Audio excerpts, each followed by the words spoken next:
Welcome, everyone. We are back after kind of an impromptu hiatus. It's been, I don't know, it's just one of those where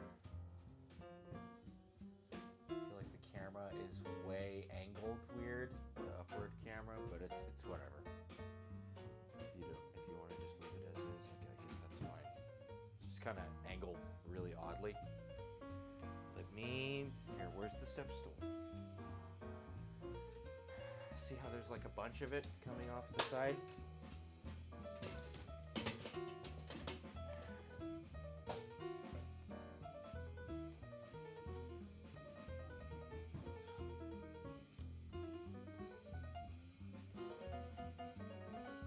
That's better, right? That's just, yeah, that's good.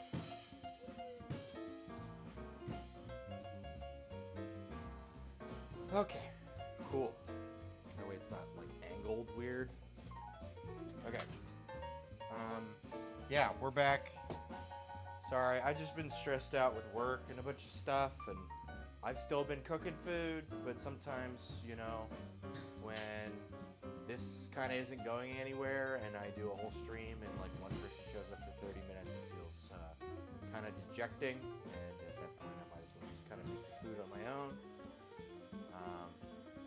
We've been trying to figure out some recording stuff / editing things, so that might become part of the thing at some point. I don't know. I've been doing this for over a year, almost every week, and kind of went somewhere and then nowhere. Look, here's a passion fruit we grew. I thought it was going to be bad, but it looks good.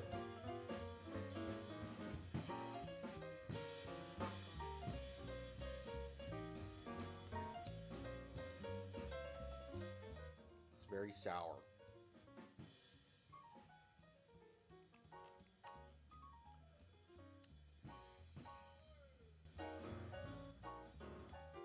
Hopefully we get more. We had to move the passion fruit inside a couple weeks ago because we started actually finally getting frost in a major way. Whoa, man. Very sour. Looking forward to some of these that are a little more ripe. But what can you expect from a passion fruit that you picked in the, beginning of February? Okay, we've got some chard here from our garden. I got rosemary, thyme, and oregano. We're going to be making some Italian wedding soup and some focaccia. Gonna make like it's not gonna be dedicated Caesar salad, it'll be Caesar salad-ish, just using what I got, kind of having fun with it, not trying to be too exact about it. I've been trying to bring my starter back to life, although it doesn't look like it is exactly alive.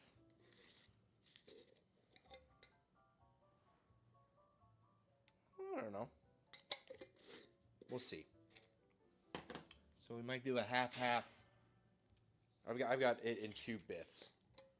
This one looks more alive. Maybe we'll keep this one and dump that one. But yeah. I kind of want to do sourdough focaccia. And we can confit some garlic and make a bunch of meatballs. Do Italian wedding soup and a salad. And I also have some of our amaranth greens that we froze. And there is some spinach here I might use or I might just toss. It is kind of a semi-open bag. You know what? I'm just going to toss this. This looks pretty ratty, and I haven't even washed it. It was just straight up in the bag. And at this point, it's like pretty fucked. This was cooked and then frozen, so that should be fine. Yeah, I got some interesting new booze things from the store. Um, there's a new rum, and then I got this stirred drink called a desk job that I want to make at some point here. It's a couple different kinds of rum, Chinar, and then it was this Amaro or this vermouth called like pithy mess or whatever, and it's darkened. It's like kind of somewhere between a vermouth and an Amaro, but you refrigerate it, and they don't have it. Everywhere I checked, they didn't have it, so we're gonna use Cookie Americano instead. And it's kind of a stirred vermouth, Amaro, and rum cocktail. So that should be fun. I also got this bitter Bianca. I've heard of this, and I've been excited to try it. From what I heard, and I just saw it in the store, so I was like, maybe this week is the week, you know.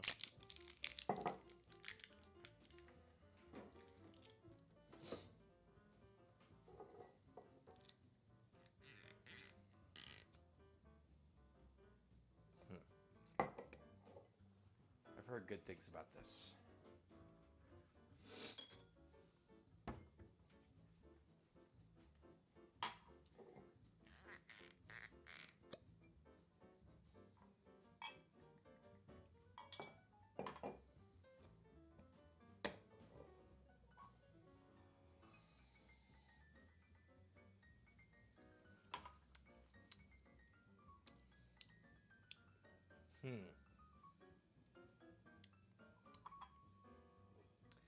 It is more bitter, I will say.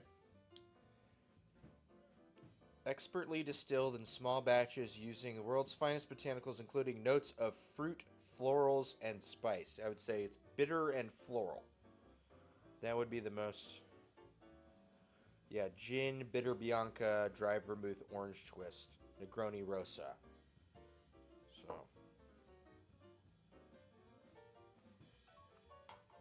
this will be a fun and interesting thing to start trying to use for things that we want to be clear, but bitter. I almost get like an almond on the back end of it too.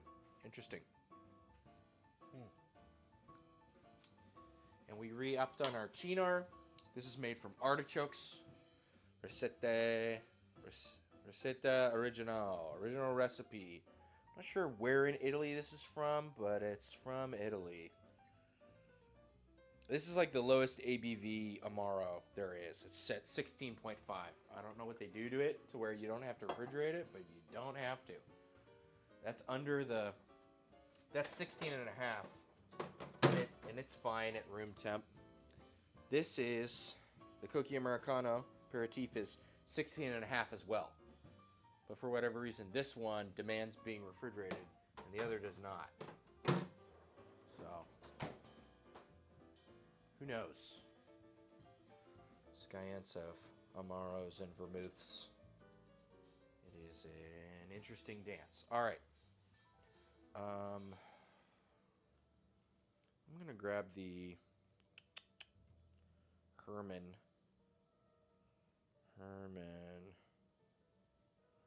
sourdough focaccia.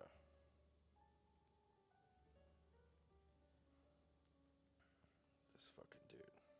He does like vegan stuff. They have the... does it say?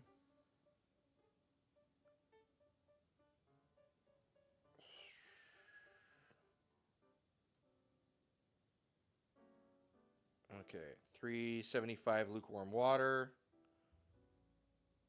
sugar, active starter, bread flour, salt.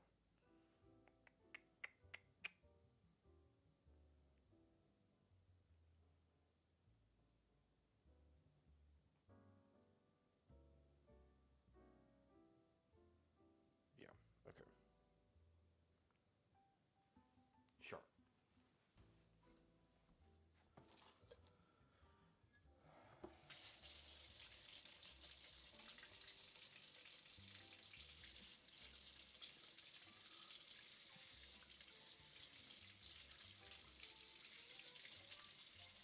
We just went to Costco to get more olive oil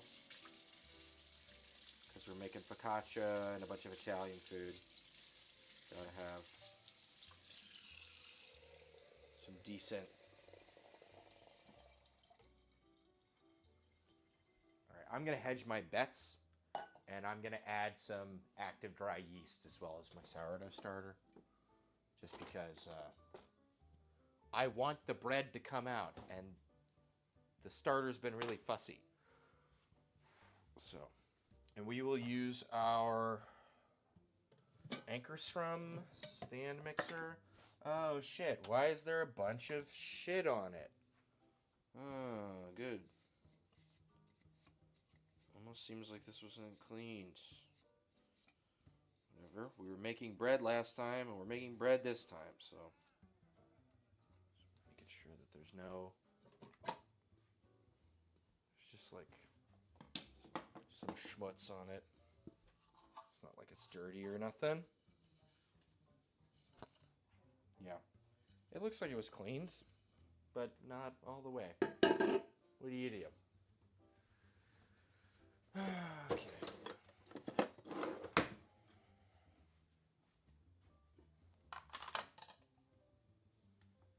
So we got warm water.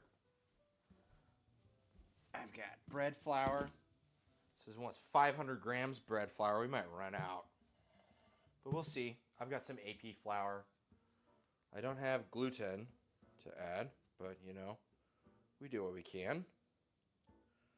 Okay, so 375 warm water.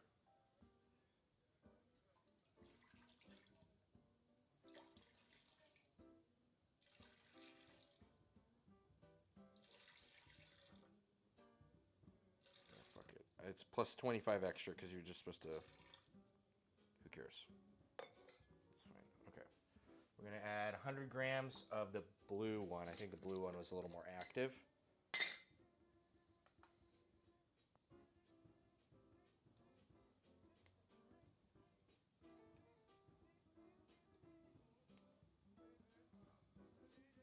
And then I think I'm going to add.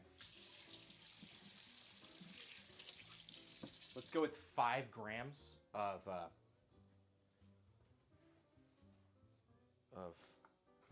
yeast here, active yeast.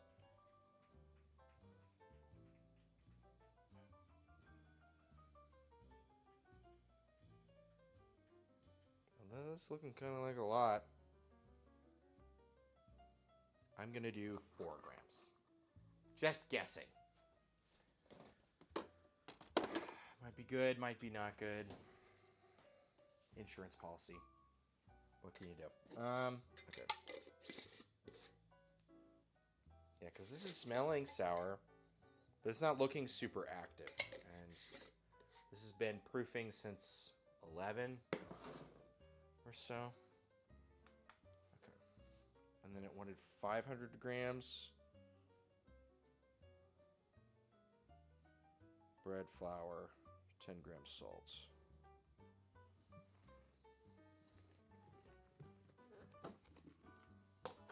Here's our bread flour. See how much we have.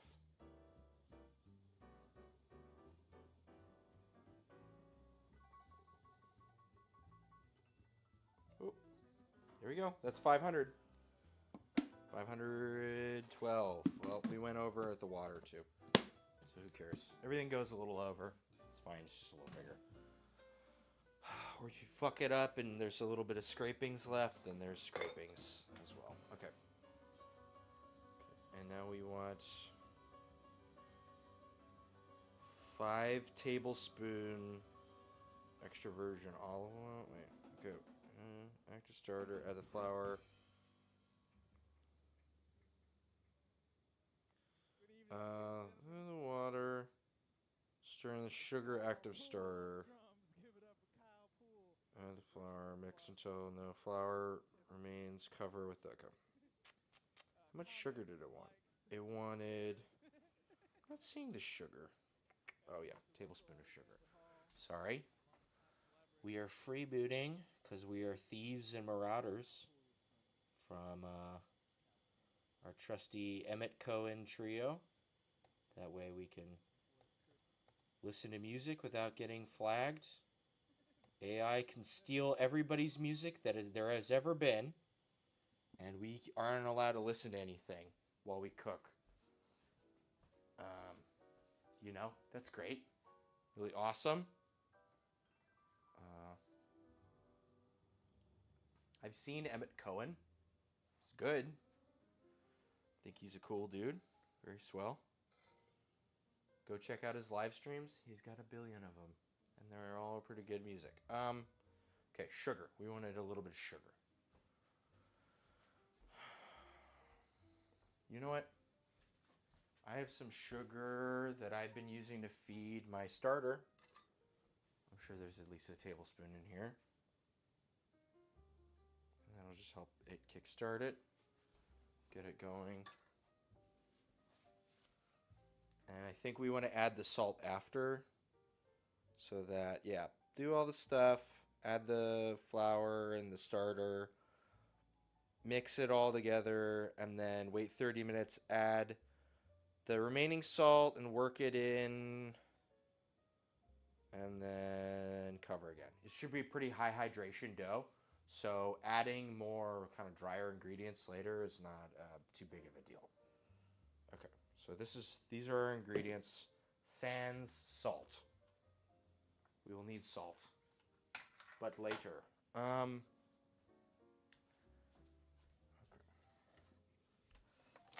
really love when things are heavy and behind a bunch of other things. That's my favorite part.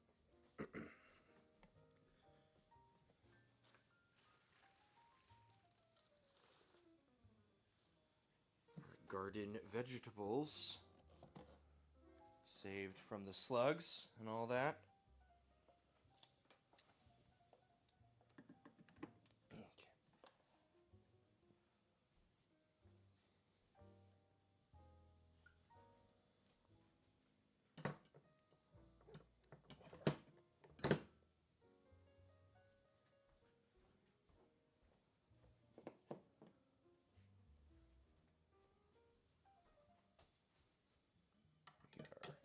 Dough hook and our paddle.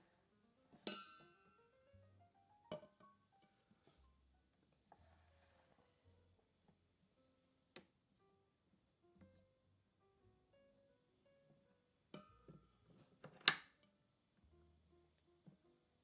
little bit of play.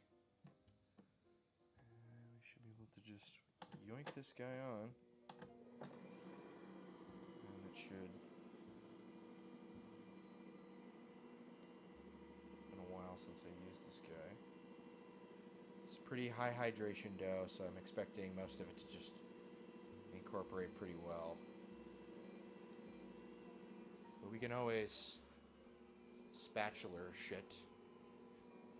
And because it's high hydration and it's focaccia, it's supposed to be really chewy. Overworking it is probably not much of a concern.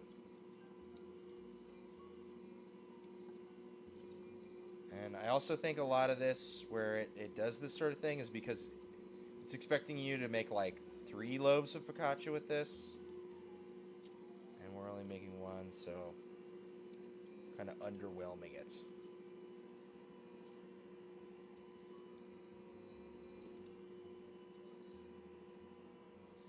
Alright, now we'll work that for a while.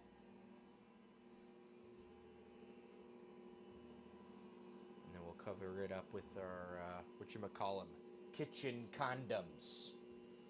I think producer got some new ones. Woo! Thanks, producer. This guy over here. Set this up here.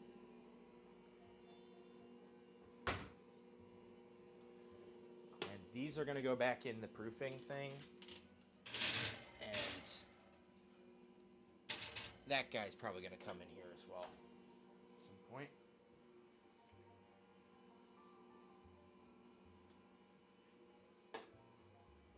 I'm also interested in this Zacapa 23. This is a Solera style rum. And I was reading it. Traditional dynamic aging process in which rums of different ages and personalities are blended, then subsequently stored in selected barrels to continue the maturing process. This process is guided and repeated under the critical eye of the master blender until it reaches the maturity and complexity of aromas and flavors that shape this unique ultra premium rum. This is a process known as Sistema Solera. I've never actually had a Solera rum that I can recall. It's from Guatemala. So it's a Spanish style column still. Less funky, more, vanilla probably. Stuff like that. That's what you'd expect. Lower in hogo, which is that funk associated with rum. Let's grab another one of these.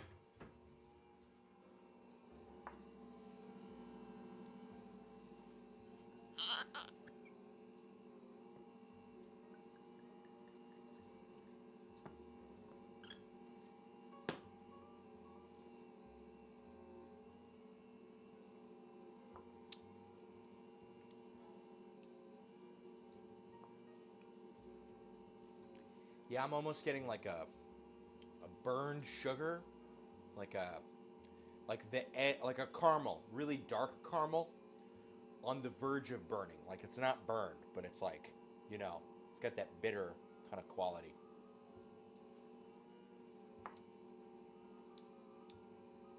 Yeah. A lot of back of the throat. It's kind of interesting.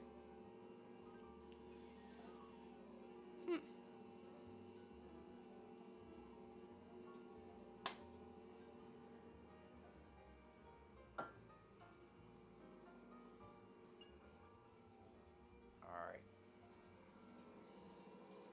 We'll turn this off. We'll keep shifting this over.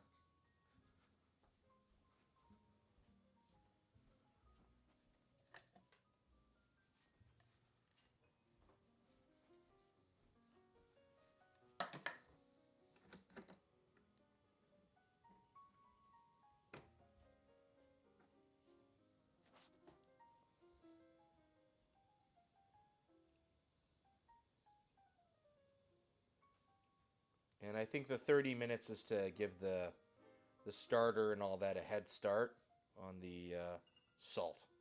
Salt inhibits the starter. It stresses it out.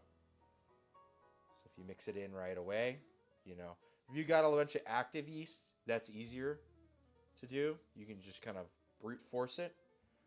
But with sourdough, it's a little more delicate and prone to stalling. So I'm pretty sure that's why the salt is delayed.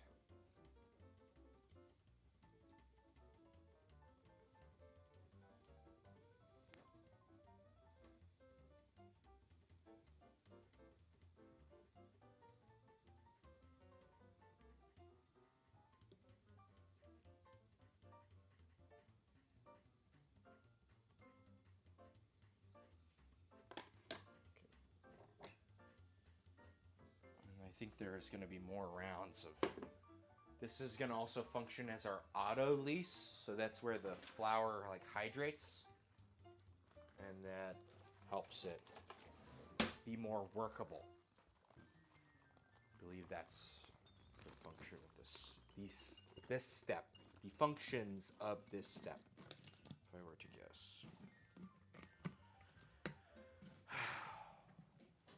So we'll just go in here with everything else. I'm also gonna just re-hit this proof setting, because I think it just brings it up to the temp and then just kills the heat and lets it sit. So might as well bring it back up to the temp.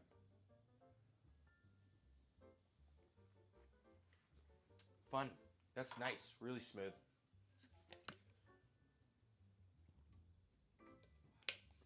All right. And then up next we've got meatballs.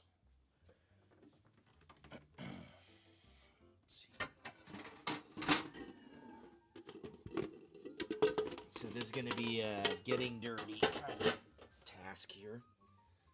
You know what? We'll use this big. Yeah, this will be better for the salad, probably.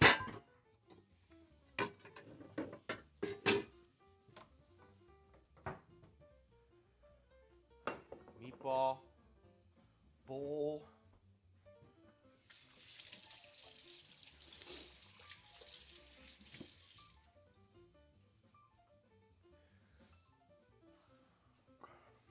I've got breadcrumbs.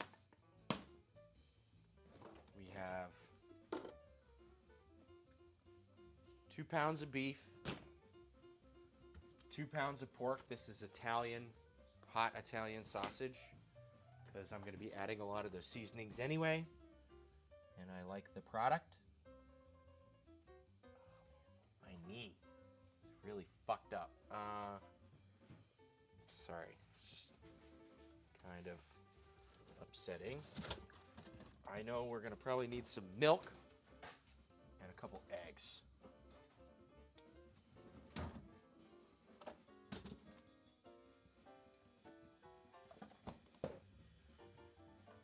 I believe you started off with the breadcrumbs and the milk just to get the, soaked in.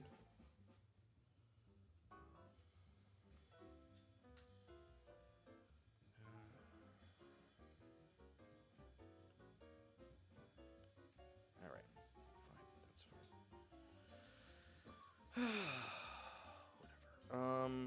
Is it kind of going off the Sip and Feast Italian wedding soup, but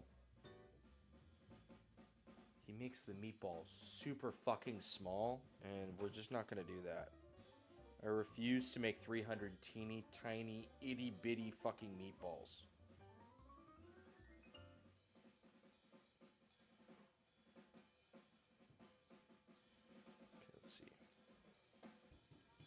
So this is for 3/4, 3/4. I'm always going like extra big. This is 2/2, which would put this at a 2 3/4, or 2 2/3 the recipe. Should be a lot. But I like the meatball. I don't know. More meatball? Do I use all of it? So if I do one of each, that's like 1 1/3. But here, let's see. For the meatballs, like, yeah, blah, blah, milk, ground pork, pecorino, Italian parsley, blah, blah, blah, blah, blah, blah. And then for the soup, it is 1 medium onion. So there we go. We just do 2.5 onions and like 5 carrots, 5 celery ribs. Yeah. Fuck yeah. Whatever. If it gets too much, we'll take it out of the flat bottom, the Dutch oven, and we'll just do it in the fuck off pot. Who cares? We have a bigger pot. We can always escalate. Which is, yeah, that's fine.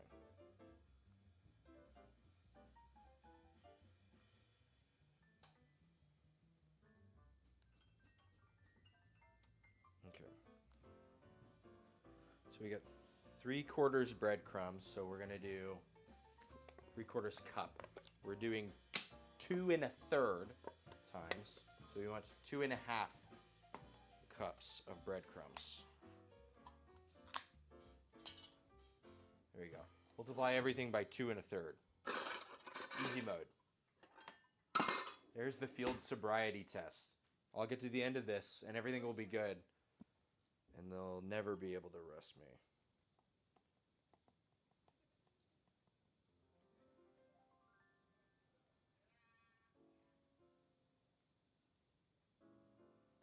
One.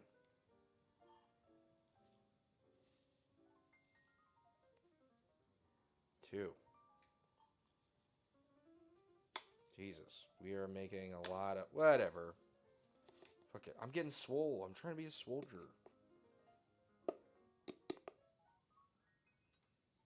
Here we go. Fuck it. This is going to be for like 5 people tomorrow anyway. And it's meal prep. What do you do? Okay. Sorry, Emmett. Okay, so 3 times 2 and a third is 7. Multitasking. So we need 7 ounces, which is basically a cup, right? Isn't 8 ounces a cup? So we'll just do a cup of milk. And we're going to mix this up and wait for like 5 minutes. Just for it to hydrate. That's what he does in the thing anyway. So there we go. What is it? 7/8 of a cup. See how it's like not quite at the thing?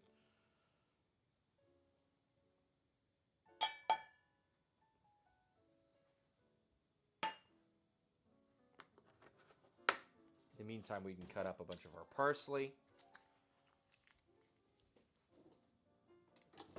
I only got one bunch of flat leaf parsley, but who cares? Should be fine.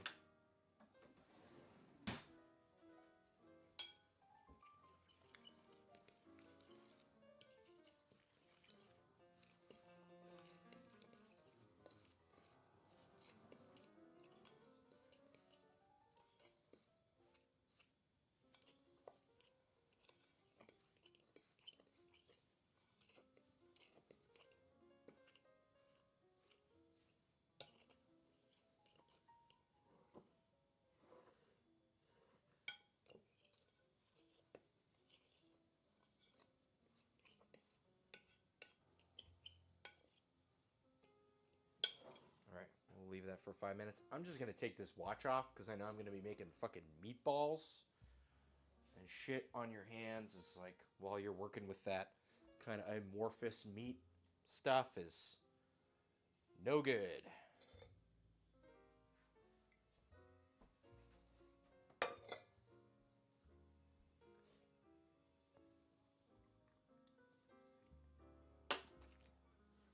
All right,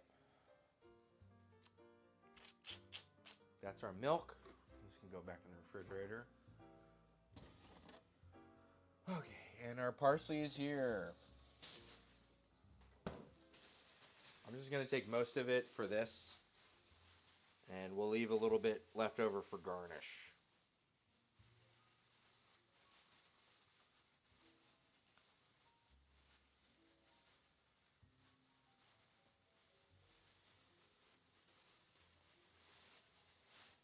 You know what? Normally what I do is I kind of rip it off at the wrap off point, because things tend to get bruised above it, or at that point. But I'll kind of actually separate it out here. Okay, I think that's enough for garnish, for sure.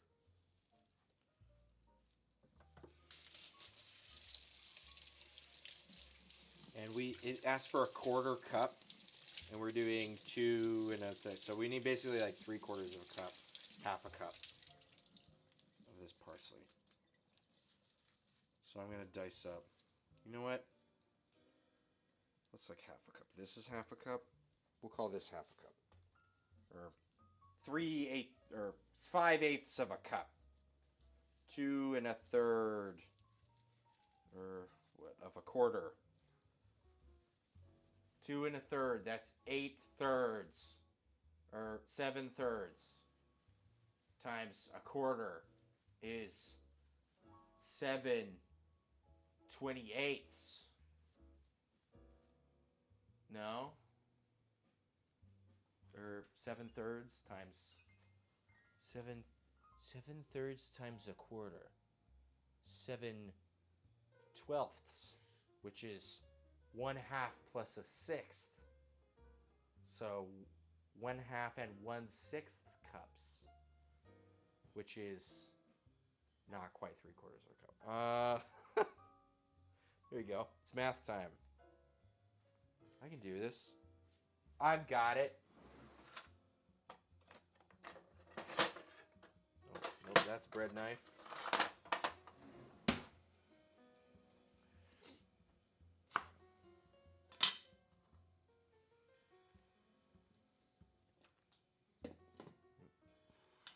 And I'm not I'm just not throwing all that extra parsley in there because I might end up using some of it in the salad because we might do a like olive, parsley, caper kind of guy with our. I don't know. We'll see. I'm kind of feeling somewhere between salsa verde and like Caesar salad-y. We have some arugula and spinach and lettuce, bell pepper, and red onion. What do you think? This is like a little more than half a cup, less than 3/4 of a cup. Honestly, what does that even mean? It depends on how finely I dice it. That will affect the packing factor. What the fuck does any of this stuff even mean? An amount. That's what we're going to go with. That makes me think the word half a cup. Or half a cup plus a sixth a cup. 2/3 a cup. No, that would be 8/12. We're at 7/12. Get it together. Not quite 2/3. We wanted food scraper. Okay.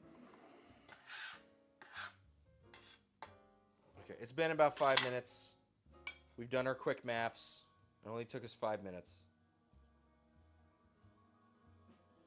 I'm just gonna huck all this shit in there.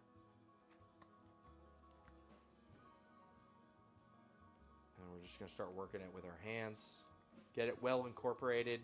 And then we'll start adding more things. Right, these have casings, but it's made of seaweed. So it's actually like really like, you know, they basically just dissolve. Right? So that's not a big deal. Which honestly I really enjoy, which is why like you can take these and you can throw them on the grill and they'll become sausages, or if you don't want to do that, you can just throw them in the pan and, you know, chunk them up. Really easy to do both. Honestly, I don't know why more sausage things don't do that for like a cooking kind of sausage. Right? I get it if you want the snap of a intestine. There's something appealing about that. I just cut my fingernails today, so I have no utility in my hands anymore. I'm a baby bird trying to learn to fly.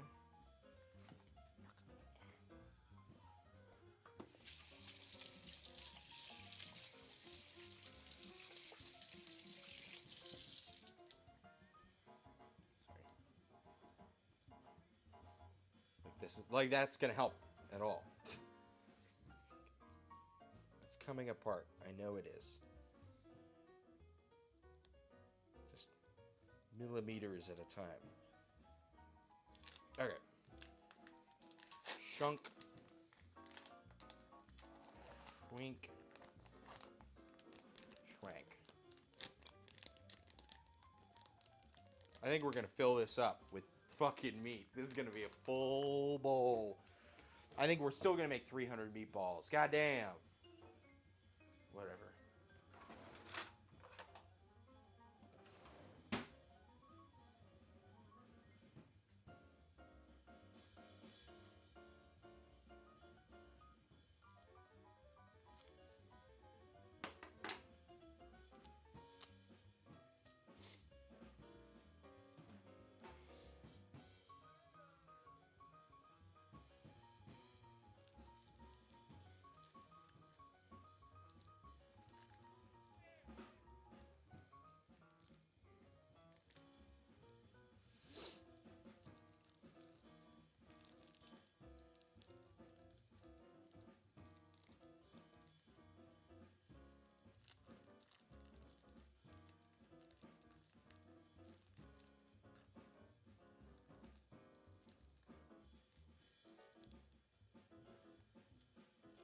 There's like meat in here, but it doesn't. Oh my god. The curse of the remnants of meat. Got a real poor man's mindset. I gotta. Okay. That's like half a meatball. Maybe half one of those little mini meatballs that dude made.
Okay, that's fine. Whatever. That's most of it. Okay. Main thing is now. Here's my pinky. Okay. Okay. Pinky again. Over there. Okay. Main thing is we just gotta get all this well incorporated, and then we can start mixing in other ingredients in a way that like is fine. I think this fork is like in the way too. God damn it. Okay. The whole fucking meat hands debacle begins.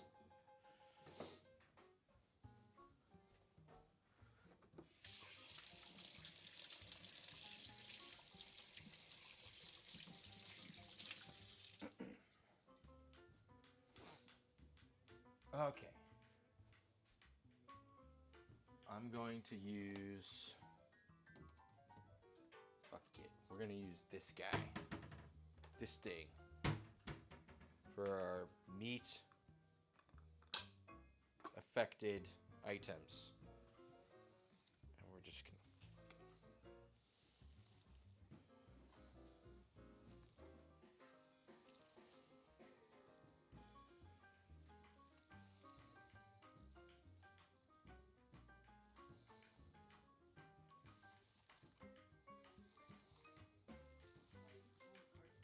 Yeah? You can smell a lot.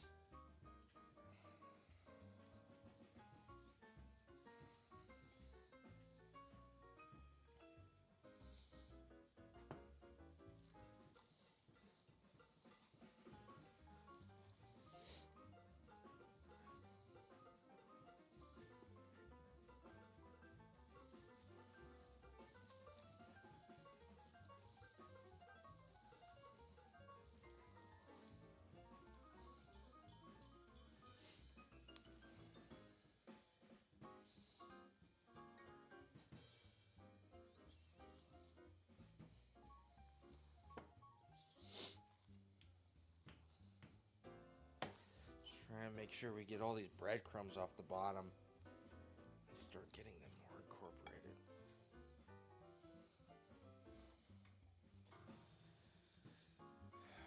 Yeah, and those seaweed casings are basically just disappeared. They're just gone, which is good and cool, useful.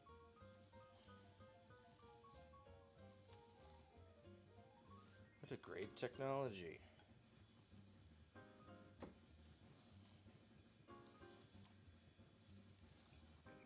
Work out my forearms. Yeah.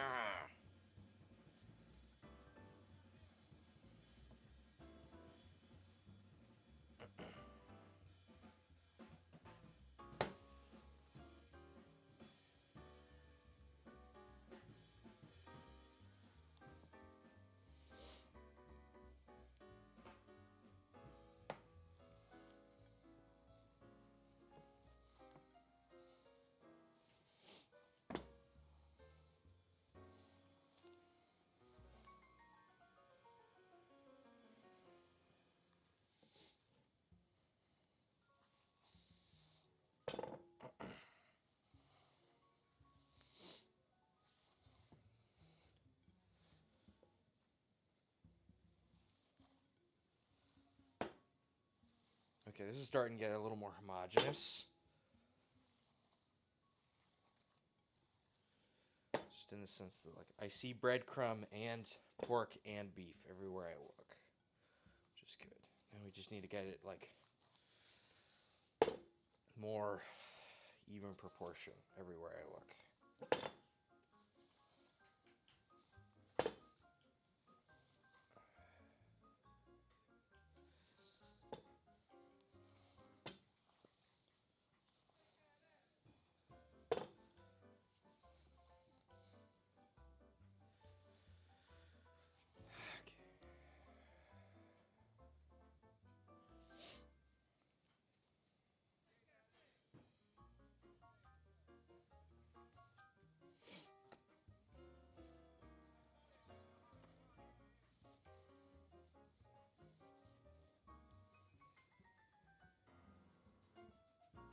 Okay, cool.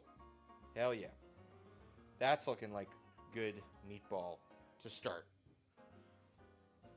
Now we're going to add some pecorino and this parsley. And I think there might be a couple other things. A couple of eggs, I think.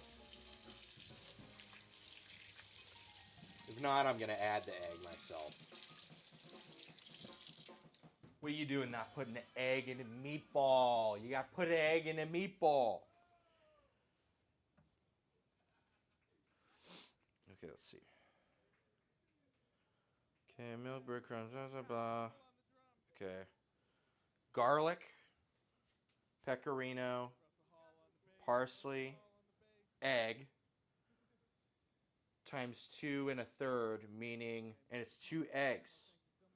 So now it's 14 thirds,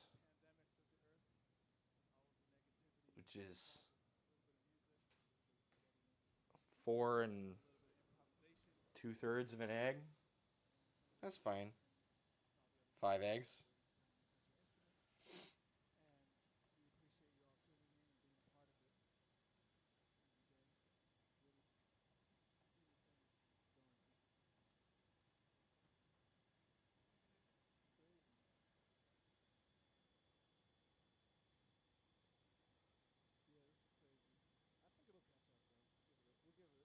Okay.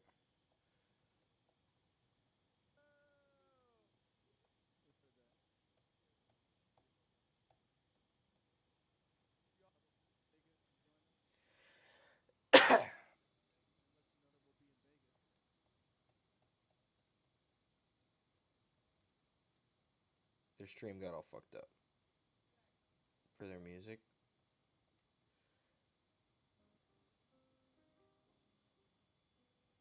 Alright, cool. So pecorino, garlic, eggs. So we've got our deal of pecorino. That's our Parmesan. Here's our deal of pecorino.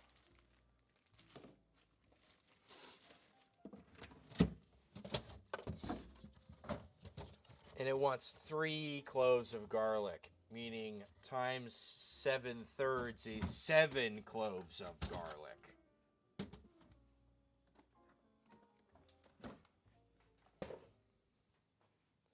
Producer, would you be willing to do me a favor and peel some garlic? You don't have to if you're busy with your editing. Editing is important. More important than cooking, probably. So, I can also do the garlic. It's whatever. Would you like to peel like a bulb out of this? Or just all of it, and then the rest can be, and you can use this bag, and then the rest will be, I'll use for the soup and salad and stuff. I'm sure we'll use it tonight. Is that okay? Perfect. Thank you, producer. Going to produce me some peeled garlic. Wonderful.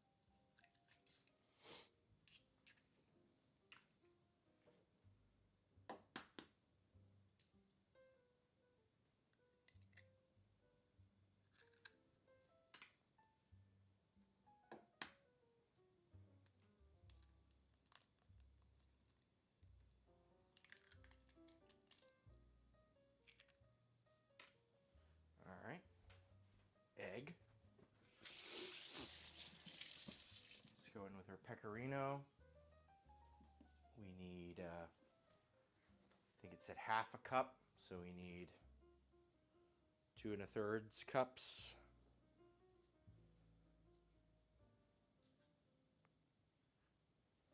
Yeah.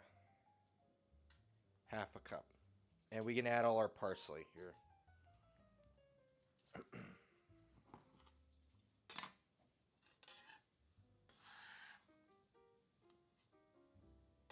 Half a cup.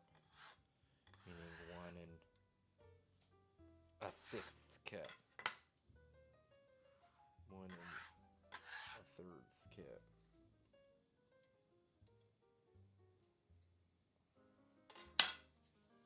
Whatever. An amount.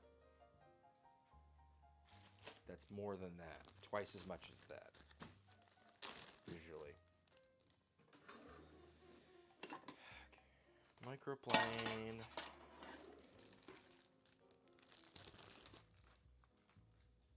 Time to pray to our fingers. You know, I heard microplanes pecorino is the wrong texture for pecorino. It's supposed to be like that powdery looking stuff. That's the preferred texture. But I think that's for fresh pecorino over the top of something. This is going to be, you know, used in a different way. So it's fine. Pecorino is very salty. So this will probably be taking most of our salt.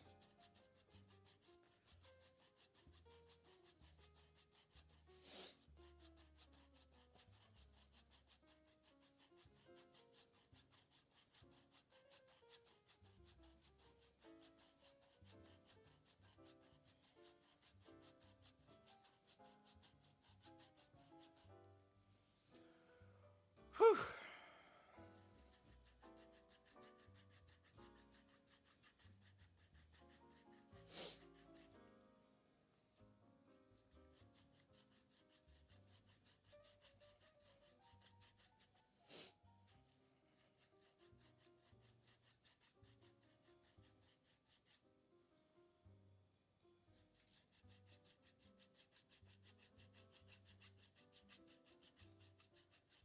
Okay, that's got to be enough pecorino, right? Maybe a little more? Whatever. We'll call that half a cup times 2 2/3, I think. Which is a cup and 2/6, which is a cup and a third. Okay, there's that. Let me see what else we want in this stuff. 2 eggs, teaspoon of salt, half a teaspoon of black pepper. Okay. Teaspoon of salt. I'm just going to add all this salt. Because it's 2 2/3 and we want fucking teaspoon. How big is teaspoon? Remind me again. 2 2/3 of this. But half of that because, so 1 1/3. Because we're using Morton instead of Diamond Kosher. Man. And we need to adjust for the porosity and the relative humidity. Fucking. God damn.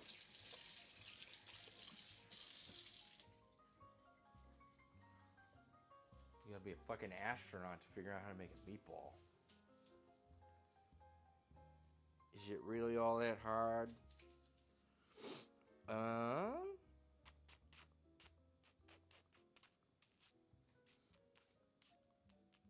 Billion cranks of black pepper.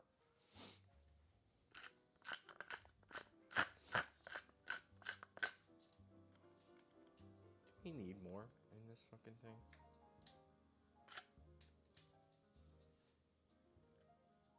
I think we're fine. Whatever.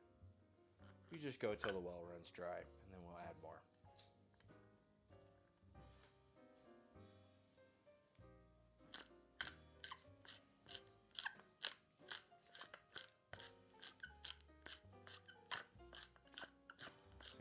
half a teaspoon times 2 2/3 is 1 1/3 teaspoons.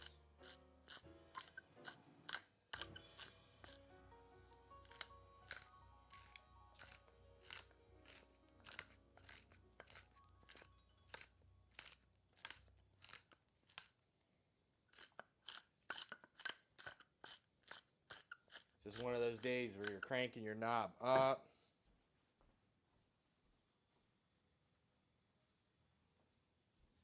Okay. We're back.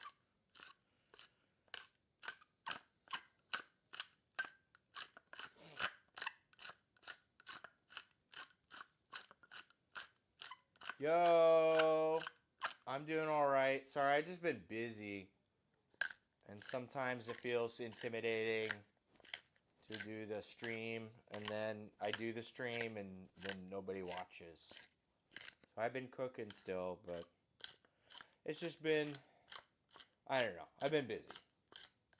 Producer has taken up editing, so we should have some edits of streams soon, hopefully. No, it's okay. It happens. But we're making good soup today. And we got focaccia, and we're going to make a salad. And I got a cool cocktail and some new bottles of stuff that I've been trying. So it's going to be a good stream. It's all good. Okay, this has to be enough black pepper.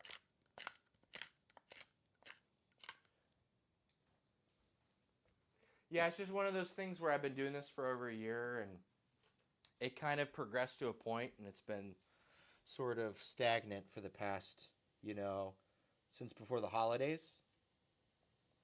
And so we're kind of trying to figure it out and pivot maybe, and figure out what will get a little bit of views. Because I like cooking and stuff. But if it's not going to develop beyond this, then you're trying to reset my subs this month. So here's some bits. It's all good. Thank you. I'll appreciate anything you give. Oh, bits. Thank you. Blum, blum, blum, blum.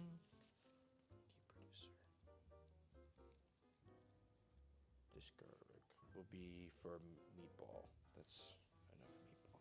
No, it's okay. It's thank you. I really appreciate it.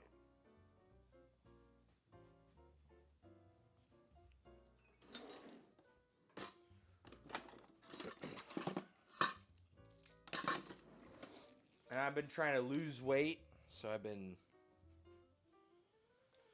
producer got a walking pad, and we split the thing, but then I paid for the rest of it because I've been using the walking pad a lot more, and I've just been doing that with a weight vest and trying to get in shape again. I don't know. It's just one of those things where everything kind of comes in seasons, and this is kind of a new season, and I don't know. Trying to figure out what it is. But I do like doing the stream. It is fun.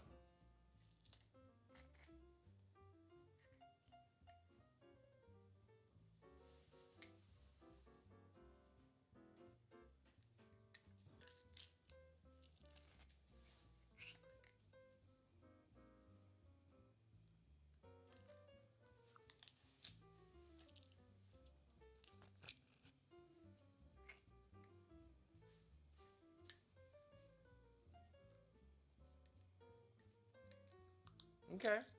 Yeah. How have things been in Singapore?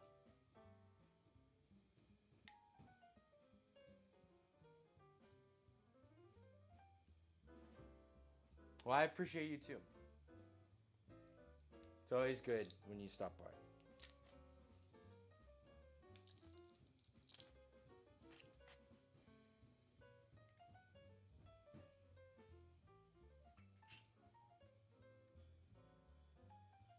Singapore has been great. Awesome.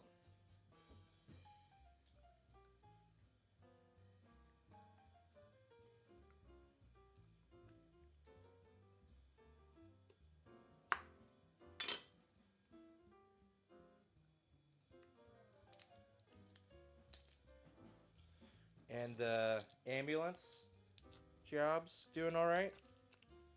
I know they were making you work during New Year's. That's what you were saying. Whose wedding are you preparing for? Not yet. Maybe, maybe already. It may be the memory of it. Maybe in the future. Yeah.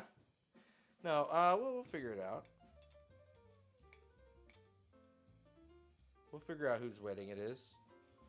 Oh, I'll make sure that there's a wedding in the D&D session tomorrow, and we'll crash the wedding. We are invading a fire giant stronghold, so maybe we'll stumble upon a wedding tomorrow, and we'll eat the wedding soup and then crash a wedding. Bunch of murder hobos kill everybody at this wedding, but they're bad guys. They can't have a fun wedding. Okay. Let's see if there are any other ingredients I've yet to put in the meatballs. Breadcrumb, milk, pork, beef, garlic, pecorino, Italian parsley, eggs, salt, black pepper. Okay. I've been given a chance to be a team leader role on my shift, and I was so stressed out that whole night being in the hot seat. Yeah. I get what you mean. It is stressful.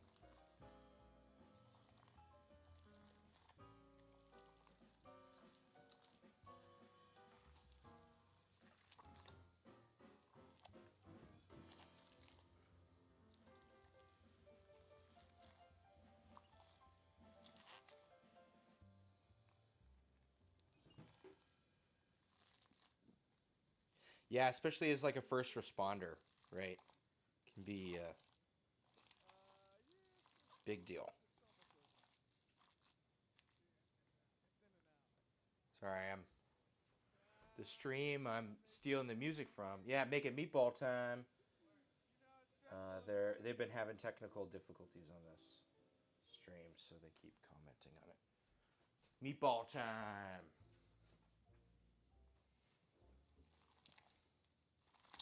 You guys like meatballs in Singapore? Do you have any special meatballs? Every culture's got their own meatballs.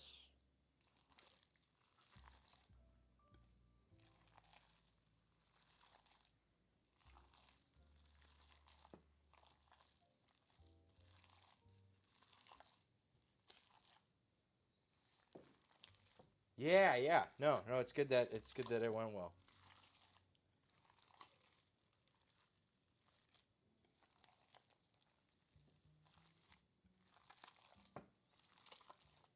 Producer loves meatballs. I think she loves meatballs more than anything in this world.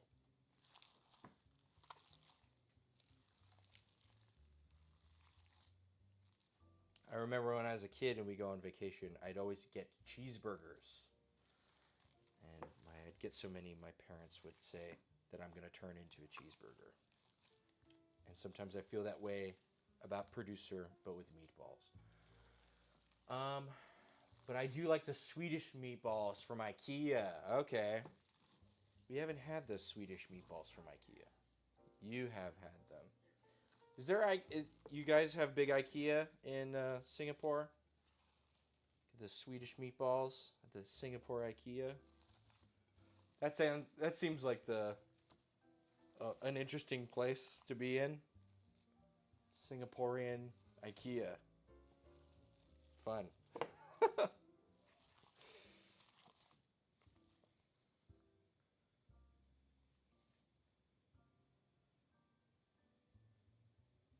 Seems like such a cultural juxtaposition. Those meatballs are made for like really cold weather with the gravy and the potatoes. Some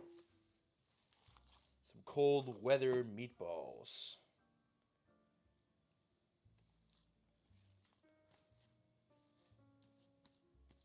Okay. I think these are our meatballs.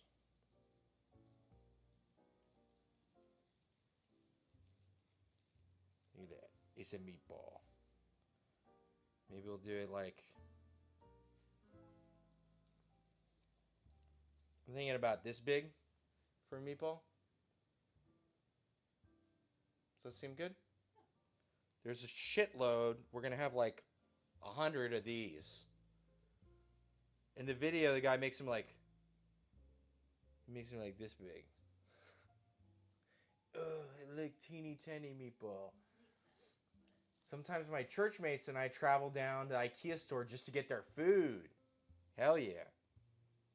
Well, I always hear good things about it. I've just never had the opportunity myself. They have a whole restaurant inside the thing. And I have heard people go just for the food. So.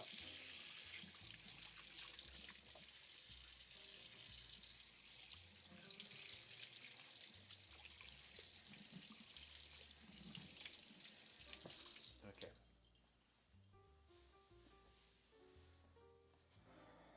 Meatball. It is kind of big, but I don't want to make 500 meatball. Look, we opened up one of the passion fruit we grew.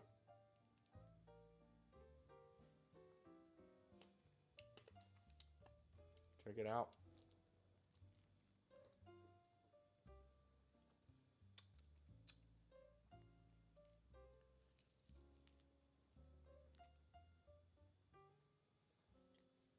It's good. It's very sour. All right. Checking in on our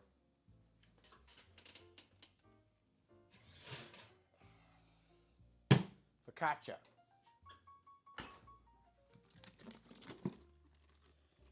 Cool.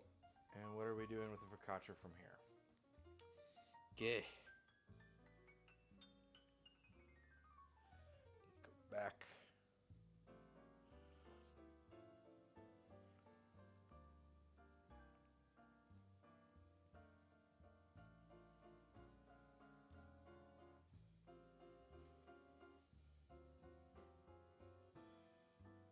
No, somebody had a comment where they...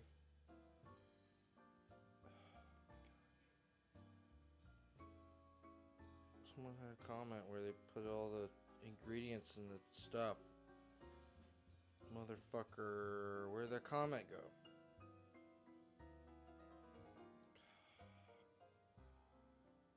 Let's see if I took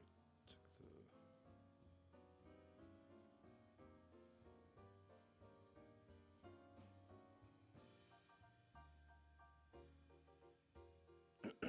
Okay, we're gonna add our 10 grams of salt. And I'm gonna add some extra olive oil to this. And then we're gonna do stretch and folds, and then we'll put it into a guide approved for an amount of time. That's fine. That makes sense. So we've basically done auto lease and given our starter a head start.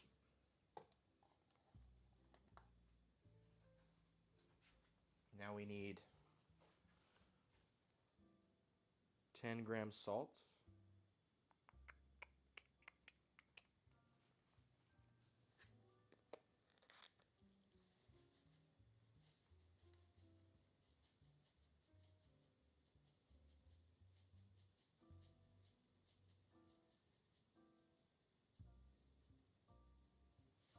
Cool. And olive oil, which we went to Costco to get more olive oil. So I'm just gonna... Yeah, this is done. Done. Here, I'll just leave this upside down over here for a while.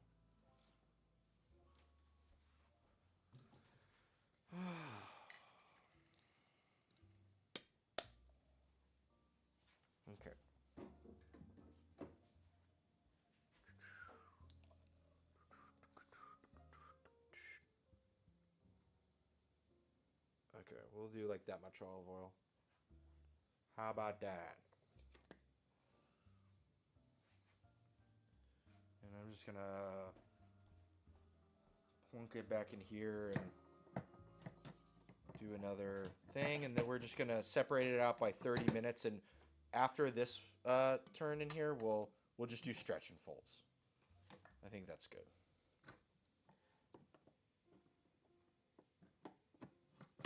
Ow, fucking pinch.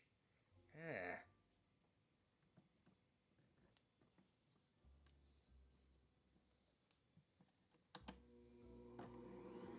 And that should work the salt into all the dough here.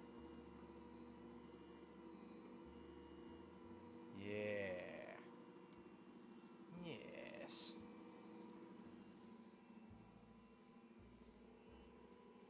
Cool. And then we will get on our meatball train. We'll make like a tray and then do a kind of assembly line. That sounds like that makes sense.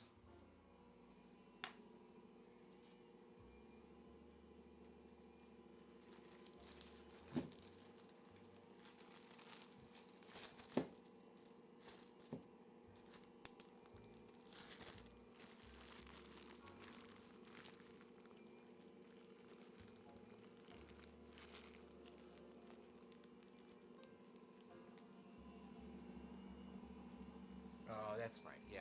It's developing gluten right now. That's all good.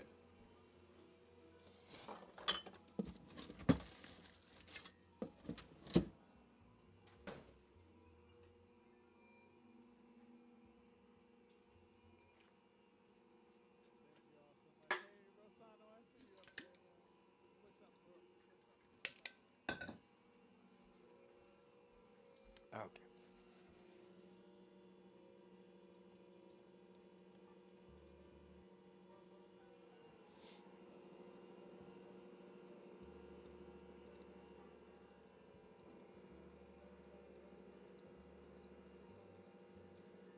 Yeah, we'll just let that go for a couple more minutes. And then it'll be stretch and fold time. Okay. That is very fine. And then we will make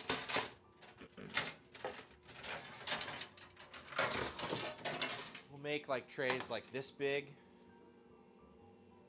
And then we'll do the fucking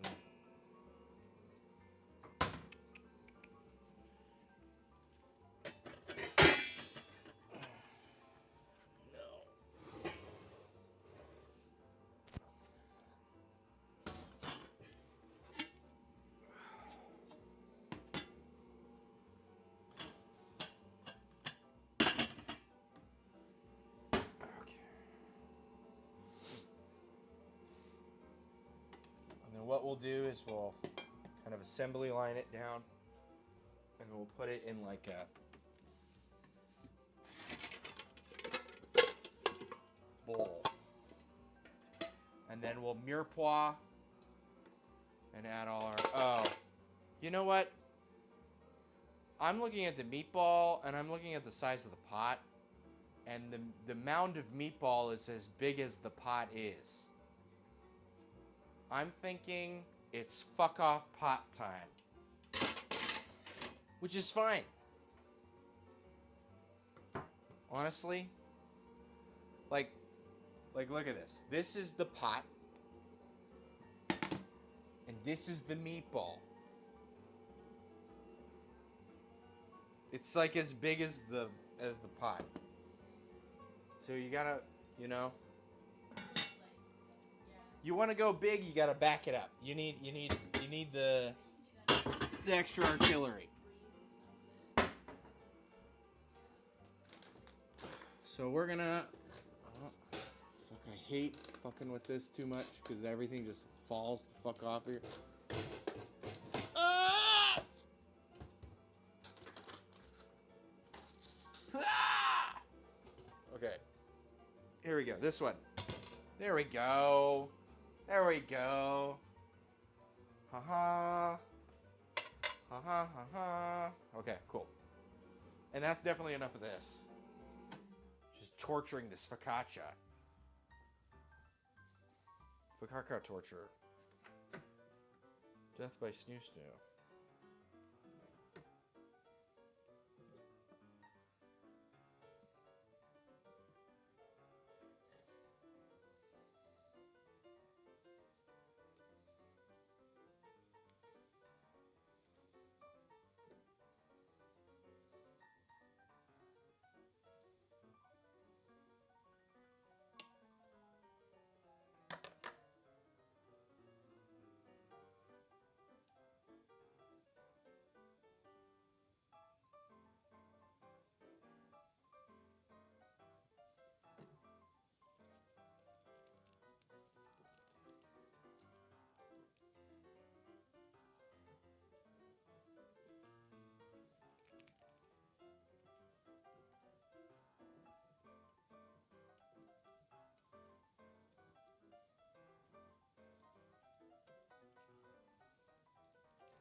All right.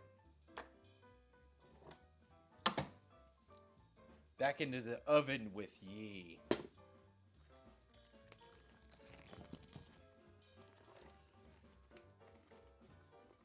I wonder if we're like shadow banning ourselves by having any music on the stream.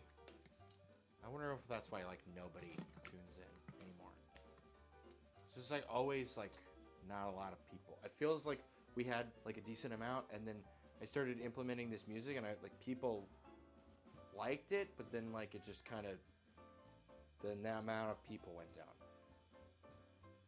because it doesn't get flagged for anything. Because there's no way they can like AI can't attach this to like a song because it's a jazz standard played by a jazz combo live. You know what I mean? There's like it's like impossible. And if it was possible, we would have been flagged. So it's kind of, I don't know. Maybe it's just not watching cooking time of year. I don't know. It's a mystery. Yeah, meatball time.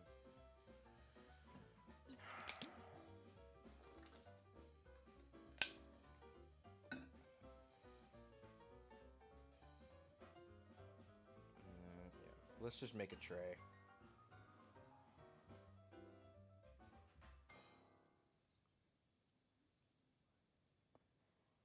Meatball. This is a good one? That might have been the first Cool. time we played that as a trio, improvising. But anyway, I think that's the first time we played it.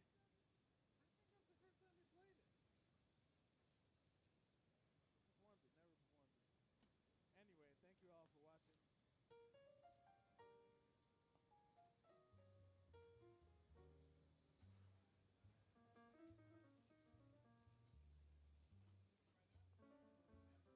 Anyway, thank you all for watching. Yeah, it's big.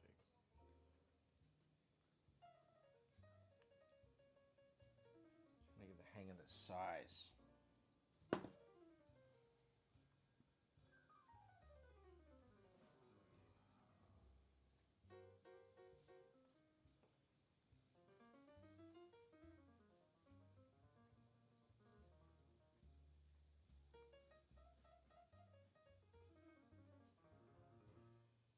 That's Russell Hall on the bass. One of the greats of our time. Holding it down. We've been collaborating for 9 years.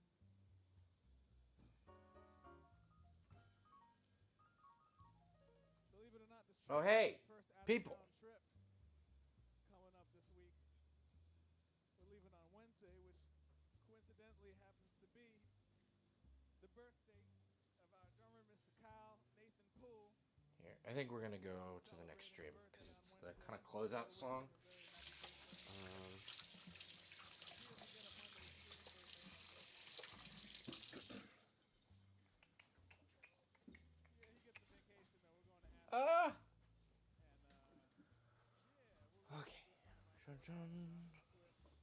Is there a lot of song left? Oh, there's like fucking 15 minutes.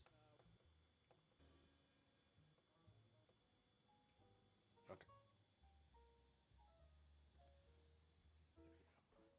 Play more music.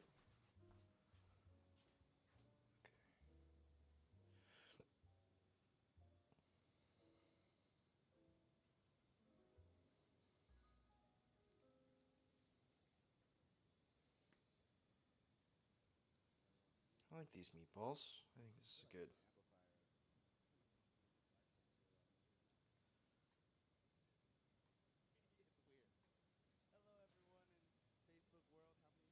Oh my god, dude. Just play the goddamn music. Annoying. As soon as I start manipulating these meatballs, it's a big lecture time from the Emmett Cohen trio.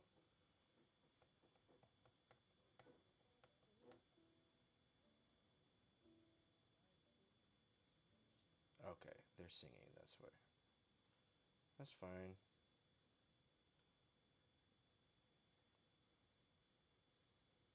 Let's see, where are we at?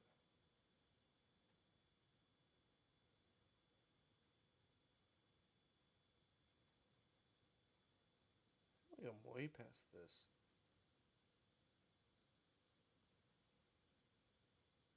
Whatever. Go back to like this one.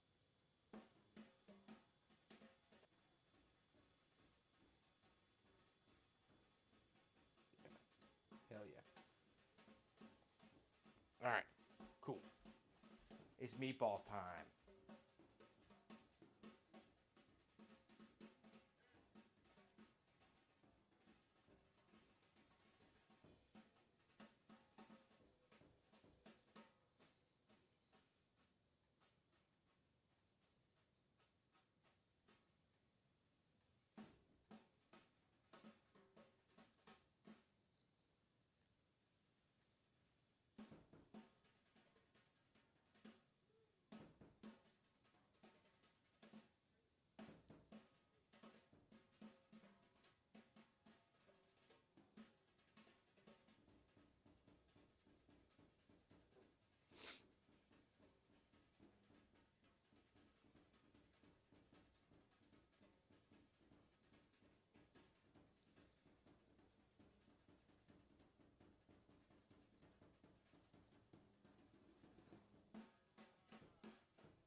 There's 20 meatballs.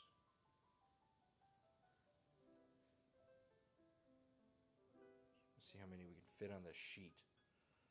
And then we'll know.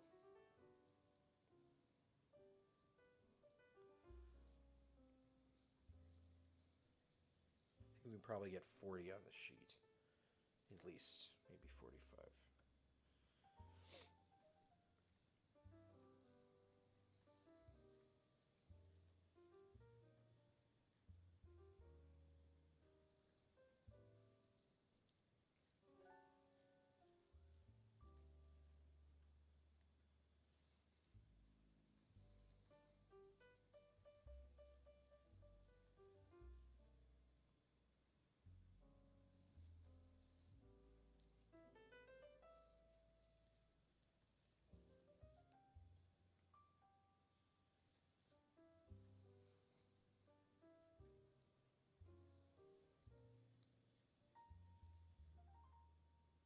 Some of these are a little bigger than others. That's fine. More heft. I do like a big meatball, I will say. But that's just me. I'm a big guy.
Okay, this is 5, 10, 15, 20, 25, 30, 35, 40.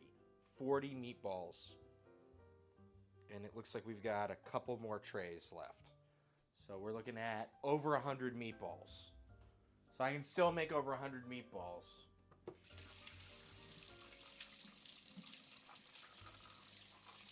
And they're decently sized meatballs.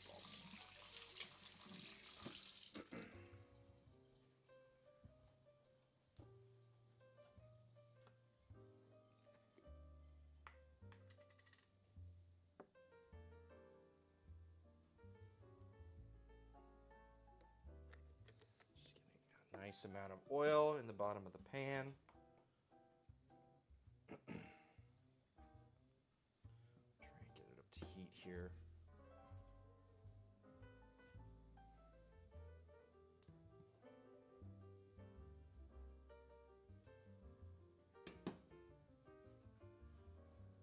And I feel like this is going to be instrumental in our meatball experience. I want to make one of those desk jobs. So while that comes up to heat, let's get our cocktail cutting board out.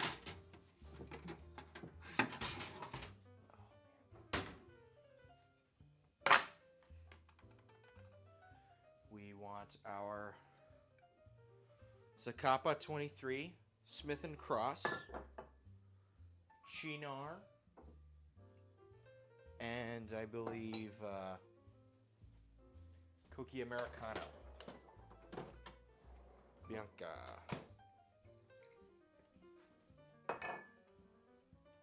And let me see how much, what it is.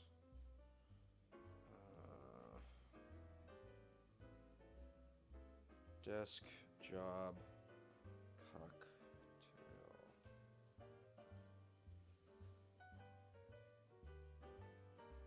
Cool. Educated barfly. They have the specs on there. Okay. So it is equal parts 3/4. Punta Mes, which was the darker vermouth. We don't have that, so we're using this instead. So that was the recommended sub, and I happen to have it. Okay, so it's just 3/4 ounce of everything. And we can beef it up to an ounce. I'm fine with that. And it was one of those where you stirred and then added to another thing because you want like the cocktail ice all nice and clear. You don't want it to crack. But it's fine if we just stir it and have it in it. I don't care. That works for me. I will not be offended if my own ice is cracked. Okay. So we're just adding an ounce a piece and then stirring it.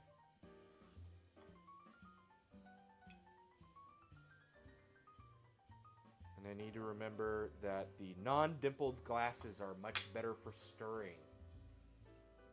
So I made that mistake one time before. So our cookie Americano, our Smith & Cross.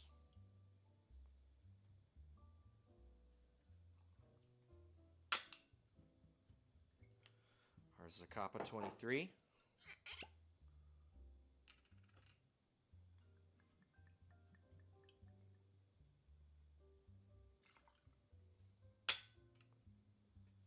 And our Chinar.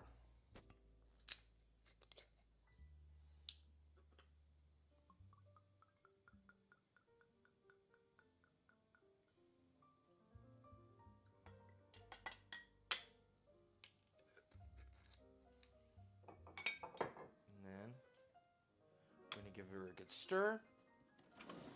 And it needs a lime, twist.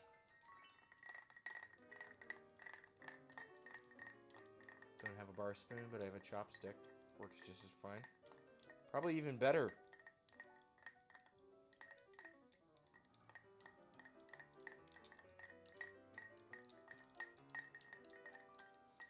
You want to do it until like the outside of the glass gets kind of frosty or whatever. Maybe, maybe not. I don't know. Till it reaches dilution, right? That's the whole point of stirring. I don't know. You do it for like a minute, till you get tired, till you get annoyed, till you get impatient. Something like that. Okay. We're going to grab a lime.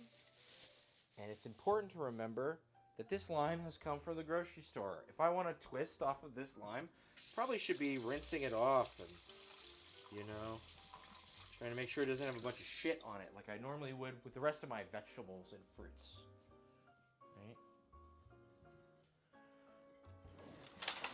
And then we've got our Y peeler, which should make it easier to grab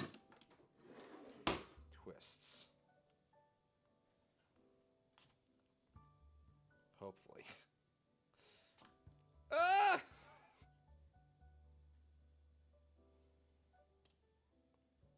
Okay. Come on. All right. You know what?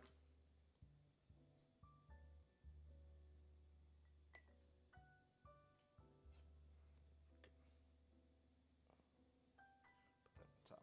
Okay. The desk job.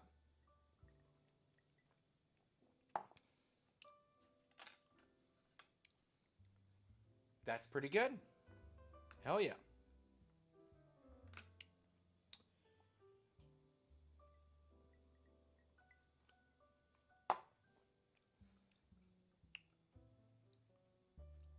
Pretty damn good.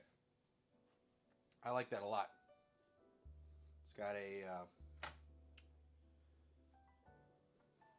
it feels very sophisticated. There's a lot of complex things going on, and yeah.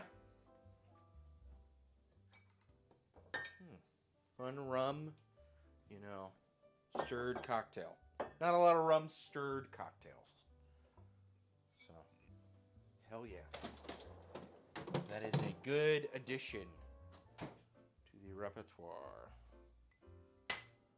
And now it is probably warm enough in here to... Yep, it's time to begin.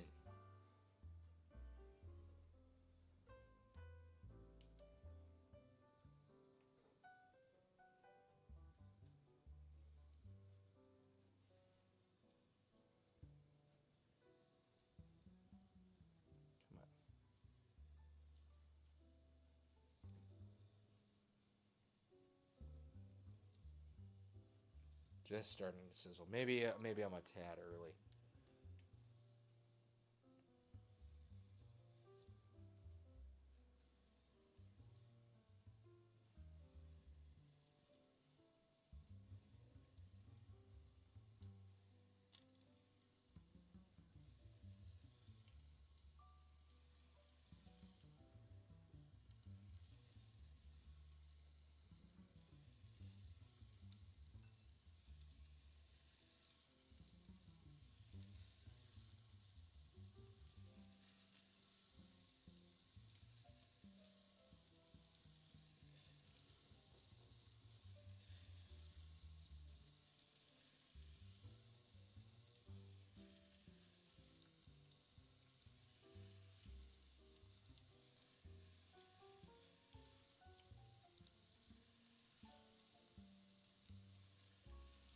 Okay. We can fit 30 in there.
That's 70 meatballs.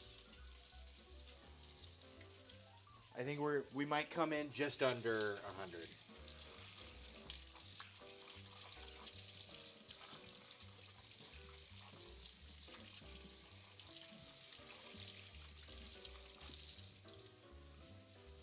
Okay. And these probably need attention. Oh, that's a good chart.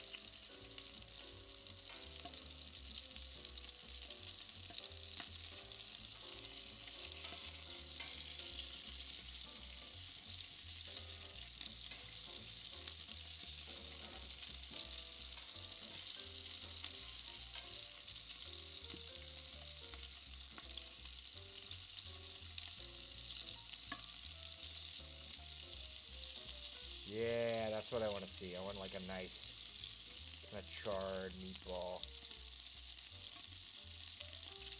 Gotta take care though that we don't, break them. We try to wrench them free.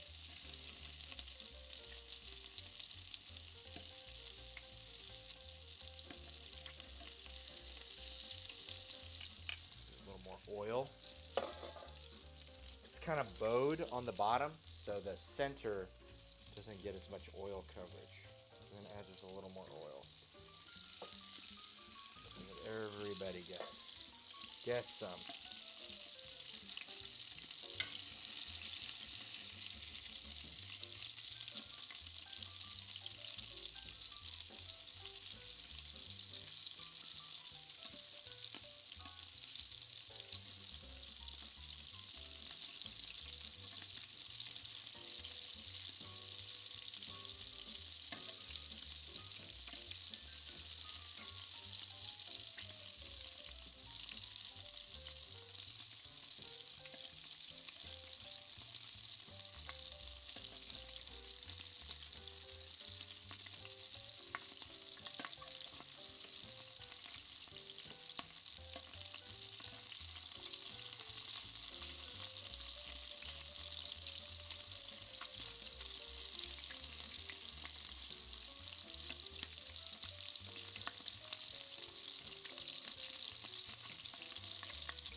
A little less handy with my right hand, but my left hand is starting to cramp from all the meatball manipulation.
And then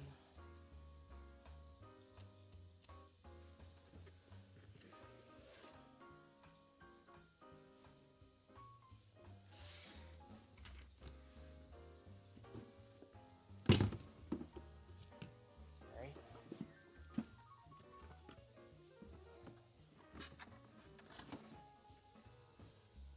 Got another bottle of the Sauvignon Blanc. It's really good. Got it from where's this? Southern Oregon. So we'll end up deglazing with that. I'm sure at some point.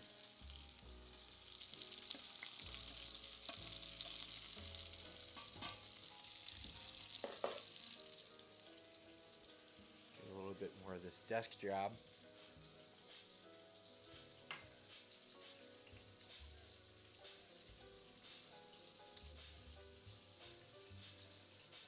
I dig it.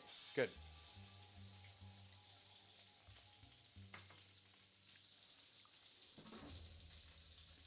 Very enjoyable.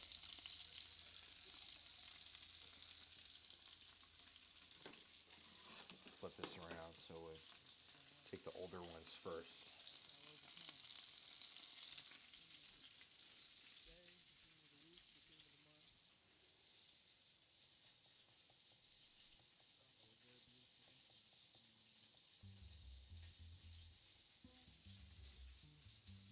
Ball count 70.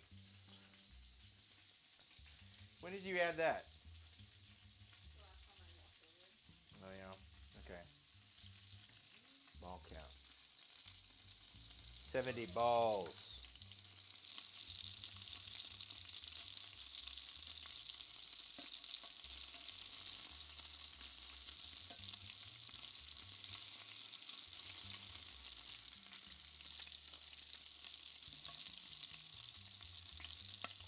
The ones in the center end up getting a little more harsher treatment, so we can set them free the soonest.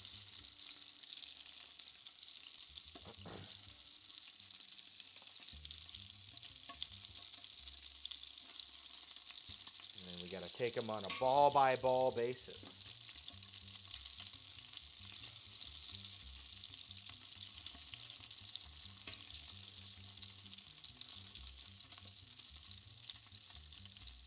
I think there you go.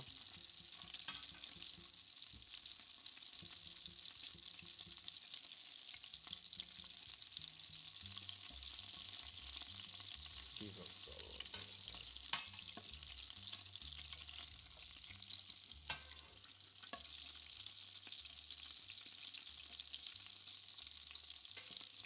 I think the ones on the edges can go for another minute or so.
I'm actually going to grab a spatula.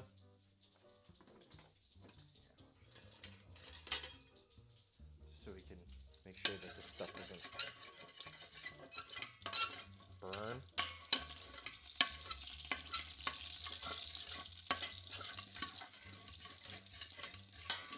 So we can scrape this around.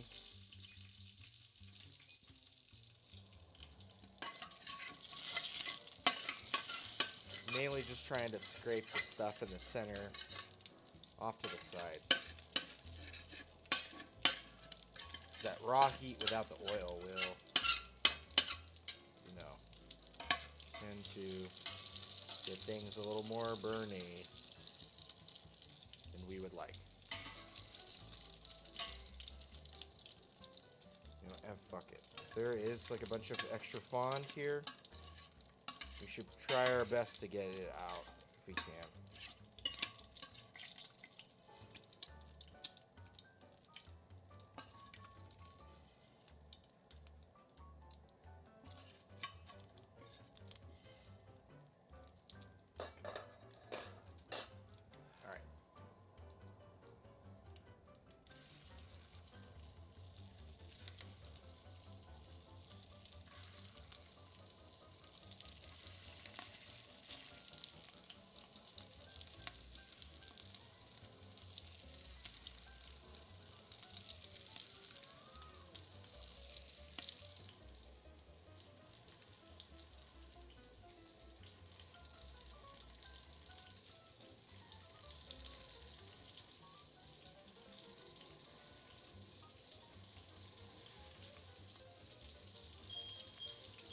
Yo!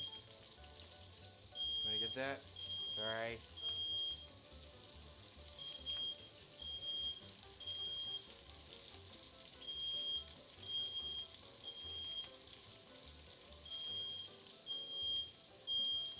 You got it, producer. I believe in you. Thank you.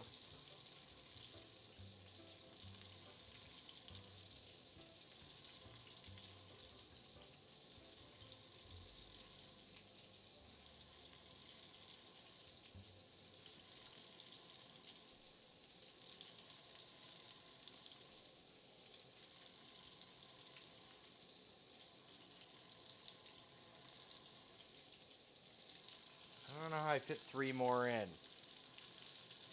nice. 1,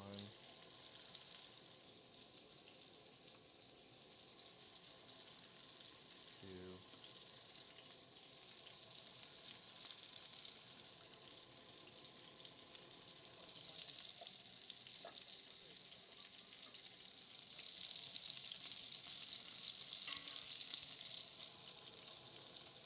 Okay. There's another 30 meatballs in. This time I want to keep a little closer eye. I feel like this turnaround is going to be a lot faster.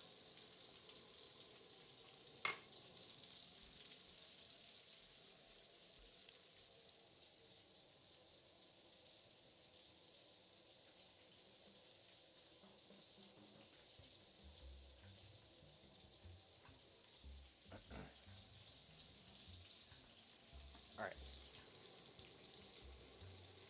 See if we can get 30 more out of this.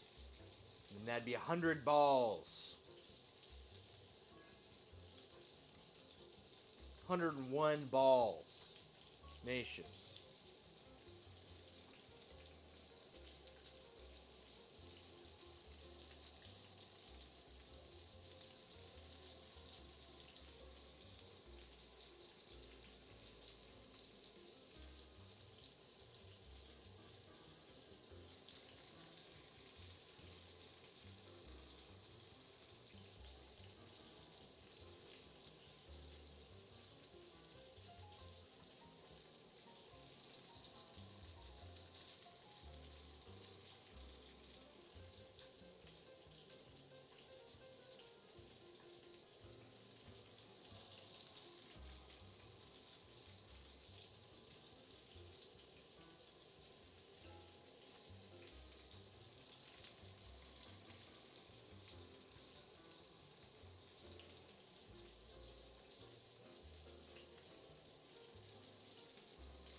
80 balls.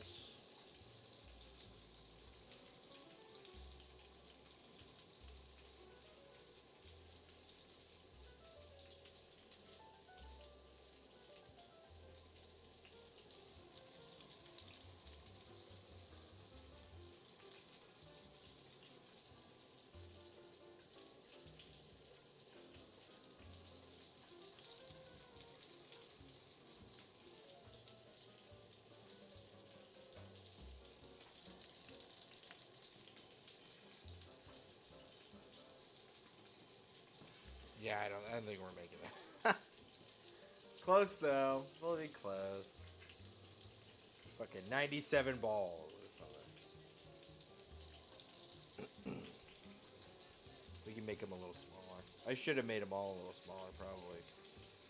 I should have known I would come up short due to my greed.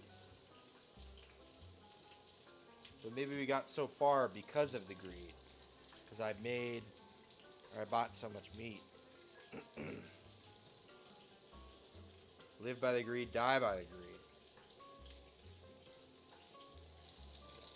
We're at 86 balls. Gonna check in on these guys.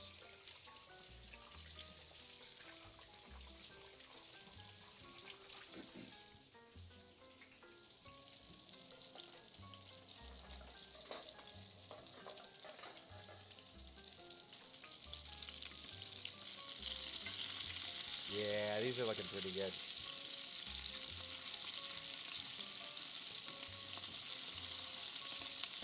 Hell yeah. Good stuff. Nice sear. Everything's coming off nice and easy.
'87.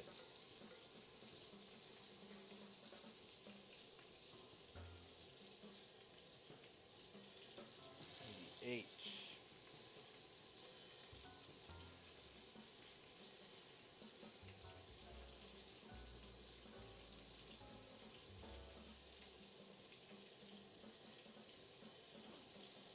'89.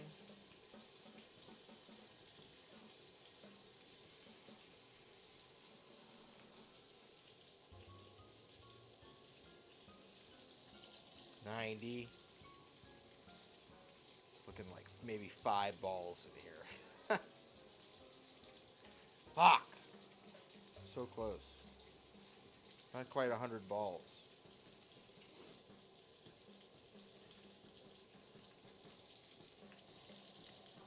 $91 balls currently.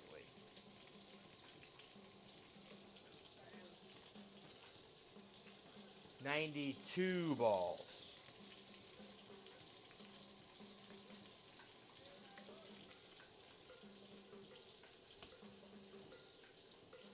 93 balls.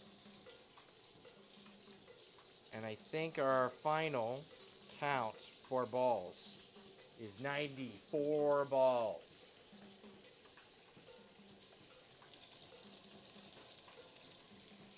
That's pretty good, though.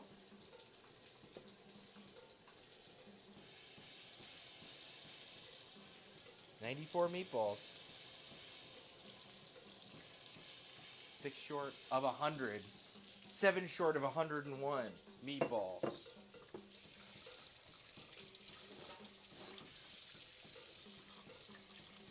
You do 101 minus 7. No, that's fine.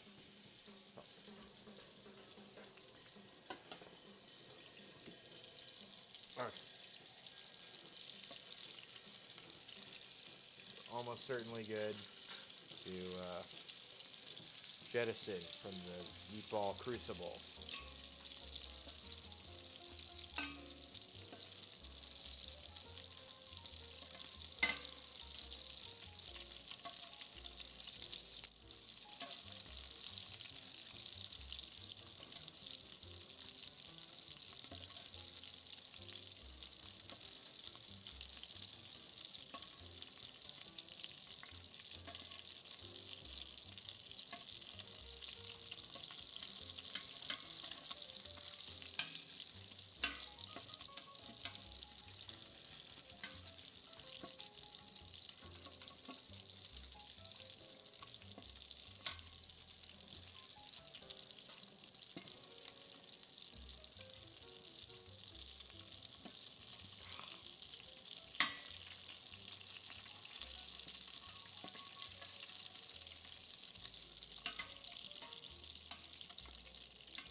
I think these ones on the edges are still going a little bit.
save the rest of these for the next final one. Oh, you know what we can do? We can do some strength building folds. It is definitely past due for some strength building folds.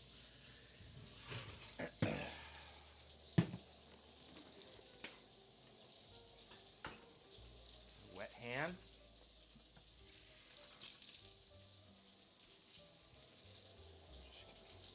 Grab, pull.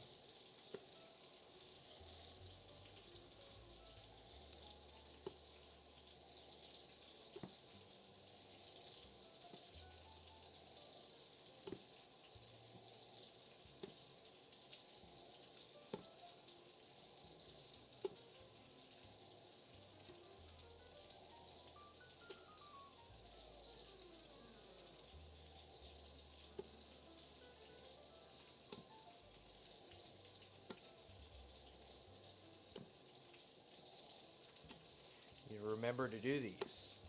The more of them we do, the better.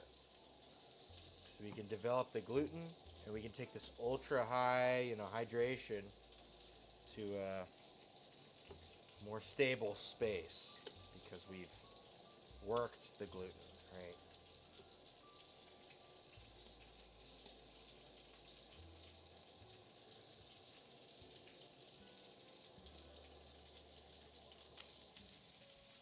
Sourdough.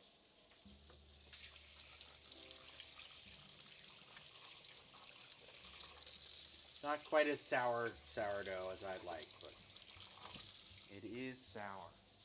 This is true.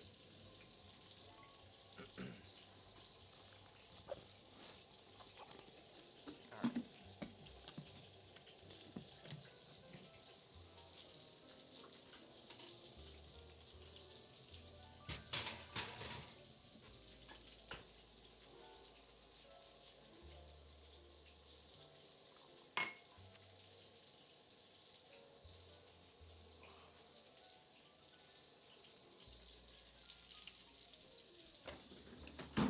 See, do we have any stock? Any kind? That's the wrong kind of stock.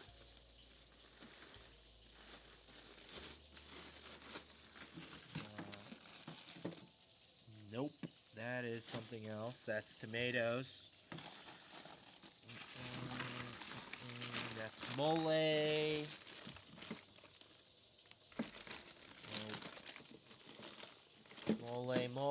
Mole.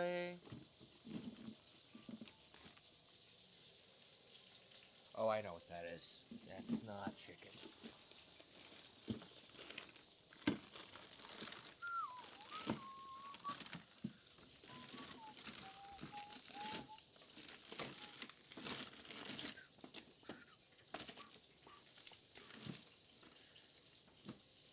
I think the answer is no.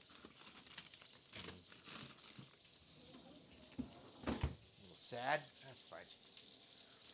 We have chicken better than bouillon. That's what we will use for our stock, which is fine. We're creating a massive amount of fond, very tasty sorts of things. So just because we don't have bone broth, stock made from longhand is not the biggest issue in the world.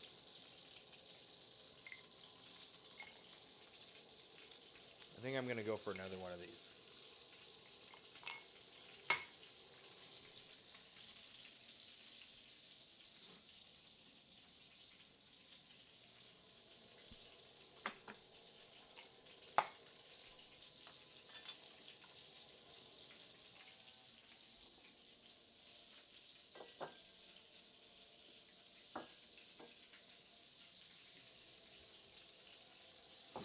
Or you know what?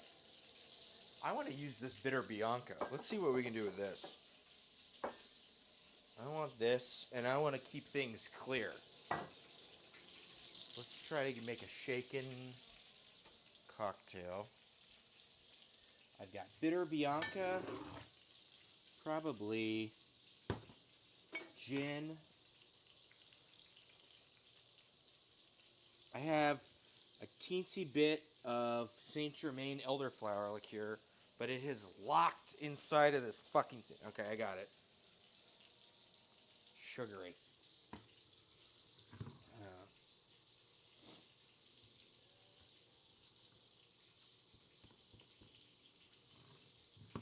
I wish I had a Blanco tequila.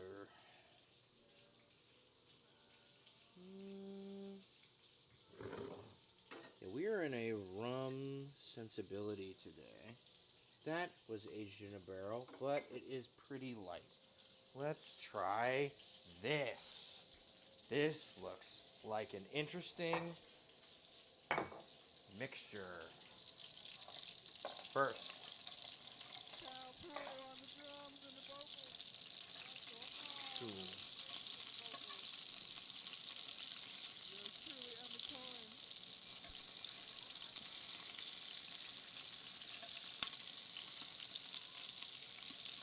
We have to do that on here, man.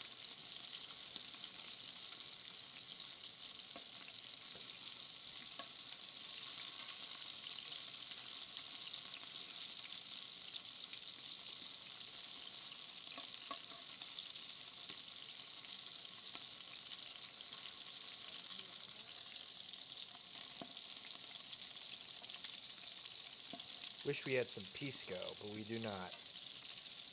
I got cachaça and Batavia rack. Should make for an interesting ensemble.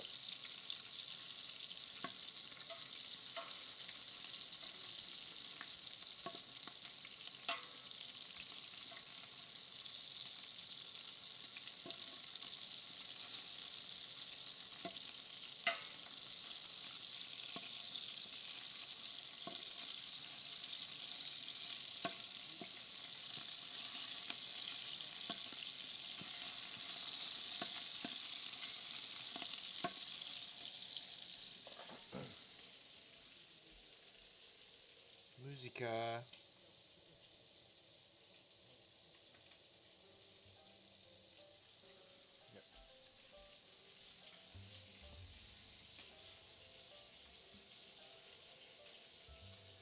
I'm gonna pull a couple of these off, and then we're gonna use this lime.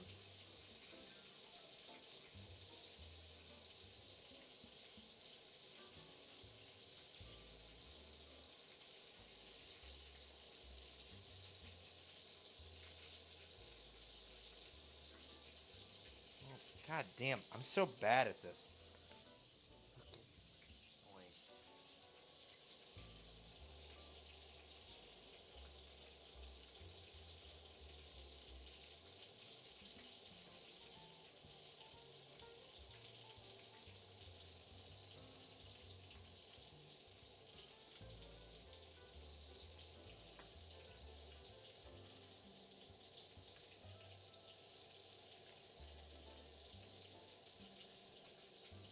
You just need a higher quality Y peeler. I don't know.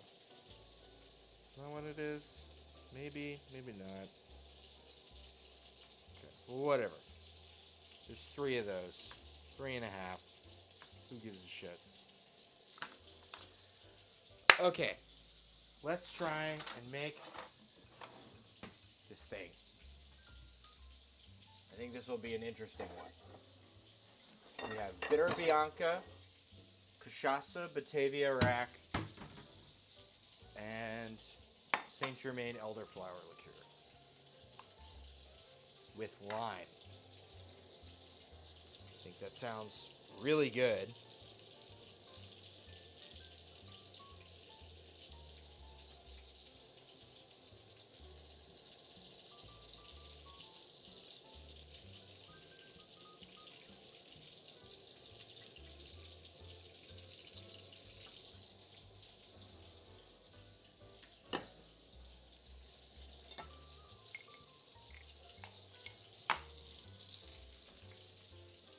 Let me turn heat down just a tad.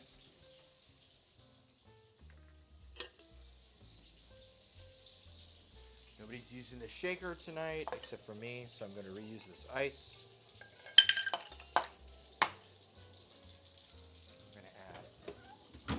smaller block here.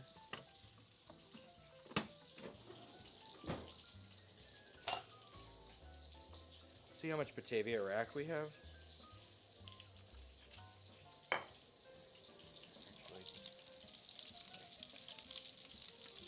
Best not forget our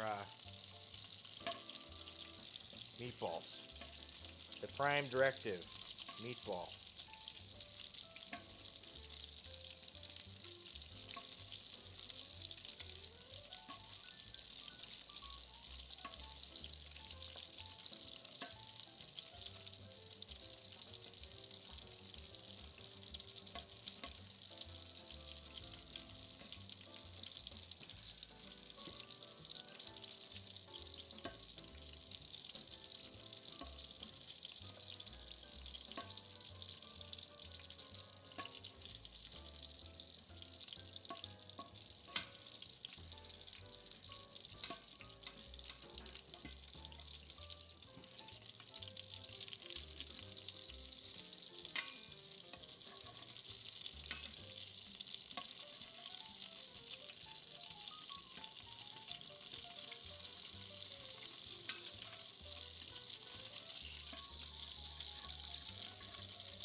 Ow. Fuck.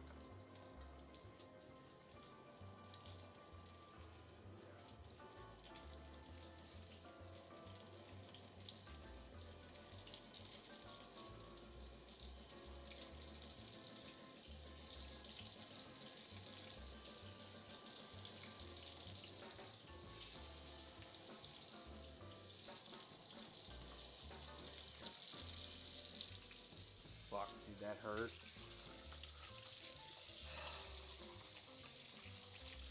Yeah, I just burned my finger pretty bad. Ow! God damn. Shit. Okay. Well, what are you gonna do? Live by the balls, die by the balls.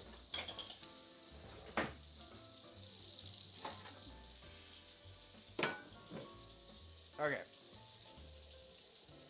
We are here to figure out how much Batavia rack we have. And that will dictate the proportions of this drink. We have not an ounce. This is half ounce, 1 ounce. This is it's an ounce. This is 3/4. Correct? Yeah. Okay, not quite 3/4 either. So we have half an ounce of Batavia rack. That's a bit unfortunate. We've got how much? Saint Germain. This is really the odds and ends of a deal. Okay, so that's 3/4 and then some Saint Germain. So it's probably going to be pretty heavy on the Saint Germain.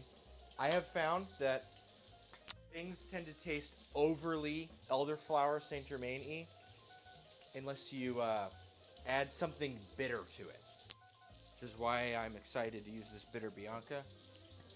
So let's add an ounce of this.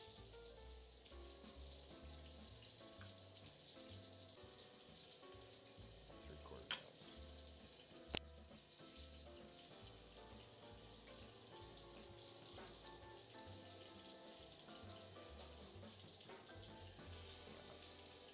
Yeah, get in there.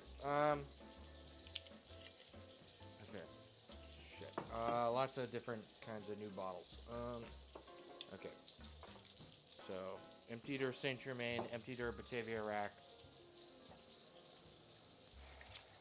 So we're at ounce.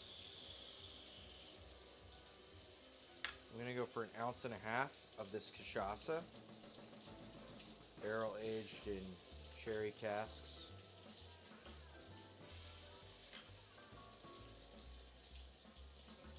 Smells good. Smells like a cherry pie. It's like cherry and corn, almost.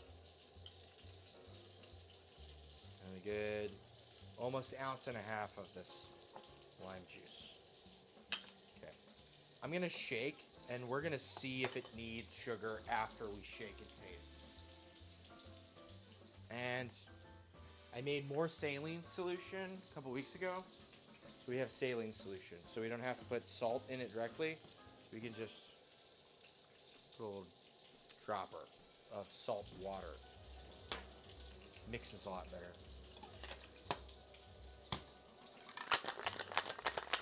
So the Saint Germain and the Bitter Bianca have a decent amount of sugar in them. So we'll see if that evens things out. If not, might need to go back in here with something, some sort of simple syrup. Most of my simple syrups are pretty dark though, which will affect the color in a negative way.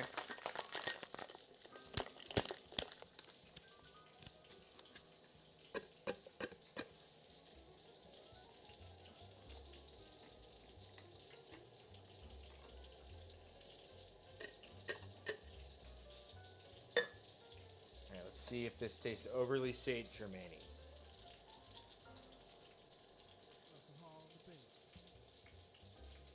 It doesn't. Whoa.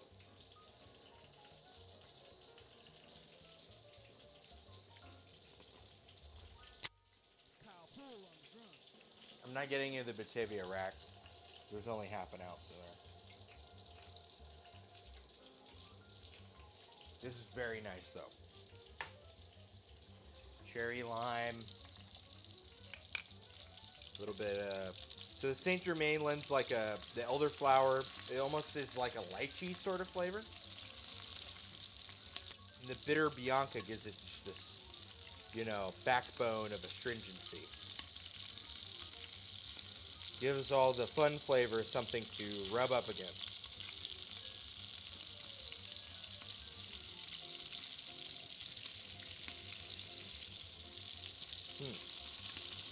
Yeah, the Bitter Bianca is like kind of nice background. It's playing its role without overstating its hand. I really like that. Interesting.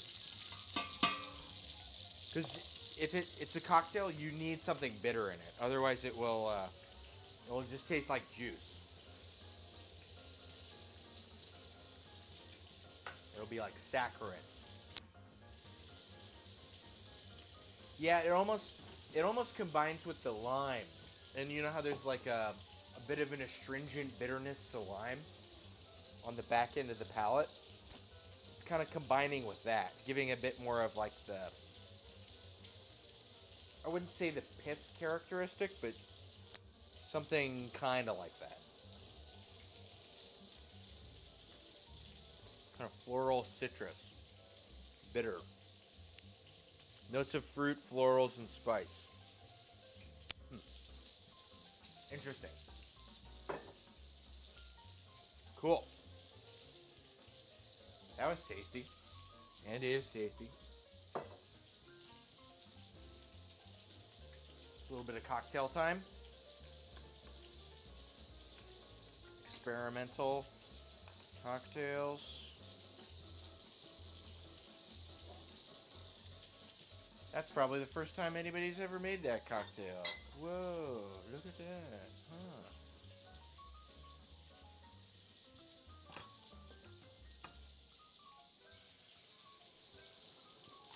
I have talked with multiple high-end tiki people who do a lot of rum stuff, and they don't know how to use Batavia rack. They've admitted, anyway. They don't like how it works and stuff, and I really do like how it works and stuff. And so, yeah.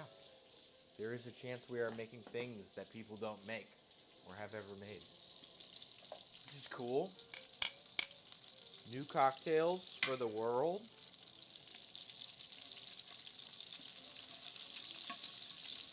Okay. This has been a long time coming. We have sauteed fucking 94 meatballs. Jesus Christ.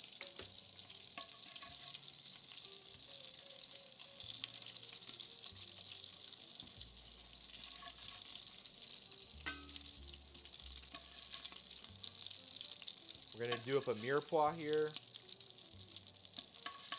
and then we'll have a bunch of stuff. But we've got all our meatballs. Hell yeah. Awesome.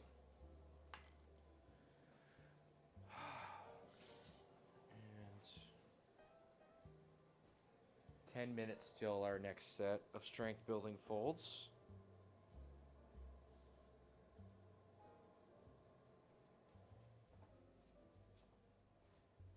We have red onion for salad. It's a big honkin' that guy. There's garlic. At this point, I kind of want to just overwhelm it with vegetal mass that has liquid in it, so that way we can go to, you know, deglazing, kind of saute-y land.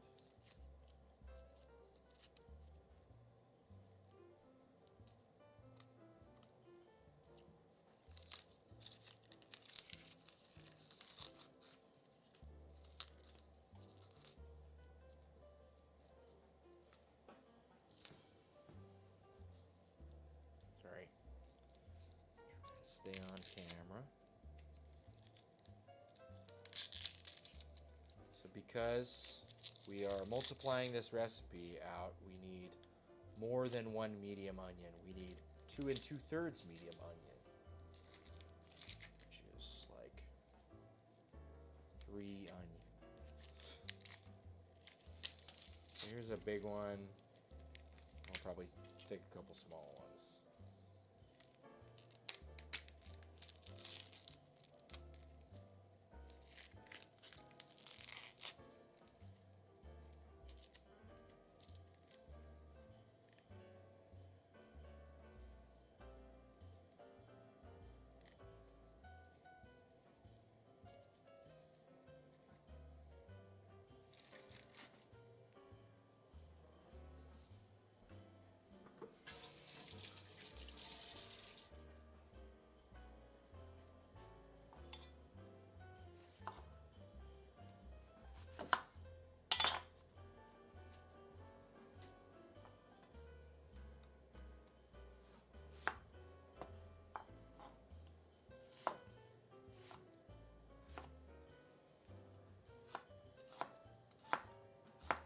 We're just chunking this out.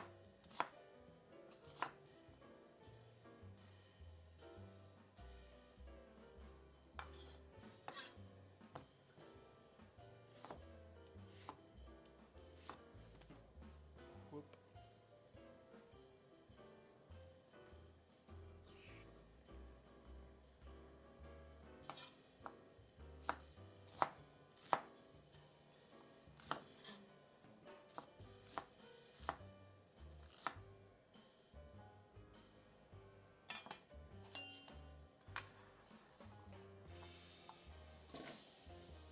Just want to get something in there.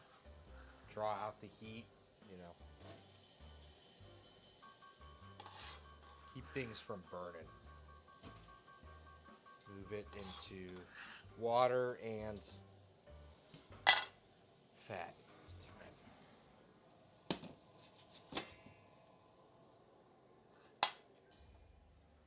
Got another bag of onions over here.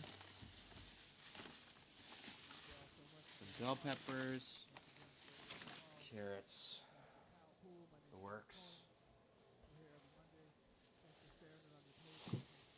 Okay, we'll start in with the onion. Let's see.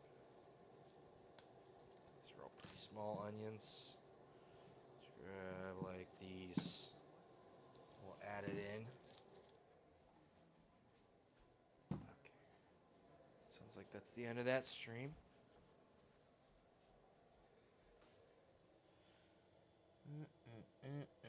It is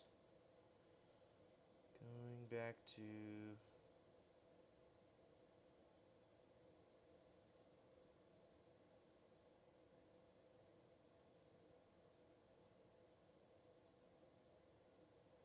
I don't know if that's a singer. We don't want the ones where people are singing. We can help it. Words is difficult.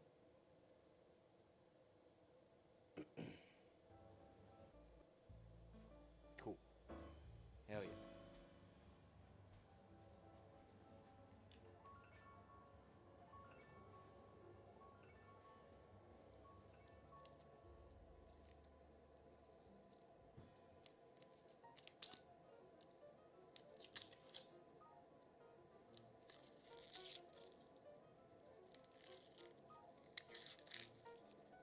Guess we don't need this fan on.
Fuck.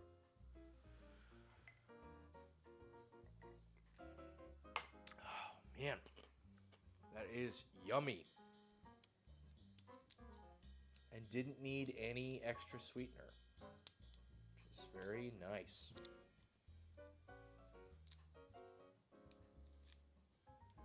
That's something I'm going to make again. Sans the Batavia rack, I don't think it's really doing a whole lot of stuff, so that would be cachaça. Bitter Bianca and Saint Germain with lime.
bit.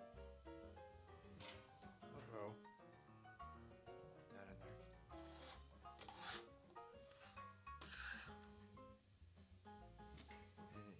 It is time for our strength building folds. We've got enough vegetable mass with, water in it. We can just let this kind of rock for a bit here. We'll get the carrots and the celery in, and then our garlic. Oh, fuck. Salt, which helps the onions sweat.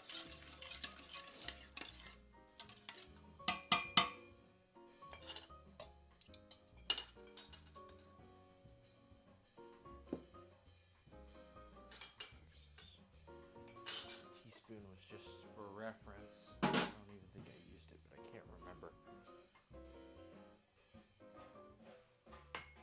Okay. Whoa. I love that drink. That tastes really good. Oh, lovely combination. Wet hand. Strength building fold, round number 2. Although we did do it in the mixer twice. But see, we can pull it up a lot better on its own. This is much better. Yes.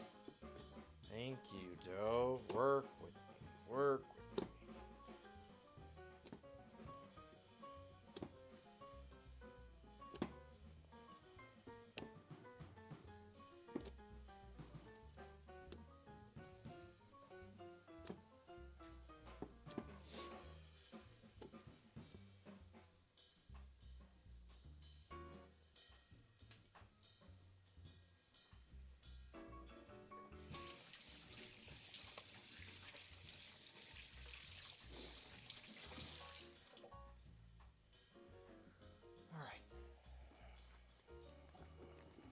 Second set of strength building folds complete. And there's schmutz and stuff on our kitchen condom. We don't like that. Looks like it's like red thread from the... Yeah, okay. None of it's in there. It's just on top. Don't like that. I'm actually gonna go back, do the proof thing again. Wait, it restarts itself. Okay. Is any of this celery good? Well, it doesn't look bad, so there's that. And there are carrots. Wasn't sure.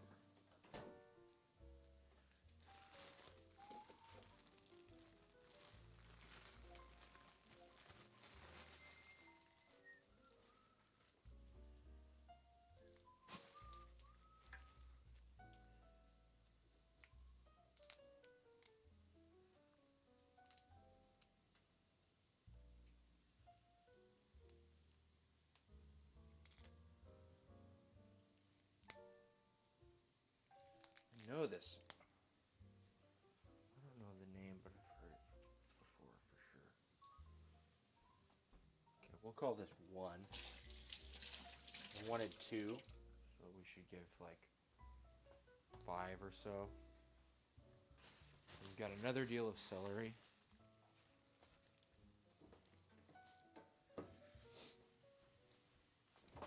In here, we need something like 4 more of these.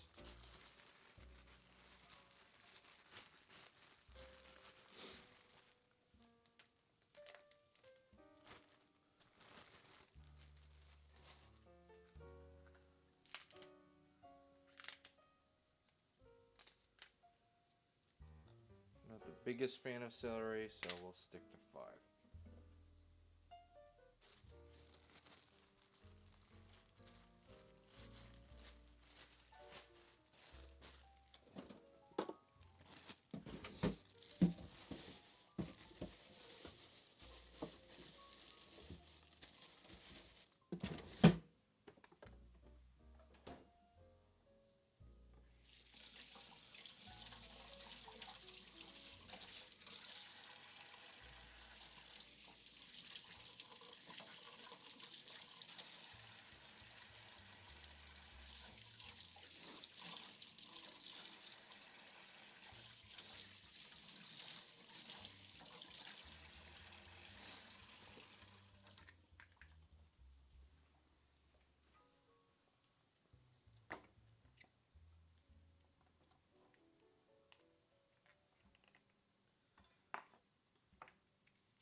ones, we're just gonna split down the middle and dice, and then the rest of them are gonna get just regular half moon treatment.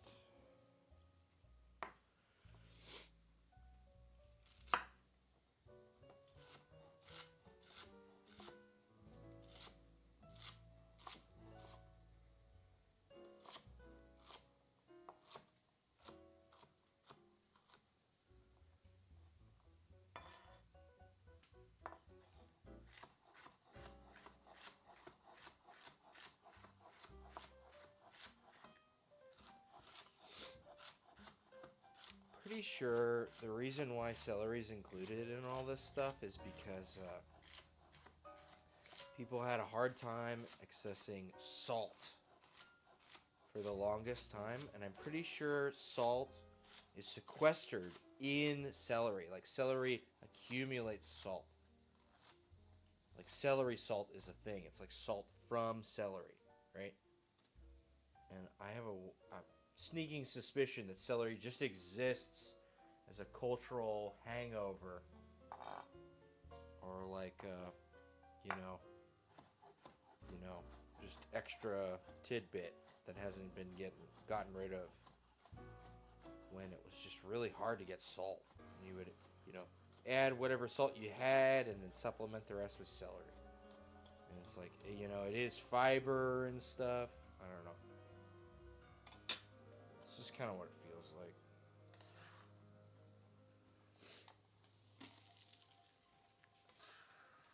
Other than salt, I feel like celery does a whole lot of nothing.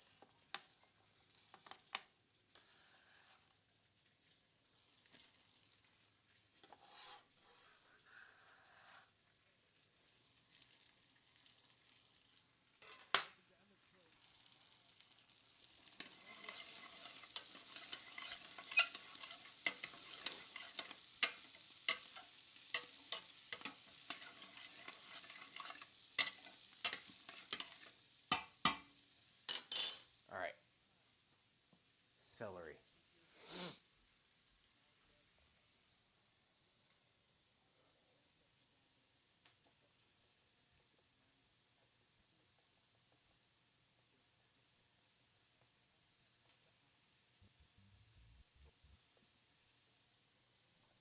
All right, cool.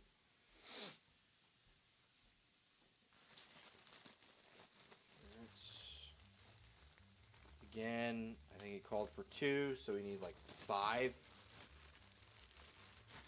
We'll just do everything in this bag. 1, 2, 3, 4, 5. And the 5th one is small, and there's an even smaller 6th one. So we'll just do everything in the bag. Works for me.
did have the fan on when it was smoke time. Sorry if the smoke persists. I done my best. Schmutz.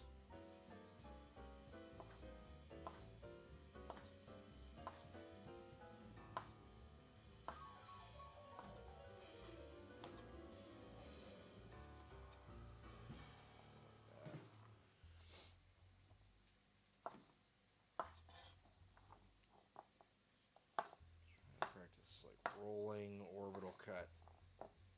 So much better that now that I sharpen these knives.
Yeah, most of these are about the same size. I mean, like, some of them get really small, but, like, you can see a lot of these are kind of about the same size.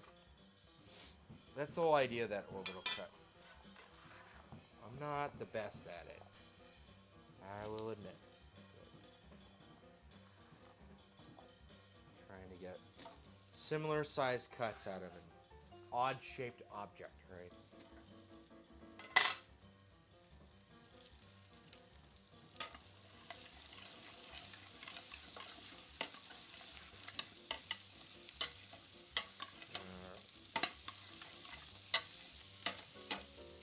Next is our garlic, and then we're going to start adding chard, and I think that is most of our, right, this is a mirepoix, right?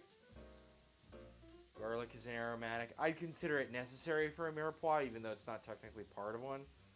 Mirepoix is just celery, onion, and carrot. We are using chard instead of escarole. So I didn't grow any escarole, but I grew some chard, and we have it. It's available. It looks pretty good. And then I also have some amaranth greens from when we harvested amaranth. I have some extra of these.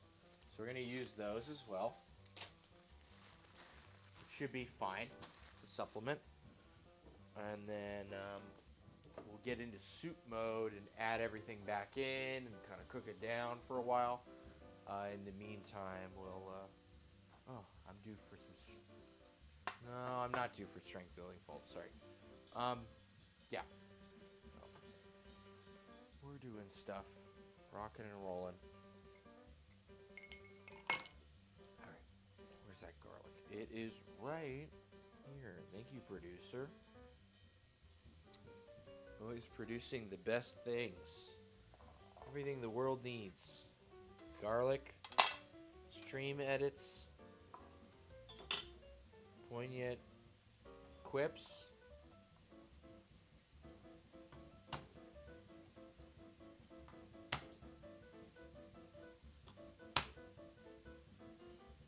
I love this knife for smashing shit. It is the perfect knife to smash stuff. And that's what Babish said. And he sold it. And we bought it because he said that.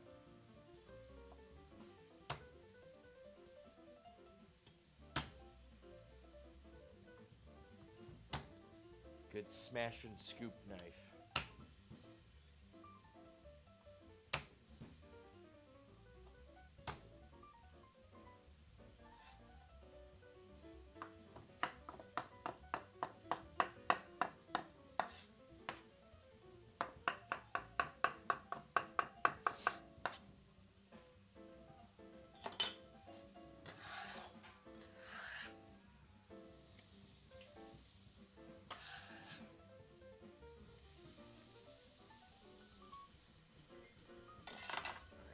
Let's wash off our chard.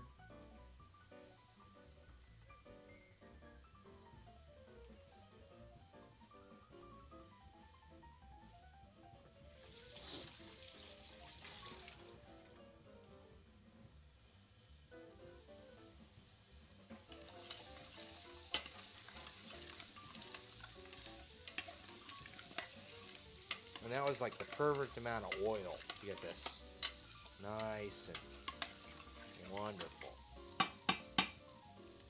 Just gonna add a little bit of cracked pepper. Might be a bit preemptive, but layer in the flavors.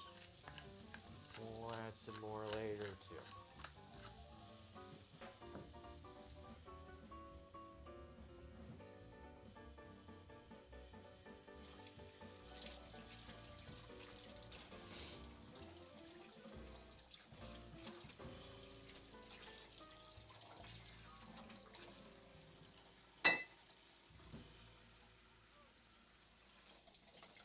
Might actually be a little low on our veggies, our hearty greens. All things considered, but Cool. On the drums. Truly Emmett Cohen on the piano. That was it. all right, next song. Come on, ba ba ba.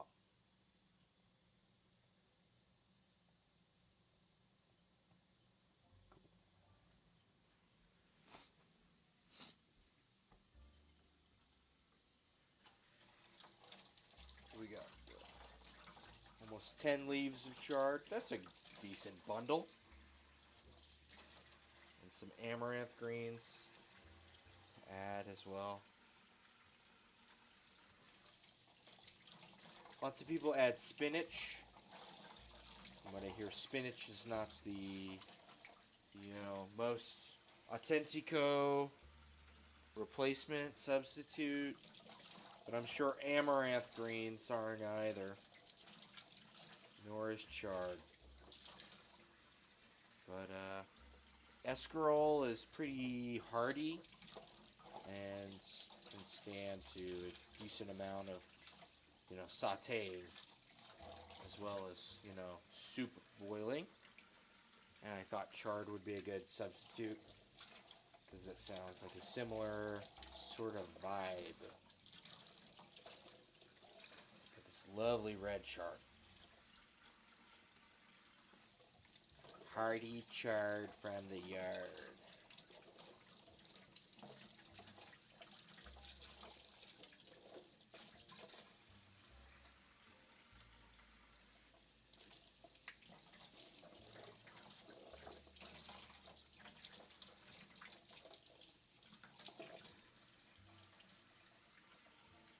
Making sure we eat it before the slugs do.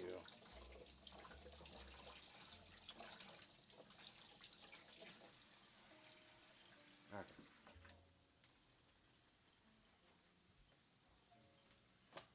Here it is.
I'm open to questions. If anyone has any questions. I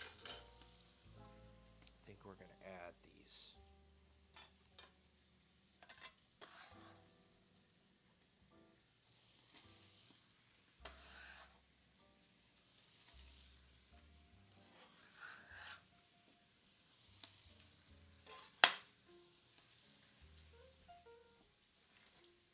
And our greens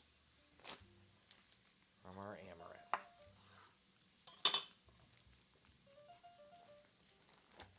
We did this when we made empanadas. That was like 6 months ago. Jeez. No, it wasn't 6 months ago. It was more like 5 months ago. September time. Sounds about right. Just gonna do a quick perusal. I saw a couple like bobs and bits on here. I'll give it just a quick. I used this as a spinach substitute previously. Amaranth is a Latin American grain that actually has complete protein. Kind of interesting.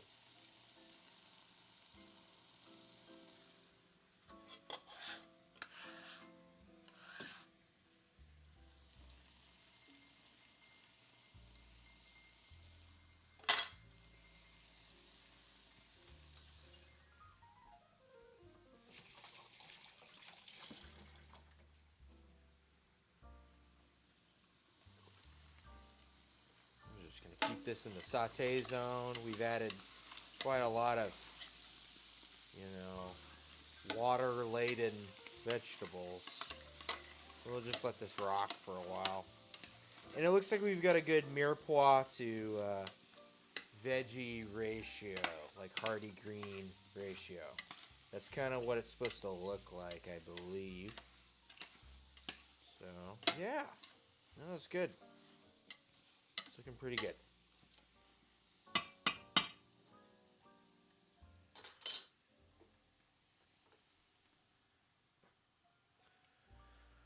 Oh, man. I think I'm gonna have another Coke Zero with, I was doing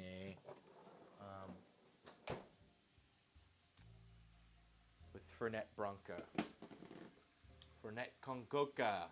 It's the most popular mixed drink in Argentina. Even though Fernet is made in Italy, in Milan. Despite that, 80% of the world's Fernet is consumed in Argentina.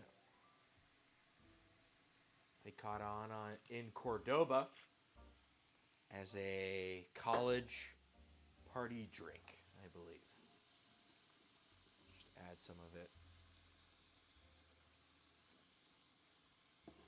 It gives the Coke a very chocolate, menthol kind of quality. It's pretty good.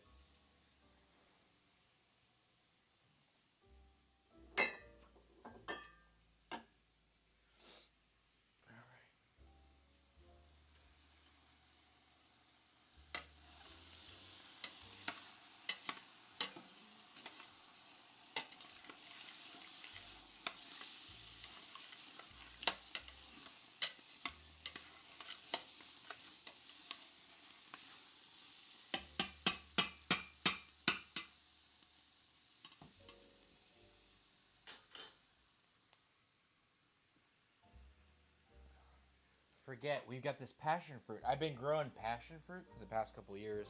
We've only had three of them so far. I think this next year will be good. But we actually had one that stayed on after we moved it inside, and we just harvested it.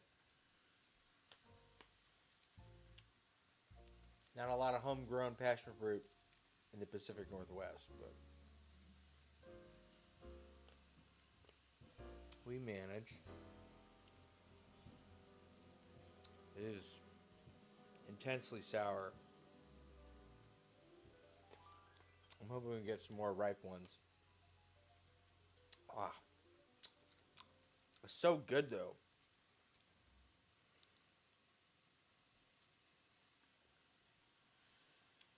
Repertoire of Count Basie. He'll have the composition called Lil Darling. And this week, and all this month actually, Whoa, we're celebrating man, the centennial that is crazy. birthday. So Christopher Parker, Mr. Unfortunate. Cheers. Cool. All right. And I think we're about due for another round of strength building folds. And then after that, we should be good to transfer in the next 30 minutes after.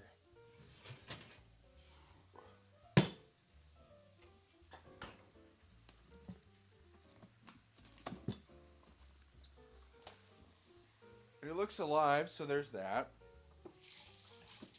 It doesn't smell very sourdough, so that would indicate, our sourdough is probably not as alive as I would like, which is a good reason why we added some active yeast to bolster that. We can get a good pull on it. That means we're developing that gluten. And we're taking something that is like equal parts water and flour and turning it into something that you can actually like hold as opposed to like a puddle. It's the kind of focaccia angle.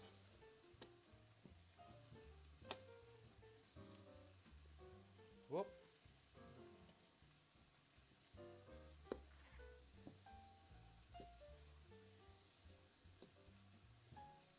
I go in for like, a decent amount. Just to where it starts like pulling on itself all around. More or less. I don't know. I think you can overdo it.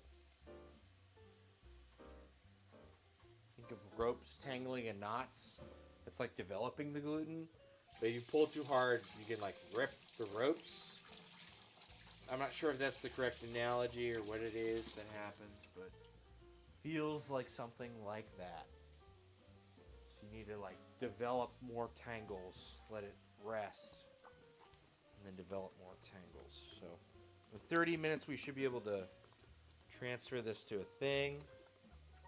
And then we should start confying some garlic.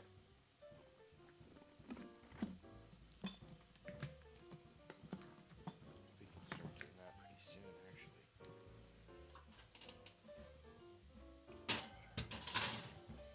It's gonna go in the oven. I've been cooking here for about 3 hours, and I think I'm gonna take a 10-minute break here.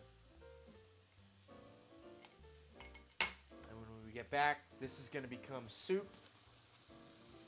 We'll confit some garlic, and in preparation for our bread and stuff, while all that stuff is going, we'll get a salad happening, some sort of Caesar-ish salad.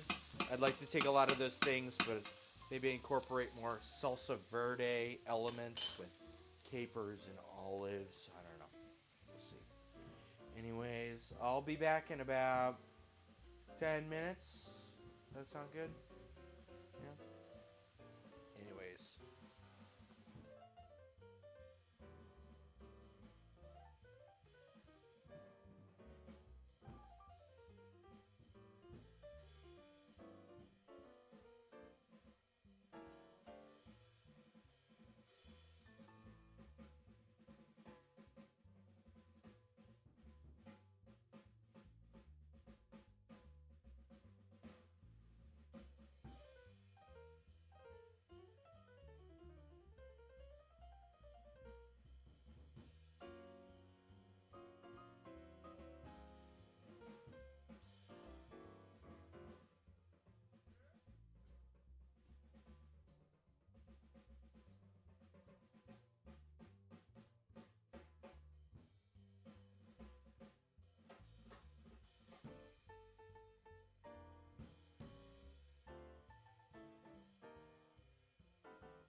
Back up on this. This is looking like a really good mixed green with the amaranth greens and the chard and mirepoix. All this looks really nice.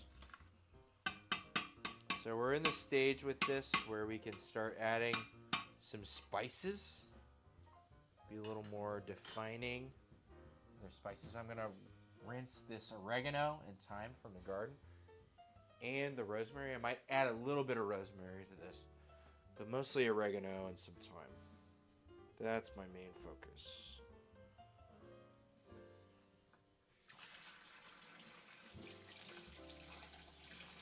And it's important to remember that fresh oregano behaves very differently than, dried oregano. And even Mexican oregano, right?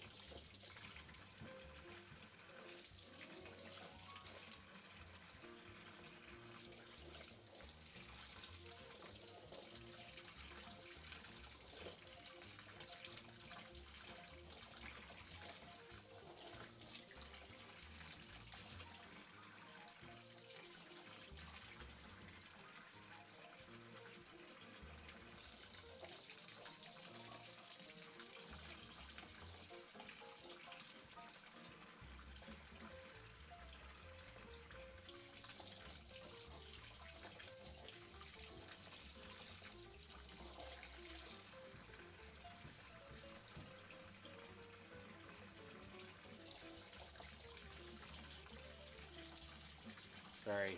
The oregano is fuzzy, so I'm just trying to wash off some of the stuff. It likes to pick up debris. That is the thing with the oregano.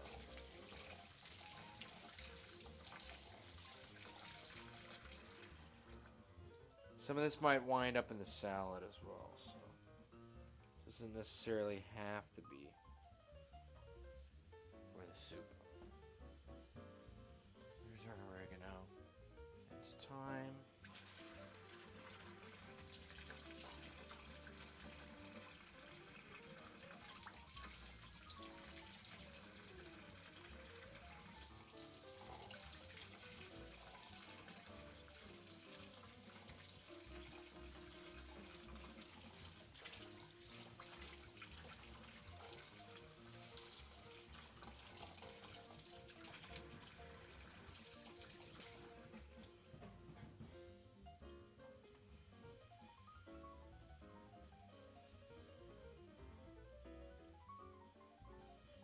Oh, and I wanted to confit garlic.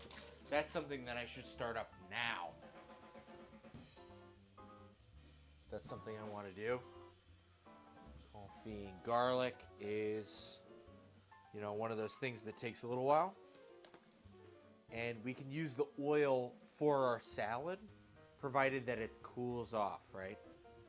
Which is, again, a thing where we'd like it to happen sooner rather than later. We've got more bulbs of garlic. Let's just go at it with one of these and try to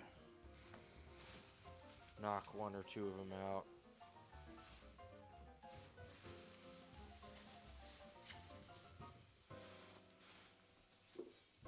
Sorry, I'm getting really distracted between multiple things. My apologies. Soup, oregano, and thyme.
dice this up and huck it in there.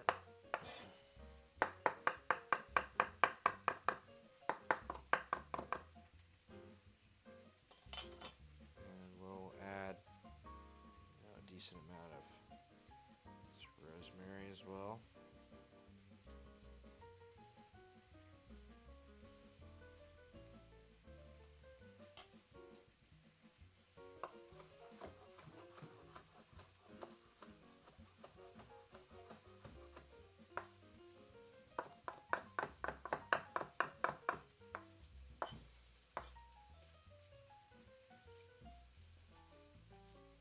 All fresh.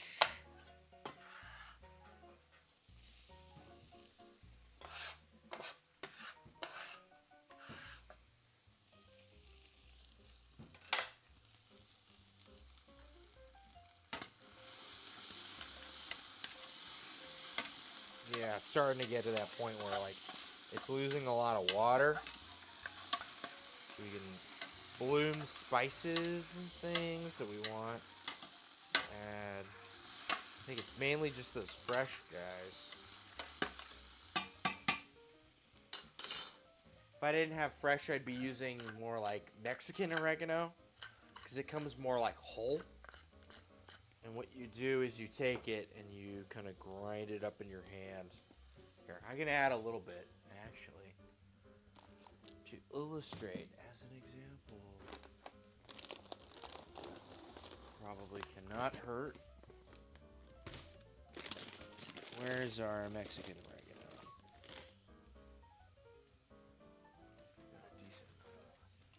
What's up?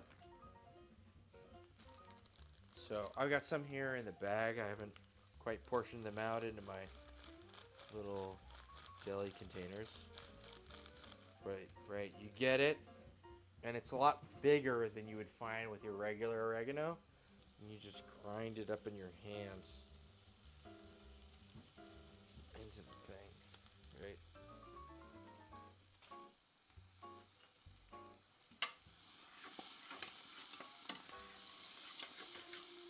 And honestly, adding that gives a much different flavor profile, at least in the nose, aromatic profile, than the oregano I just added. You know what I mean?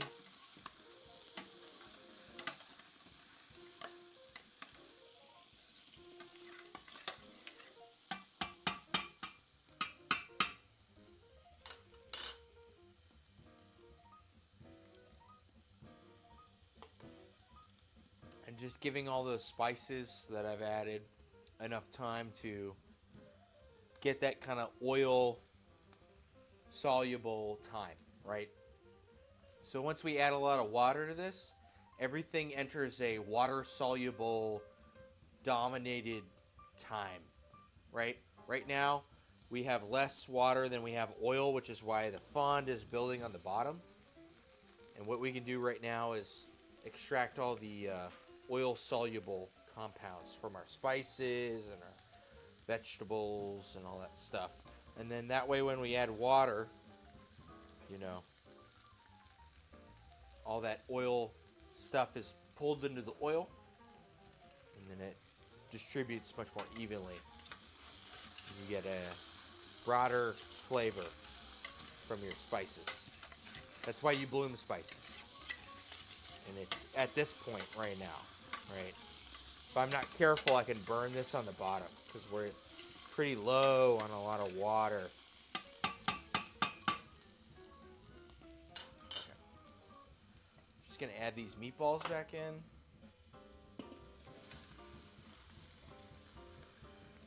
Or we're gonna add a bunch of water.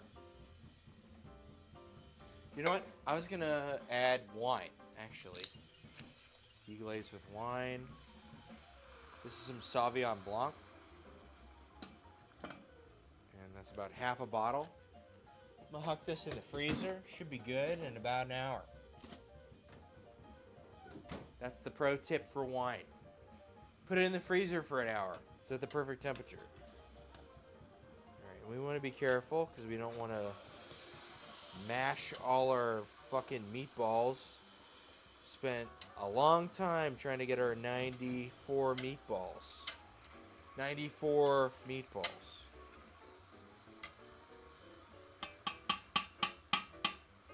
So I'll give this a couple minutes. And then we're just going to add a bunch of water. And you can do the thing where you add the water into the better than bouillon and mix it all together. But like we have time and it will combine. So like what the hell is the point of adding the water in the better than bouillon, putting it in the microwave and mixing it together and then adding it to the soup versus just adding the water and the better than bouillon to the soup, which is going to boil. You know what I mean? It's like, why do I need to involve the microwave at all?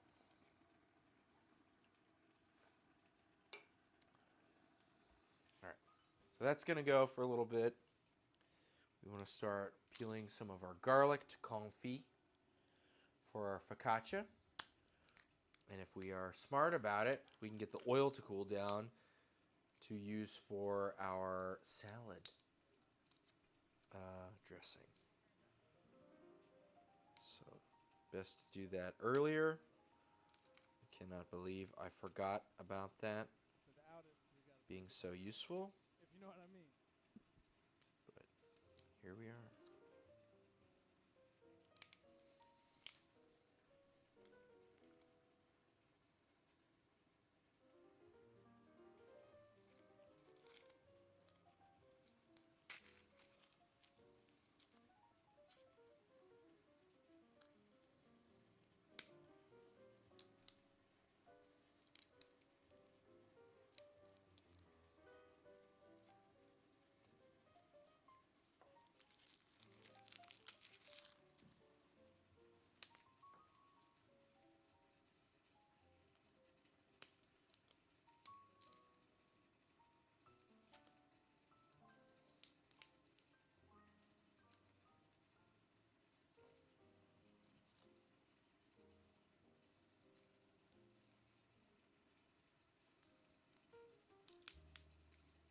God, I did burn my finger pretty bad on that last meatball. Fucking Christ.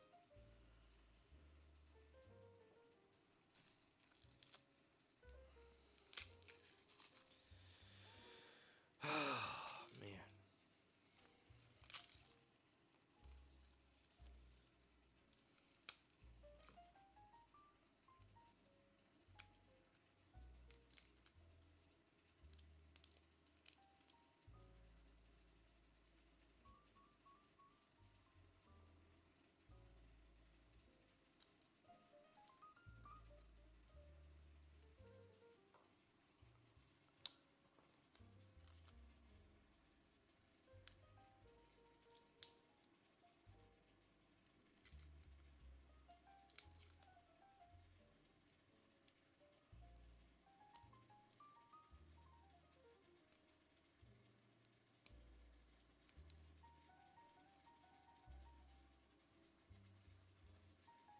Maybe this was a Christmas stream. To do a Christmas song right now.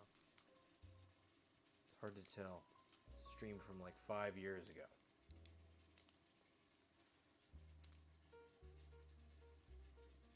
I like it though. It's good cooking music.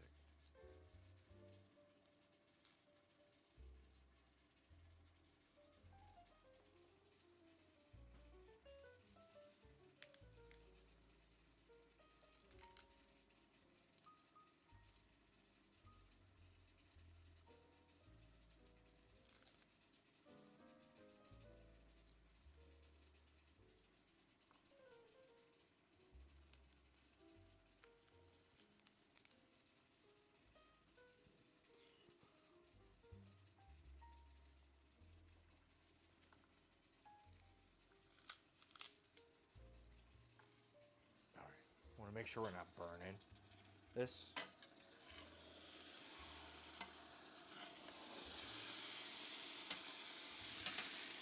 Yeah, you smell that wine coming off of it. That's good. All right. Hell yeah. Let's just add a couple, 3 of these, 4 of these, 5 of these.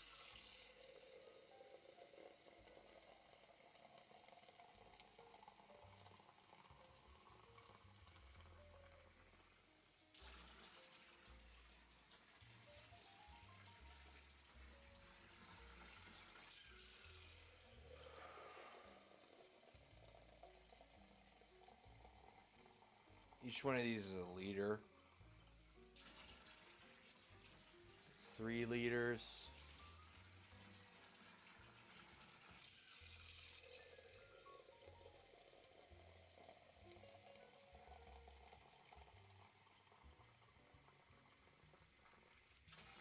It's 4 liters. We're just over a gallon.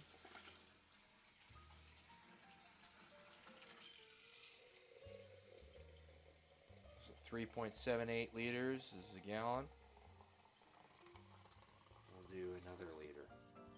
I think that matches the amount of stuff that's in here.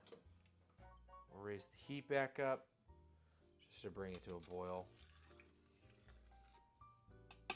I have a feeling we are low on salt. We just added 5 liters of water.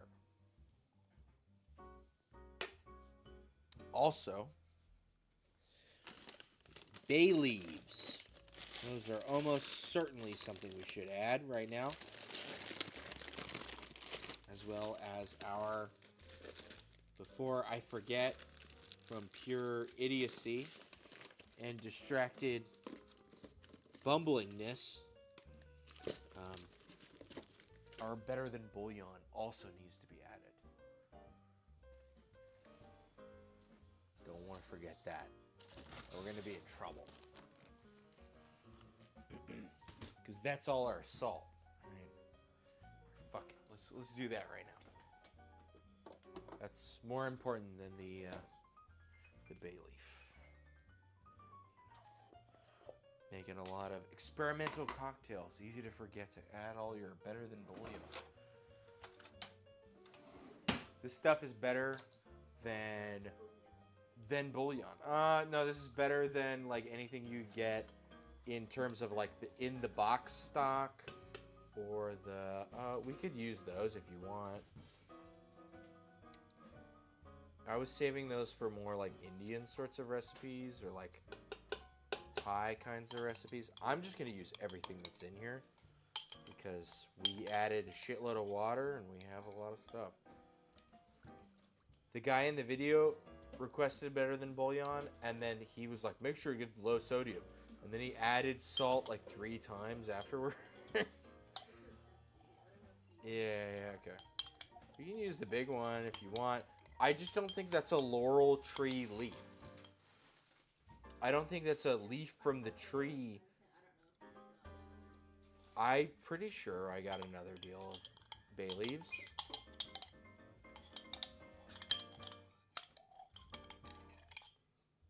Sorry, our spice organization works for about 3 months, and then you have to like fucking completely reorganize everything. 'Cause everything falls apart. Due to me, probably. Almost sweating me. I swear I purchased more bay leaves. I promise I did. I remember doing it.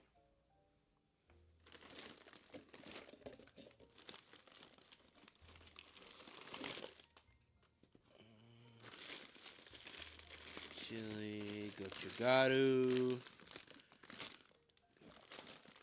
A bunch of allspice. Canela. I know I purchased more, I promise. Myself and no one else. Can you check the drawer? Sure. I know I threw something in there. Look, it's the bay leaves. Good thing you threw it in here, otherwise I would have looked for it forever and never found it. Cool. We're gonna add a couple, 3 of these.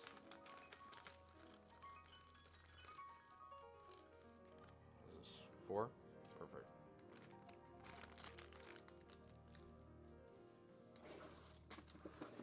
So those are leaves of the laurel tree, otherwise known as myrtle wood. And they actually do something, I promise. Over the rainbow, we'd like to dedicate that tune to our dear friend Sal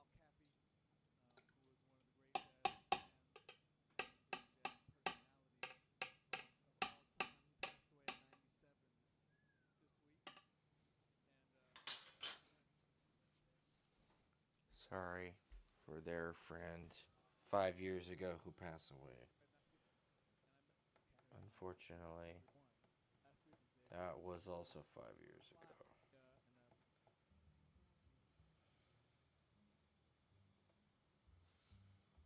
Okay. Cool. And we get the heat up. We just have a lot of water to bring to boil. We can start implementing this guy. And back to our garlic for confitting. Which can happen about, 30, 40 minutes. You want to do it kind of low and slow, but you got to make sure to check it to where it's jammy.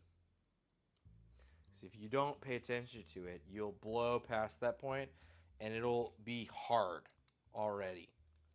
And it's fuck, man. You don't want it hard. You want it to be caramelized or whatever. At that caramelized onion kind of point. Caramelized is the wrong word technically, but that's the right word colloquially. Sorry if I'm getting too in the weeds. That's bad.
That's bad.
Okay.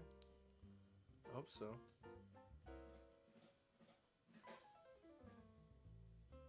Corbin, you're making empanadas? Yeah. What is it, 6 pie veggies? Was it what? 180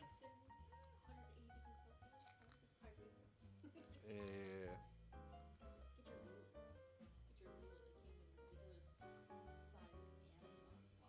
ruler. Get your ruler that came in ridiculous sized Amazon box. Yeah. Producer's editing a stream right now. Apparently, it's very funny.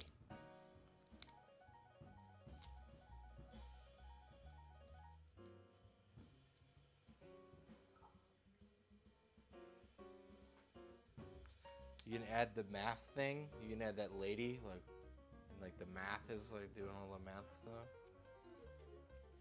Okay, this is all good. You are at liberty to edit how you would like.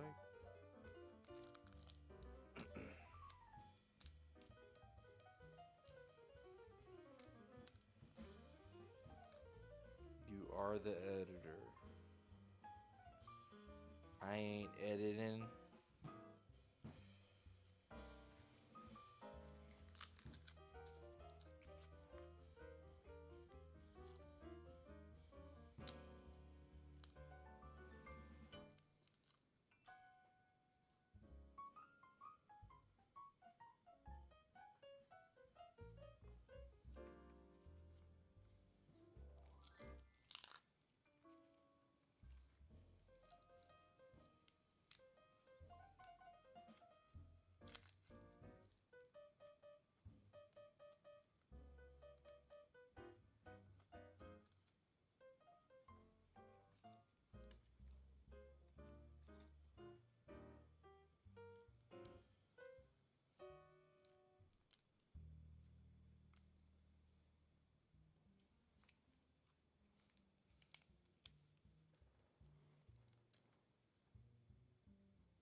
Okay, cool. Hell yeah.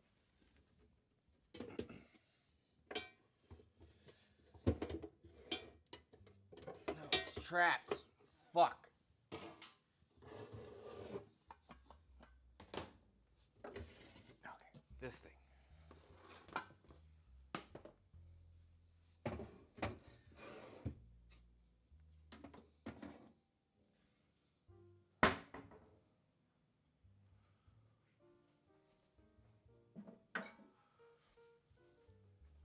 All right, and what you do,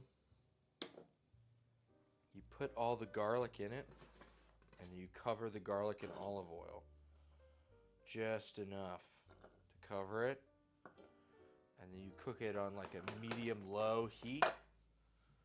And then you get jammy garlic that is like uber good. You put that in your focaccia, and everyone claps. Woo, yeah, yeah. And everyone claps.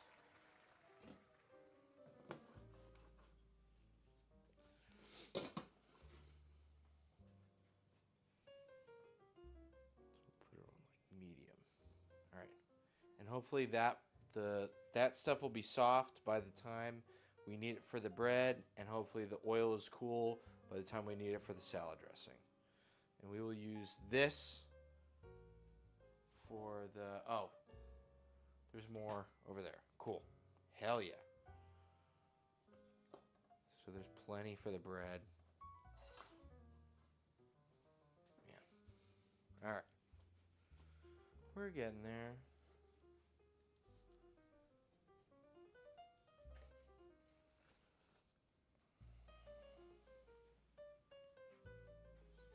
Okay, what's the next step for the focaccia?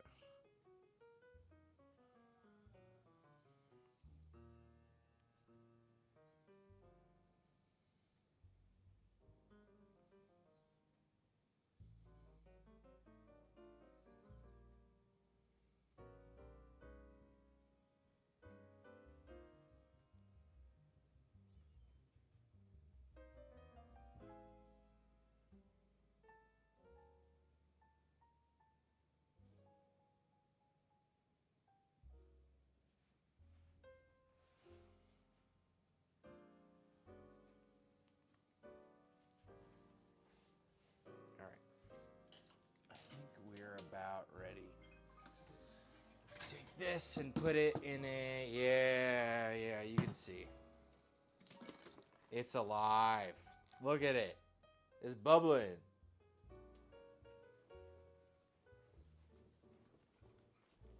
It's alive. Whoa.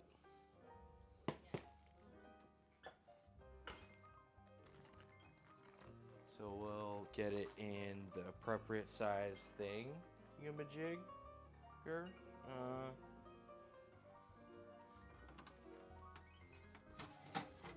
I think it's this one. Yeah? No? Maybe? Okay. I think it's the right size. Okay, cool. We just got to make sure to oil it. It's a big part of it.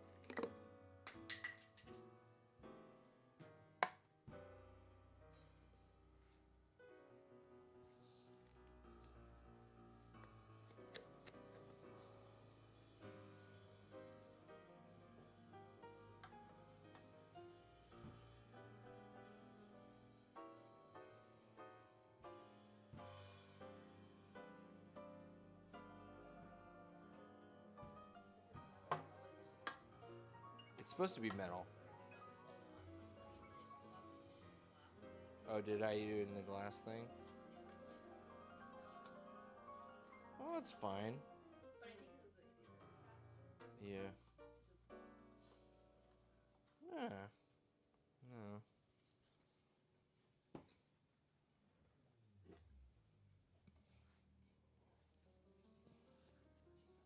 Just gonna use my hands instead of spatula.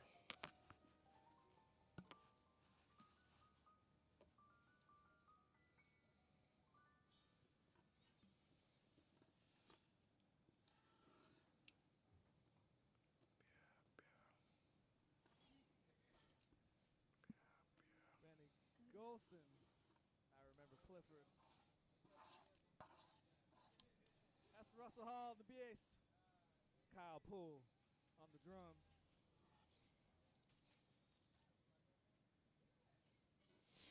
I'll play one more. Y'all good out there? I would be remiss if we didn't mention that we were taking some donations as usual. PayPal and Venmo and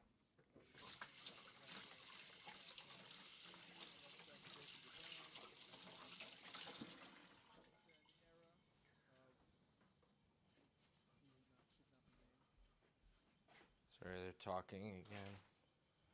They're always talking. Aren't they supposed to be playing music? God damn.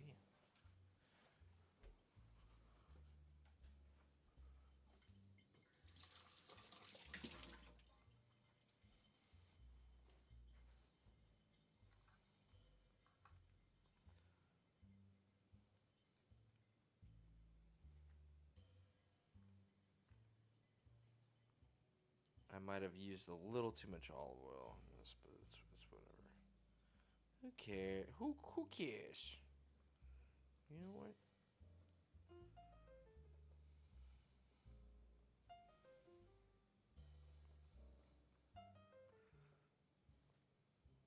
And then I'm gonna cover this in saran wrap and wait for like, I don't know, 45 minutes, I think.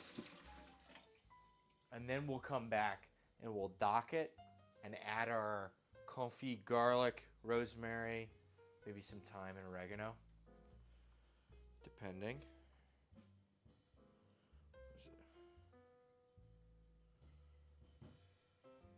Yeah.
say it does taste a little watery.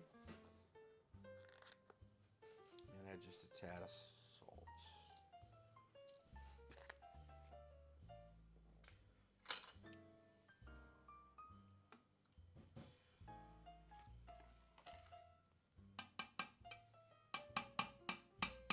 But it is one of those where this should come up to a boil. You should let it simmer for a while and make a better judgment on it. Oh, man. Okay.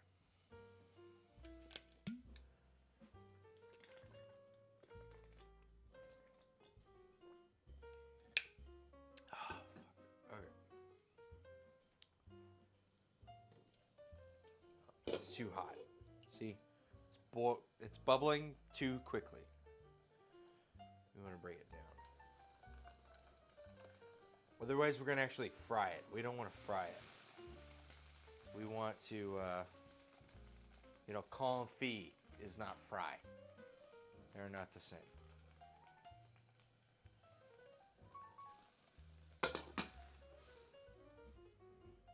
Sorry, I got to go to the bathroom again. I'll be back in 30 seconds.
producer is distracting me with her edits. Why do the stream now when you can look at the stream from before? It's funny because it's the stream where you're doing the AMRAP. Oh, it is the stream where I was doing the AMRAP. Yeah. That's how I got from like 6 hours ago too. I fell off. Oh, sorry. I need to put the microphone in my microphone. Sorry, everybody. Anyways. Comfy. Everybody comfy? Gonna do another one of these desk jobs.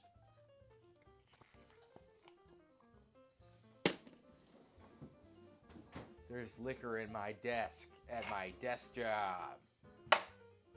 Woo!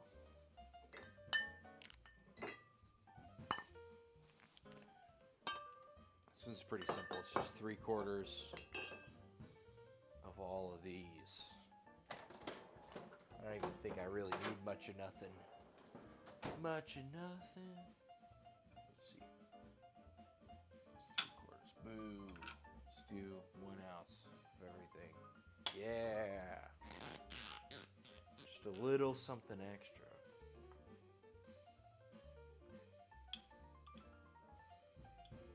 And then we'll start making salad.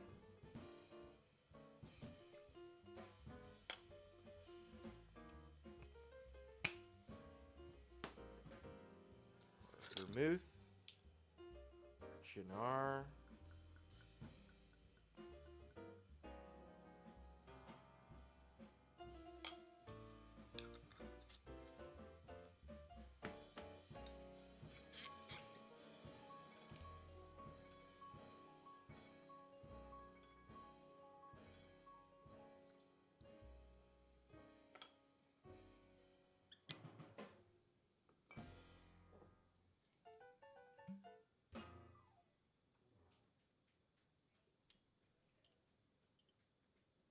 Kyle Poole on the drums, Russell Hall on the bass. You know what? I'm going to add a little bit of saline solution to this. Mr. Cobb said, "Killed real Why hadn't I been doing that before? We love you. We'll see you next Monday. Tell some friends. We hope that. Oh shit, that that's you the end of enjoy. this stream too? We'll see you all very, very soon. God damn. Don't They only forget- play for like an hour. Jesus Christ.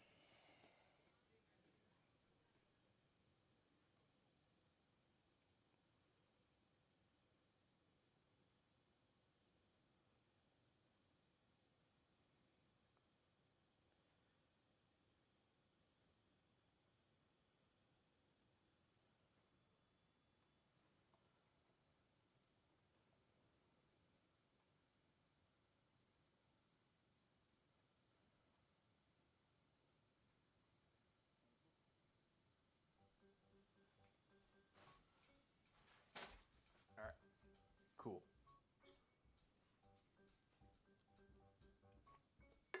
Okay, we added all the ingredients and we added our salt water.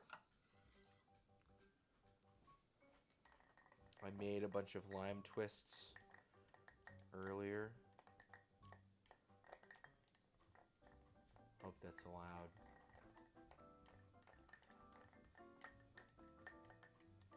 I do like this desk job cocktail.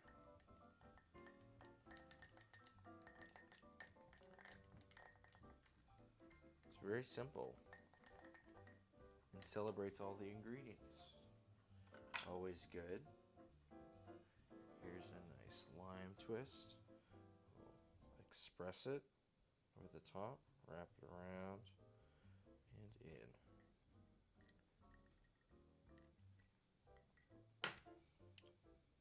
Money. Hell yeah. See, we want it like this, where it's like, it's bubbling. You can see the bubbling, but you can barely hear it bubbling. That's what we want. And honestly, this is just latent heat from it just sitting. I had it way too high. I should have it on like the lowest heat possible, honestly. That is Much more what it's supposed to be. It's been a while since I made focaccia. And confit garlic as a result. Same with this. We're going to turn this back down to like lightly above boiling.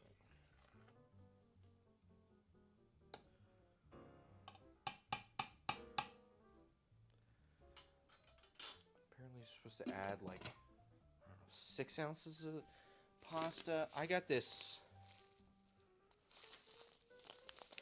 Here's 16 ounces. That's like 2 2/3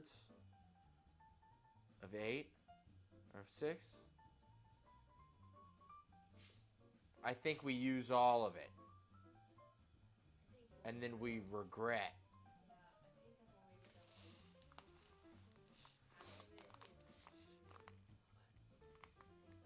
Yeah, but here. Here. Let me pull it up in the thing.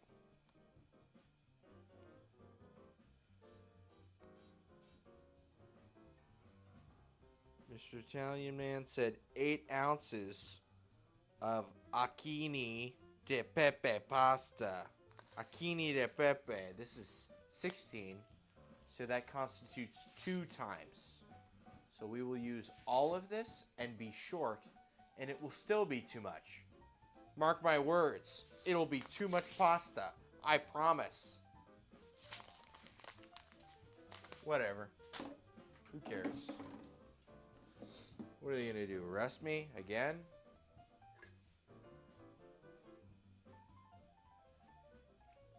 I ain't done nothing this time. Alright. Okay, salad stuff. It's so good. It tastes so good. Yeah. I think the best thing we can do is just start. I'm kind of at a crossroads because when you make a salad, you toss it all in all this wet stuff and then it just starts to decay, right? And so normally when I do a green salad, I will have a dry mix and then I'll have wet stuff and then I'll mix it together like as you want it. And I'm debating doing that with this versus like just tossing it all together. And I think we'll have dry and wet. So let's work on our dry by wetting it. Because that's how that works.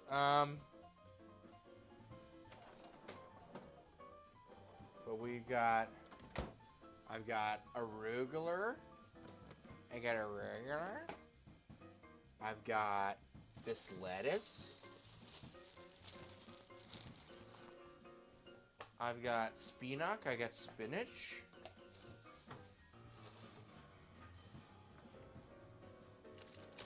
And I have fennel. And the other parts are red bell pepper and red onion.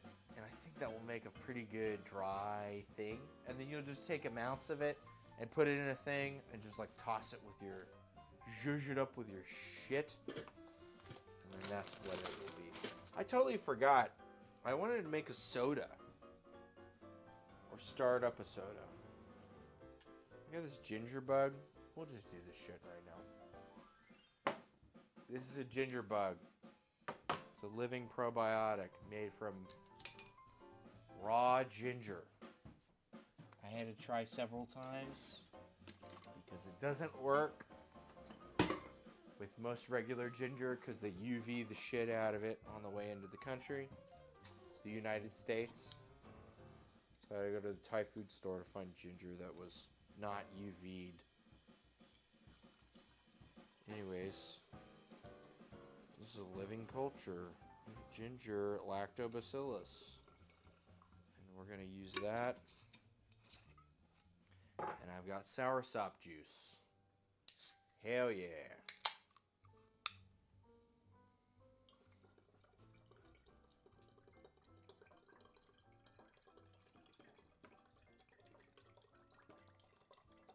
I got too many food projects.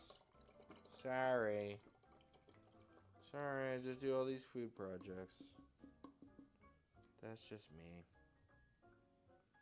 Lately, I've been supplementing these with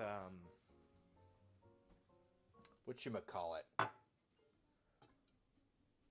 wine grape juice, which I still have some of. I haven't made one of these sodas for a hot minute, so I'm not sure if it's still good. Smells fine. Let's give it a taste. There's a bit of a slurry at the bottom that's just the sediment. You know?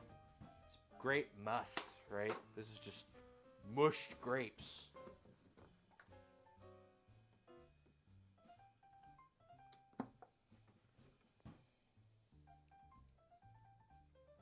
Tastes fine to me.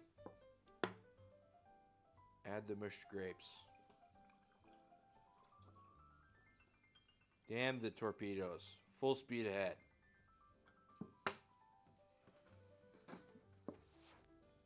Yeah, it's fine.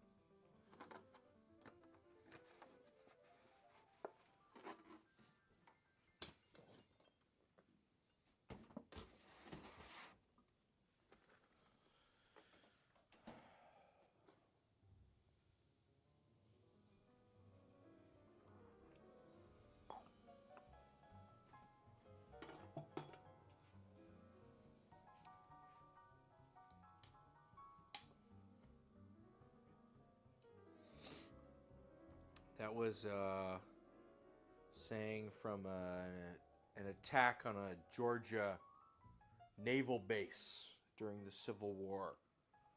The Union officers on the boats, they saw that there were a bunch of mines, which at that point they called torpedoes, which were barrels in the water that were treated with, wax and stuff to keep them water sealant. And the idea is they're all bobbing about in the water, and if you hit one, they're going to blow up. And all of these boats needed to, storm this naval base. And they saw all these things bobbing in the water. And the command was, damn the torpedoes, full speed ahead. And whoever made those torpedoes, those mines, they did a real piss poor job. Because I think 1 in 5 of them blew up. And they were able to take over the fort. I forget where that was. But I remember the quote. Other than Georgia. I don't know the specific name of the fort.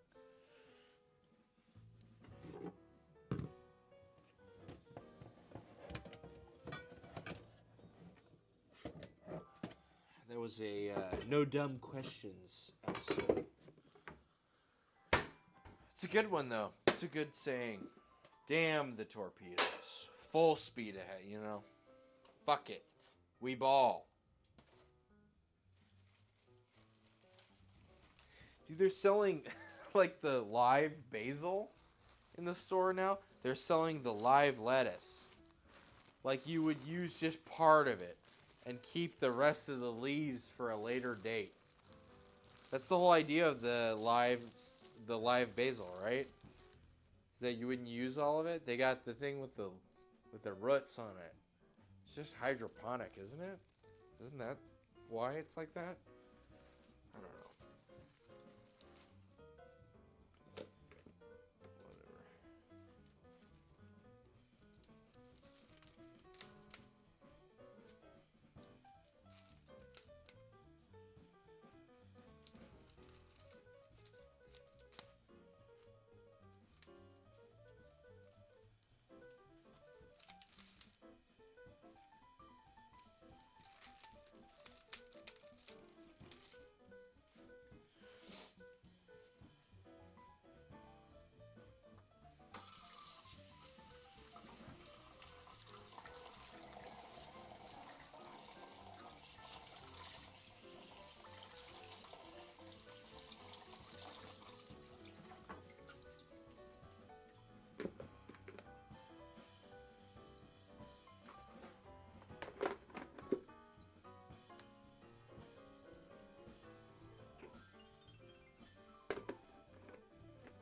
part.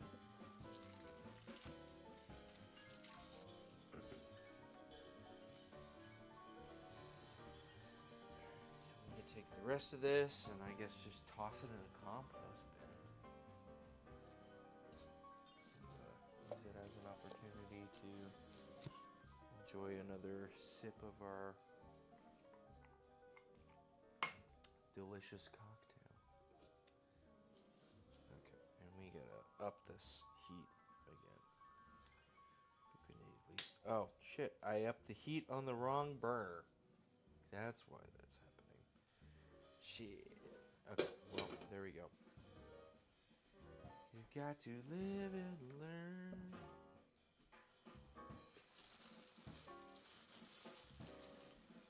Okay. Up next is it. That's probably what's gonna need to happen. Don't worry. I've never hurt myself with the mandolin. I am very careful with it.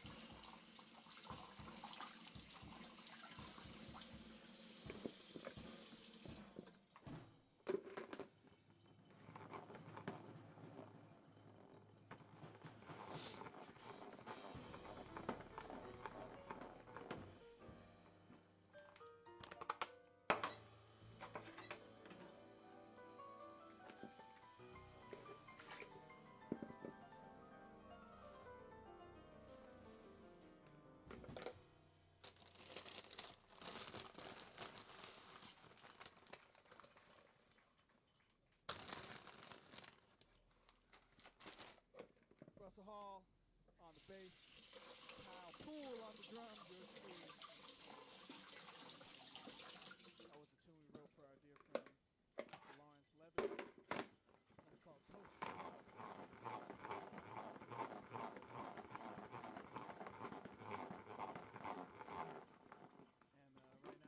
the world's finest trumpet players and greatest jazz musicians who happens to live, I guess, like a 1 minute walk away. And I've been seeing him on the street around lately. We were talking about playing together. We had an opportunity to do so.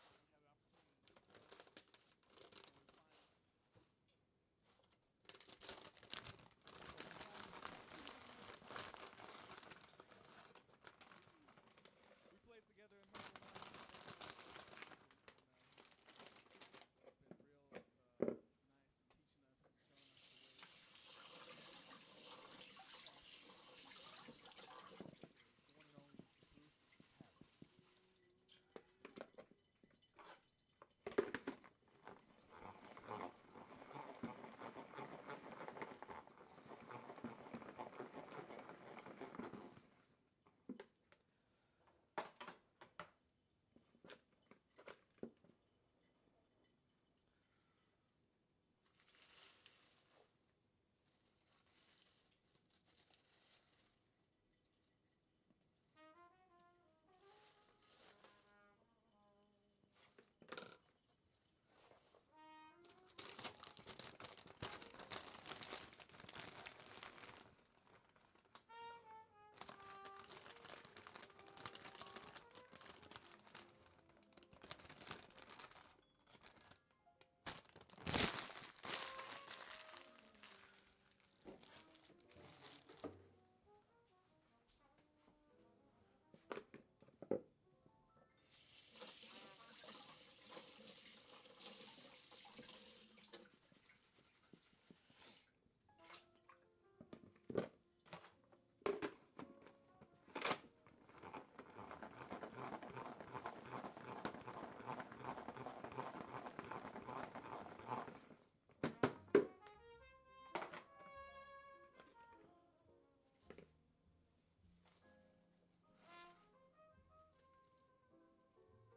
us and showing us the ways. The one and only Mr. Bruce Harris.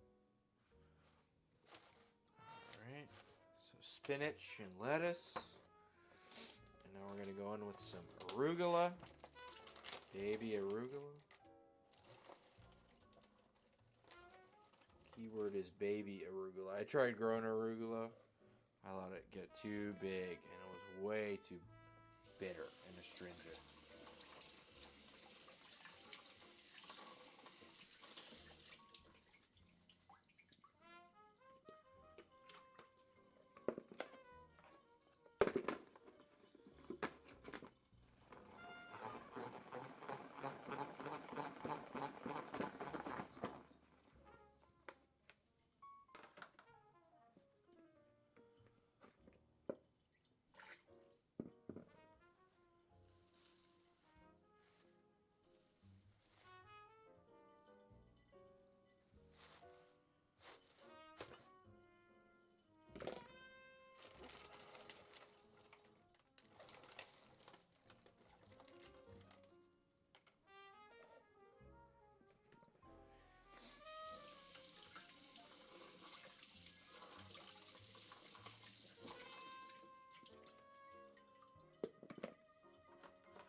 those are all our leaves for the most part. Lettuce, spinach, baby arugula.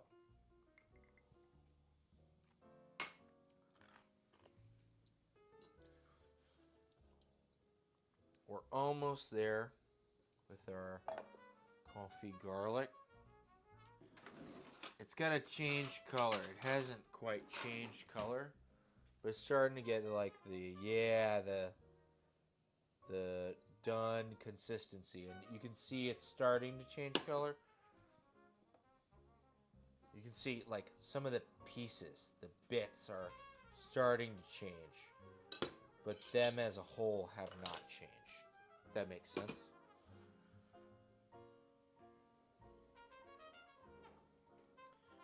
So we'll just leave the heat going as is, like maybe a little bit more. All right, in the meantime, we have these fennel, which need to be dispatched, I guess. It's a proper term.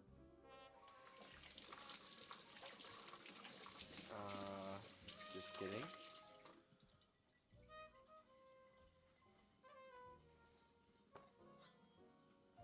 I'm just gonna trim them off. If there's any like exceedingly bleh spots on them, I'm just gonna trim that off.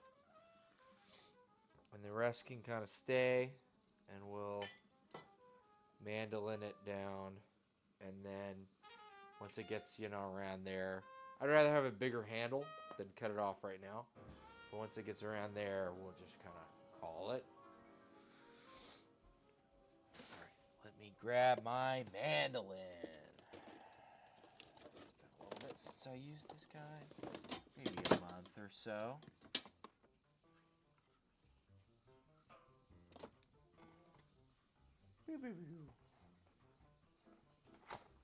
Is that you?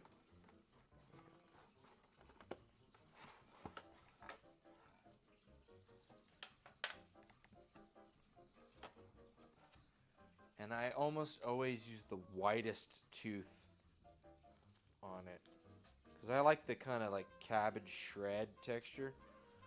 I don't want to like mush it, right? It almost seems like every other one wants to mush it.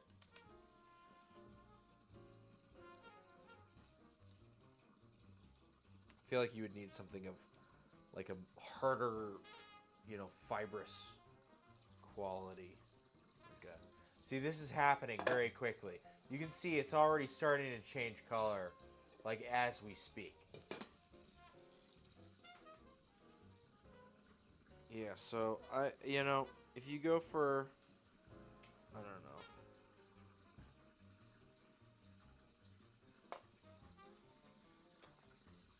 maybe a carrot would work for tighter, like, tooth. I don't know. It's hard to say.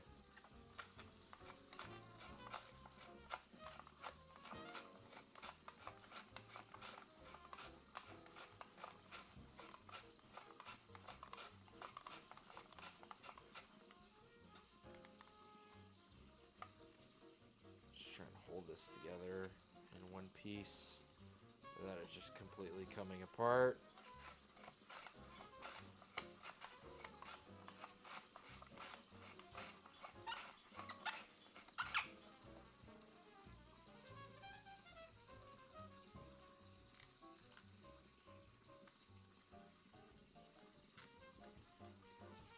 Outer one does not want to play along, it seems.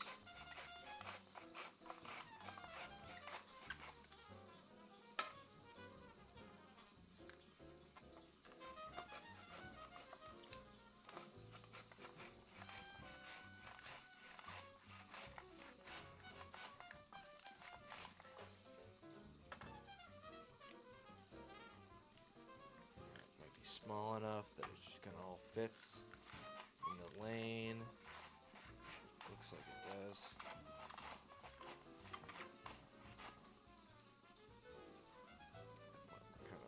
spent on that side anyway.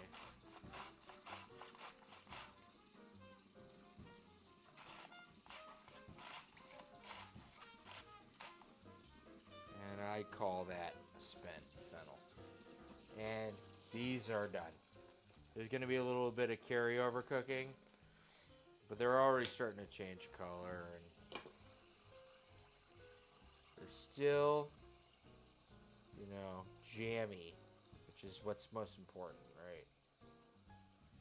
If we let them go further, they would get that water would leave them, and they would become, fucking unusable. For lack of a better phrase, fucking unusable.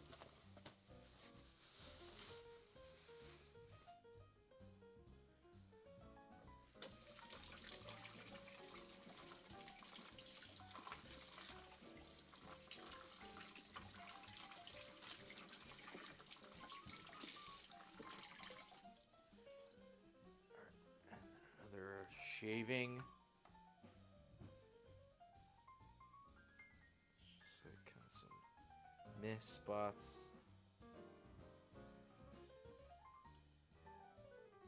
Happy to just shave away. Maybe like that.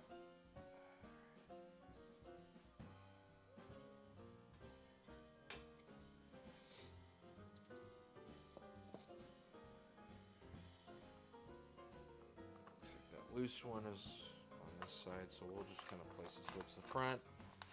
Try to shave off as much as we can while we can.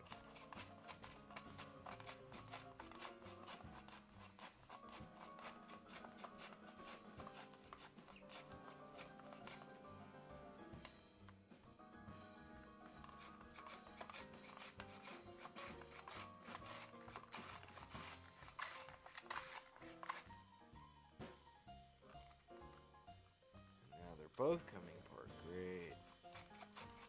Best case scenario, of course.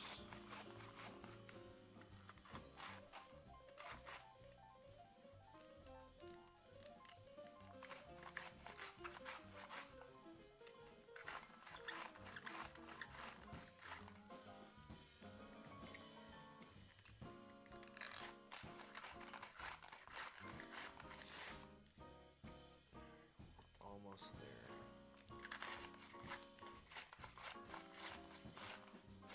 Alright, and that's probably all she wrote for the fennel.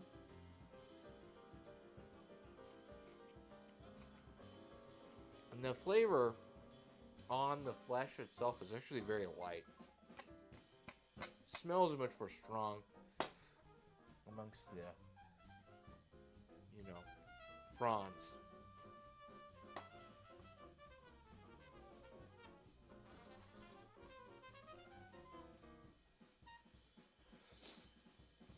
Gotta be careful with our elements. They're hot.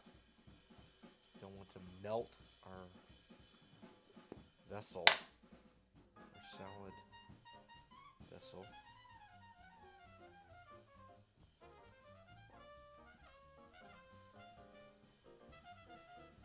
Yeah, this is starting to get very hairy.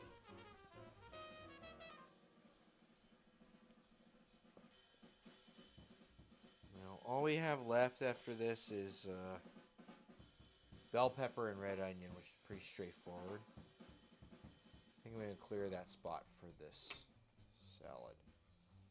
Okay. I think that's the move.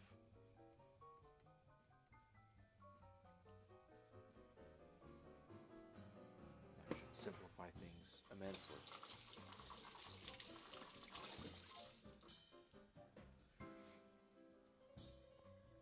Alright, well, we don't really need this anymore.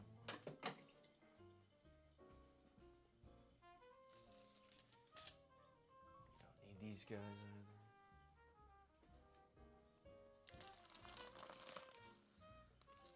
We're gonna have to take this out at some point. I think some point is right now. Go put some shoes on. I'll take the compost out. get back to it.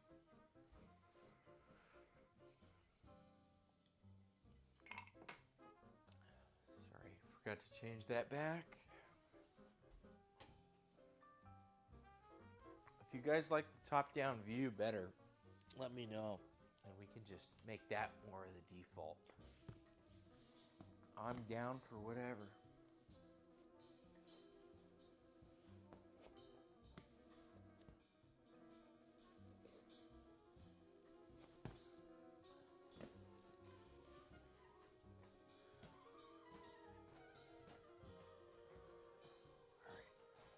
All right, I gotta take this out.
mentioned Bruce. All right. Things should be a bit easier now. Bruce and I met in the band. Well, we met before that. Emmett is speaking again, We recorded unfortunately. called Harlem Shuffle, which is appropriate because we're right in the middle of Harlem. My apologies, Emmett. Your speaking is interfering. Is he going to be singing? No. There's going to be trumpet playing. Okay. That works for me. Okay. Here's a salad, mixed greens, and fennel. We would like to add red onion and bell pepper.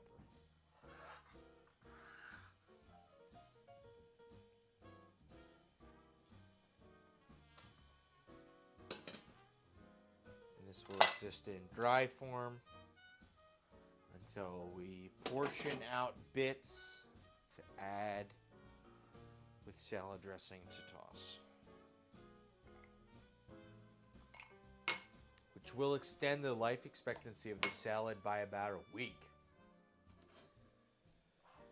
If you didn't know that, you can keep the non-salad dressing parts away from the salad dressing part, and you can extend the shelf life of your salad for like a while, depending on what the composition of the non-salad dressing part is. Cucumbers do not like to last a while after cut, but basically just about everything else can last a lot longer when not, sopping wet. It's damp. It's not sopping wet. Submerged.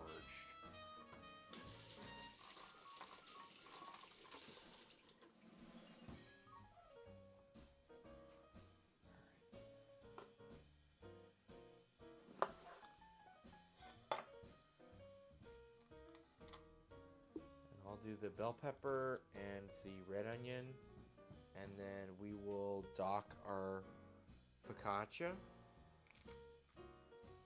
and get it situated. And I think we'll just preheat the oven and give it like a good 20 minutes to sit with all the stuff we've added. And then while it bakes, we can make our salad dressing and finalize our salad. And then that will be, soup and salad and bread. Should be pretty good. Sorry it's going late. It's probably going to take about another hour. My bad.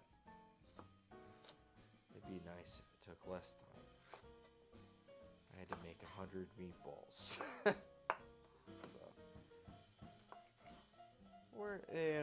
but that's where we're at. That's what it is.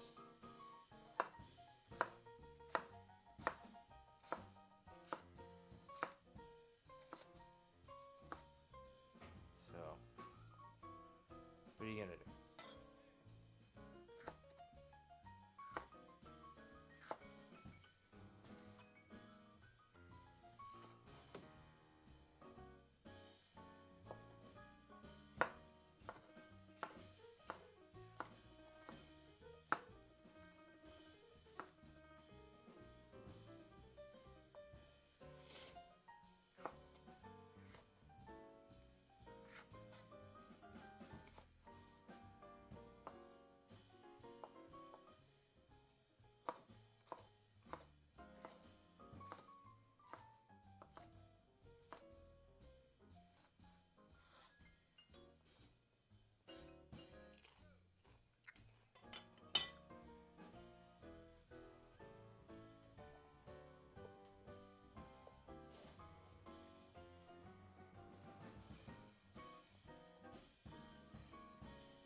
Alright.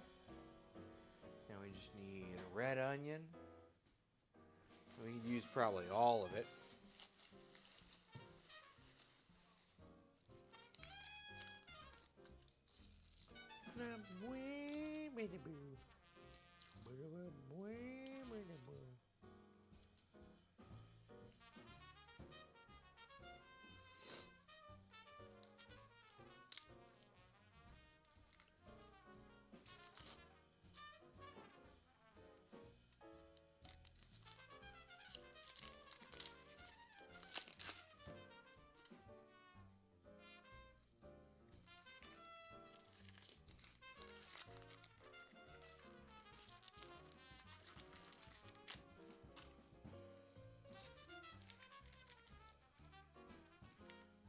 And I like quarter circles for my red onion and my salad.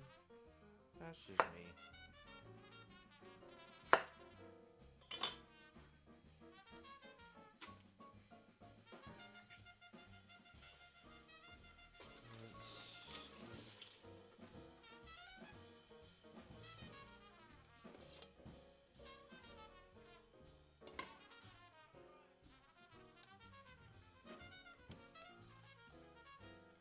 I'm gonna give this another taste.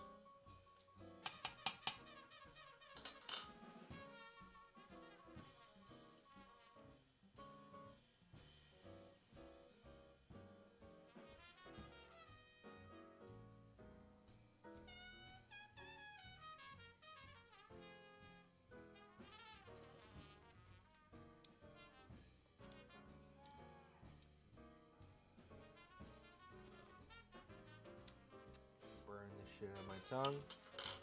Wonderful. Good. More salt. I think it needs some vinegar too. I think that's a big thing it needs. Some more acid. I didn't add any vinegar. I added some wine, which would add some acid, but not nearly as much as, good helping of vinegar. God damn, fucking tongue. Ugh. Well, at least it was localized to one part of my tongue.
outer piece.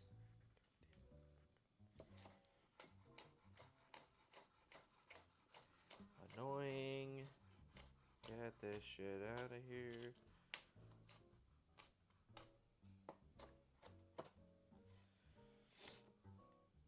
I get that it's a different direction of grain, but we're just trying to make it fucking work. I don't know. It's too much sliding. Not enough cutting.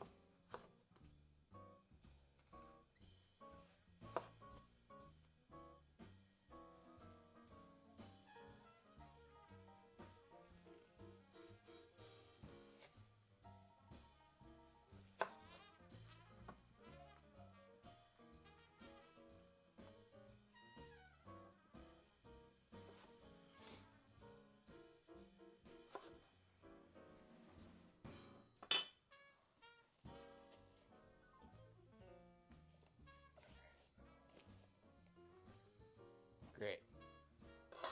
And these will all be portionable, dry parts for like a week and a half, 2 weeks. Which is good. It's helpful. Gives us a lot more time to work with for that. Alright. I'm gonna pull up our... Oh. Yeah. This is foomfed, if I do say so myself.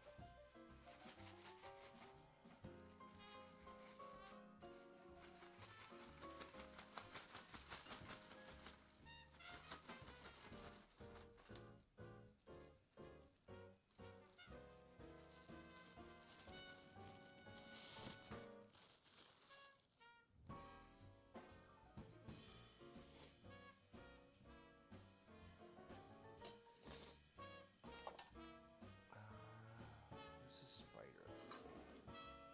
It's fine. We'll go through with our fingers and dock first, and then we'll add the components we want to add. Right? I think that's the move, right? Go and you Harlem dock. Shuffle, written by yours truly.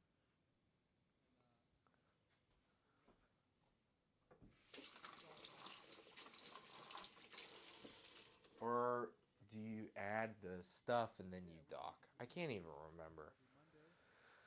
Oh my god. Fucking Christ.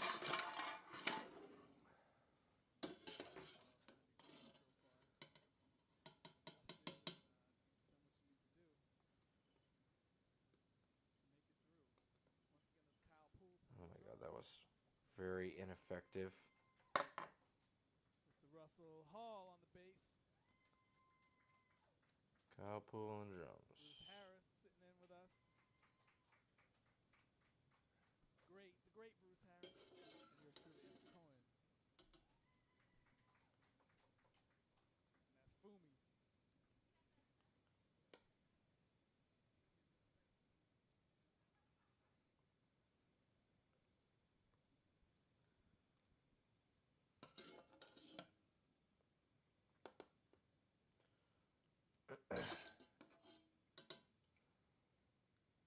I'll add the rest of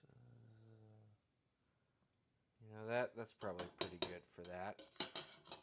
Whoop. Careful. Jesus Christ. We'll add the rest of this, like, herb stuff, and we'll redock it again. I'll give it 20 minutes while we also, like, preheat. We can cook this while we do other stuff.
smells like enough for sure. I'm also gonna add the rest of this. Or maybe not. I don't know, because we might use some of this in the salad dressing. Just trying to add a good, pastiche of flavors. Seems to be the most dominant kind of bouquet.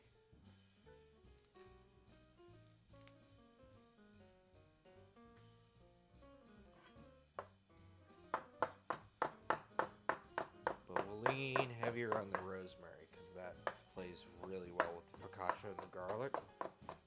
At least it has. But I'd like to add a little more. Just gonna fill it up.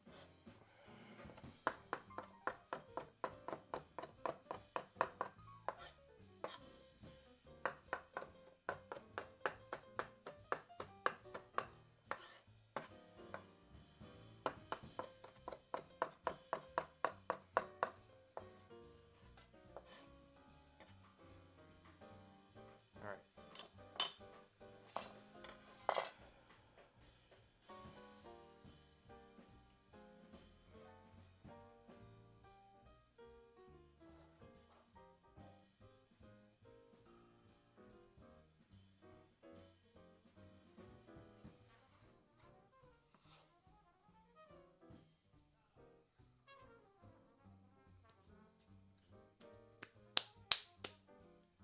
All right. Cool.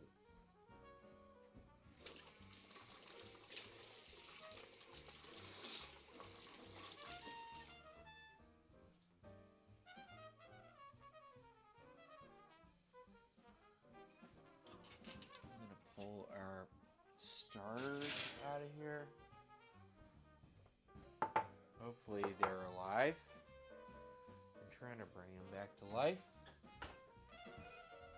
Alright, and let's see what we're supposed to bake this up.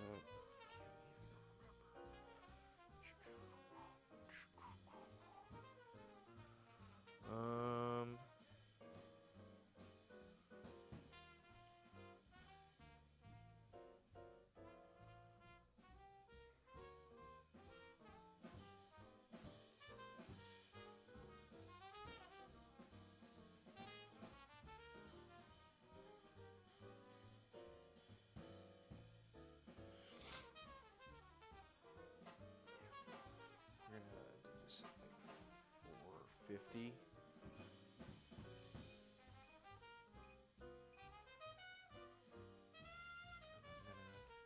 I'm gonna redock this with all the stuff on it.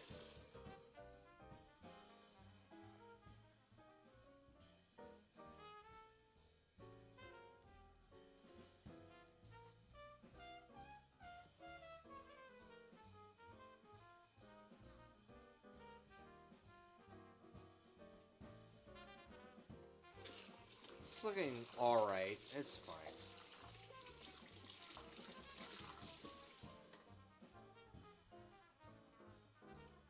Pretty good for an impromptu recipe. Kind of fluctuating between sourdough and regular.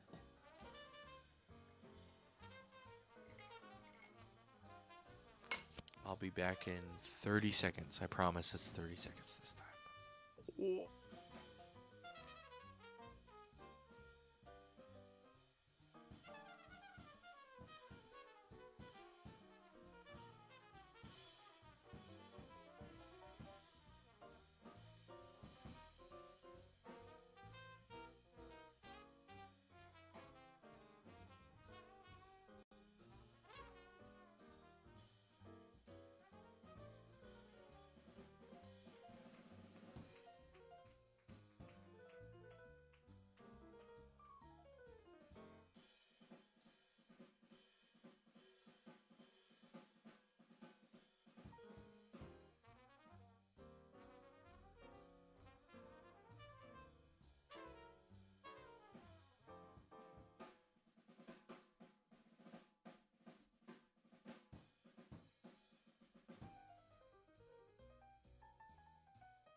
All right. Well, the camera's off.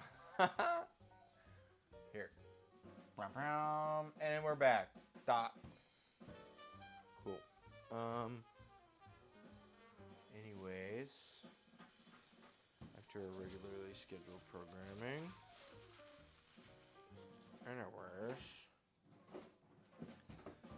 we need to make a salad dressing for this. I want some sort of kind of off Caesar slash, salsa verde sort of thing. So I don't have any anchovies, but I do have sardines.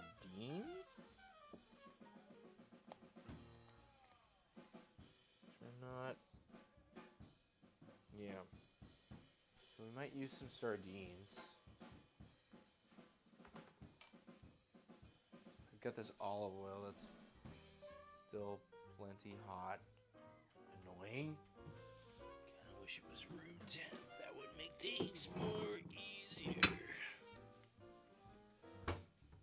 I'm looking for a wide mouth quart jar. I'm just gonna add this whole deal of sardines.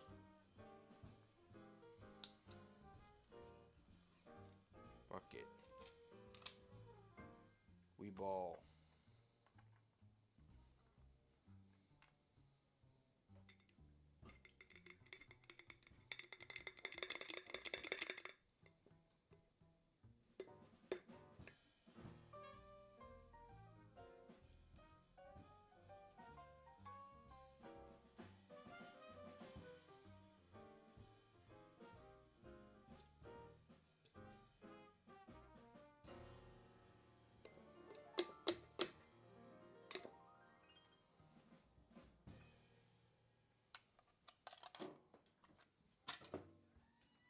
And then I've got my homemade mustard. This whole grain mustard. So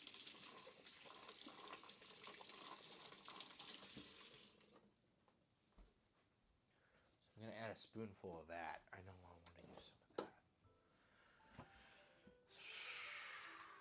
Where the fuck is that? It's right here. Da-dun-da. Right here. Ba-ba-ba.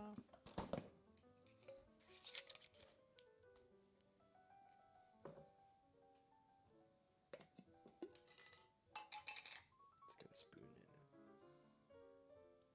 just gonna add like a healthy rouge. Entonces, other things. What else did I want to use? There was this.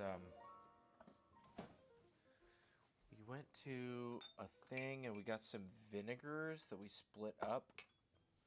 And I haven't used these at all. There's this limoncello vinegar. It's actually really good. So I'm going to use some of that for this. Just to start. And then oil. I want to use all this garlic. And then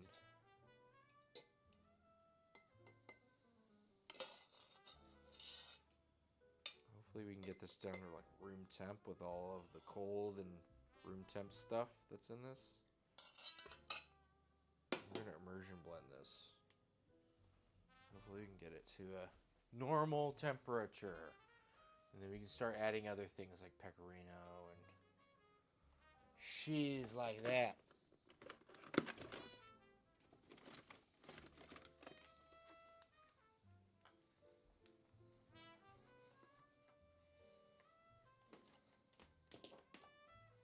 So far we've added almost no salsa verde ingredients.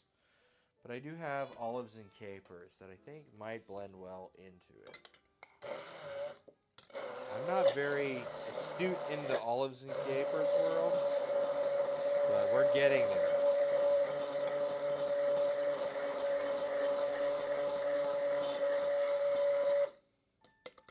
We're becoming better at endearing ourselves to people who enjoy olives and capers. Speaking of which, maybe we add the olives and capers. And I have some mayonnaise. Mayonnaise. E.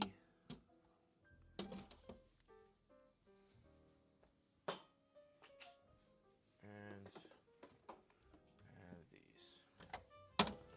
All this. I almost thought about adding these like pickled grape leaves to it. Might be interesting. But it also might be way too many fucking things. And at least keep it to things that are kind of within the realm of understandability.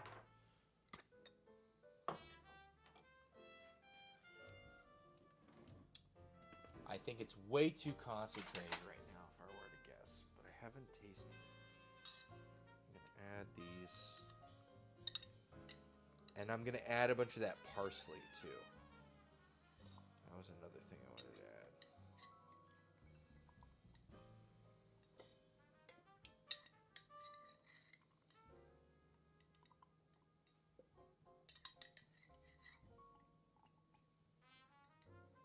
We're not gonna add all of the olives, but I want to just add a couple more.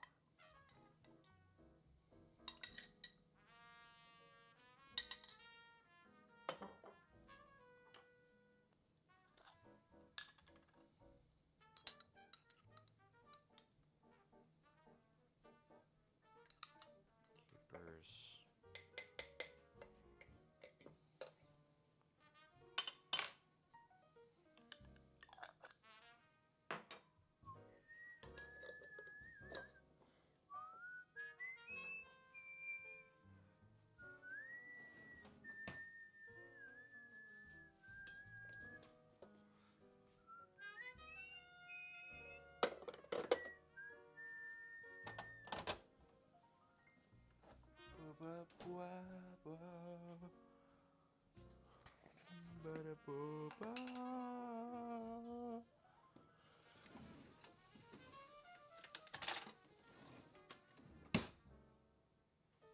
And we want to add parsley. Don't forget about the parsley.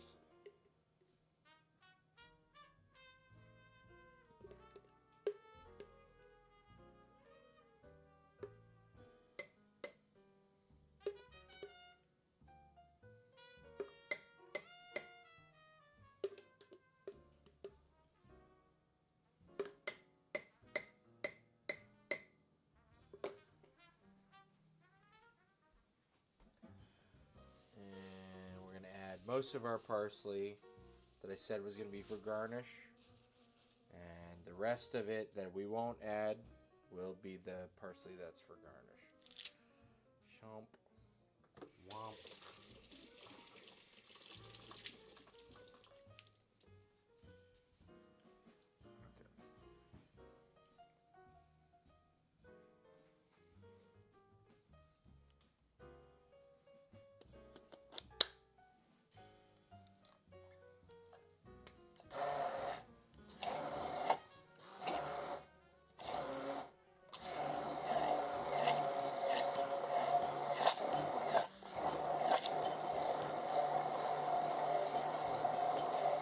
That's a good point. We should add some garlic and some onion. That's a good idea. But first we should try it.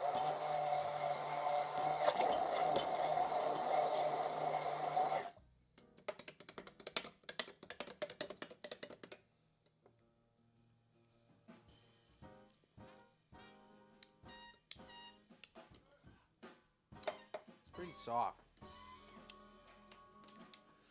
I would say the rest of the vinegar for sure.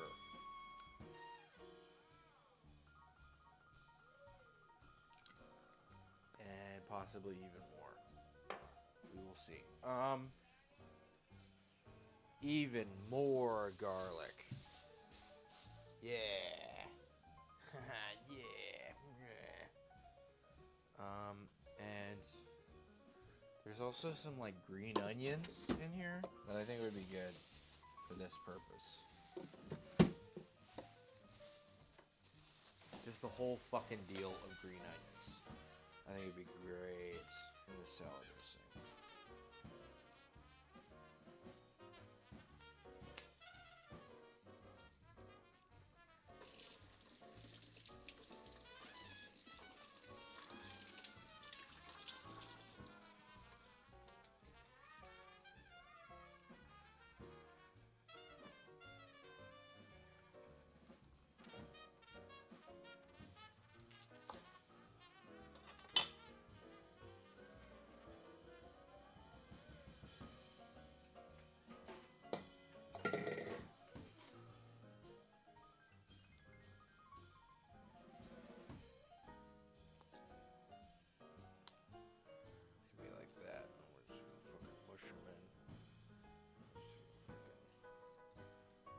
this one, but I don't like this part. And mush it in.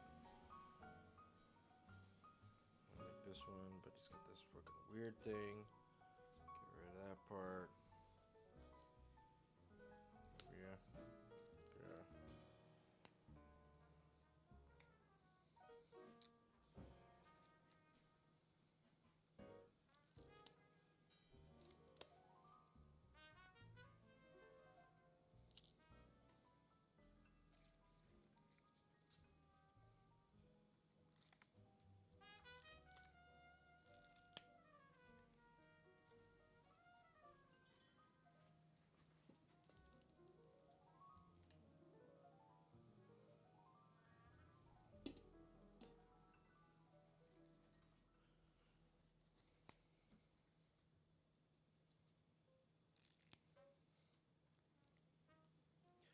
Make it kind of like a green goddess-y. All the herbs. I guess green goddess is meant avocado. Maybe I'm wrong.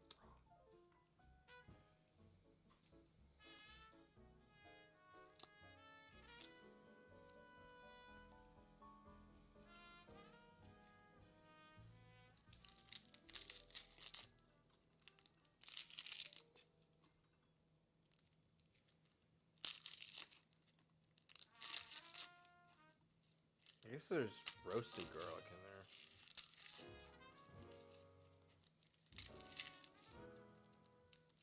So there already is garlic in it. We'll add a couple.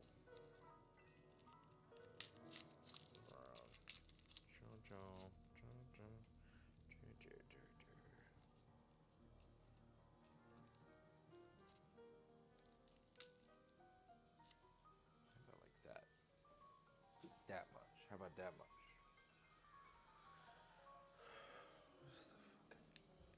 Okay, we're at 425 on the oven.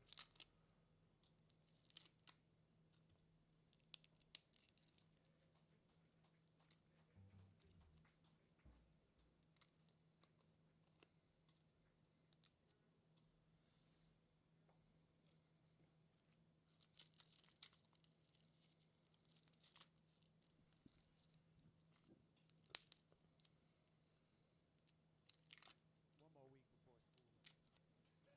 We ain't gonna get it all. Hopefully. I just want to thank these wonderful musicians here.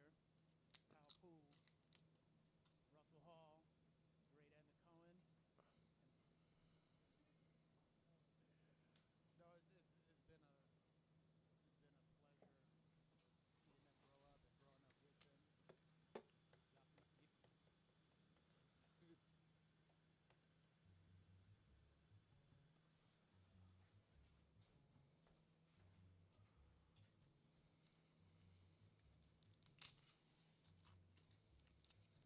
I also have lemons too.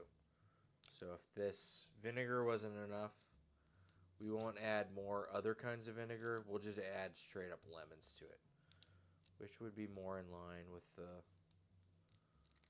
Caesar kind of vibe anyway.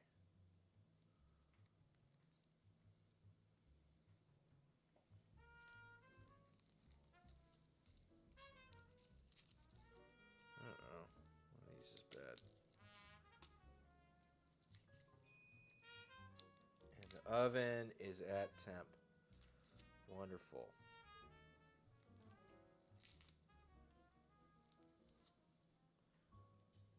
Almost done with this.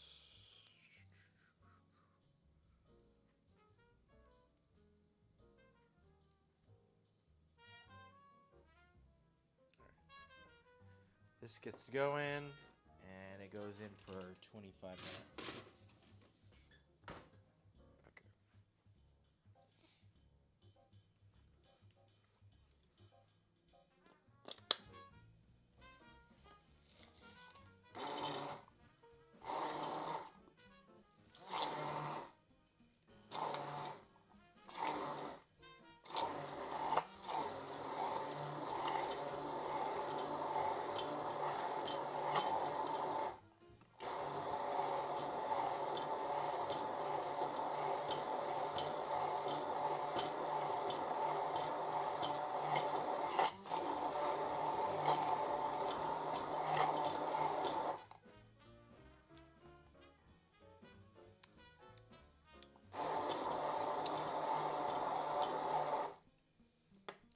mainly needs sharper acid.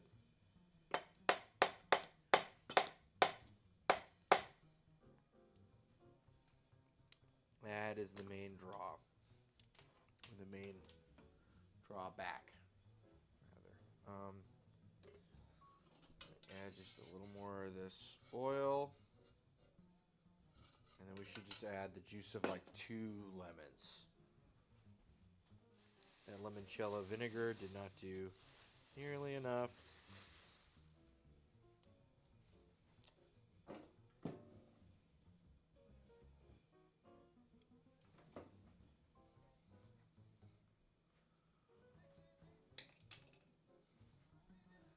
I have this guy right here.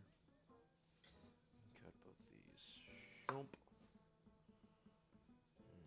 Shump.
Very close.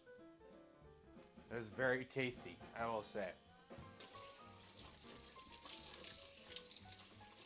Fruity, mustardy, sweet, and herbal. There's a lot of good stuff going on in that.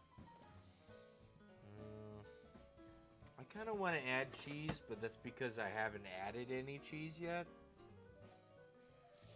But I also kind of feel like I might just be fucking going uber overkill on this thing.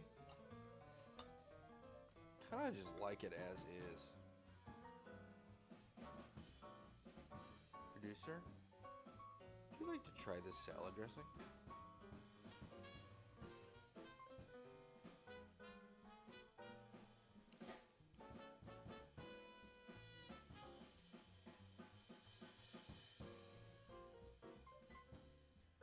Do you like it? Does it need something? I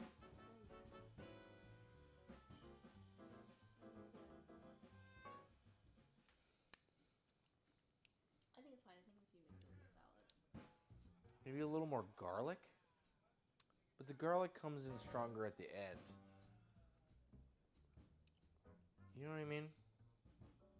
And so I think it's fine if you mix it with the salad. Yeah, because the arugula is going to be kind of upfront, spicy. Okay, cool. I think it's good. Cool. Hell yeah. Here's salad dressing. Tastes really fucking good. I will say that. Whew. Yummy. Yummy tasting salad dressing. God damn.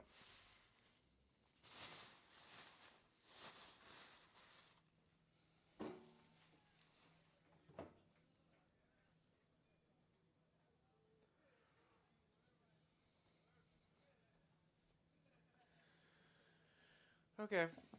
Well, you know, it's good.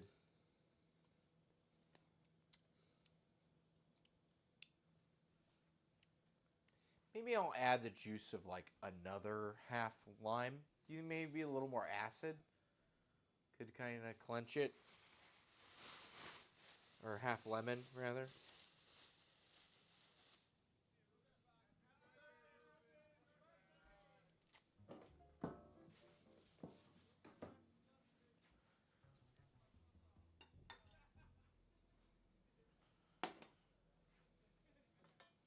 Maybe that's what it is. I'm not going to do the whole lemon. That would be too much. Maybe. I don't know. We're trying to dial it in. It tastes very good.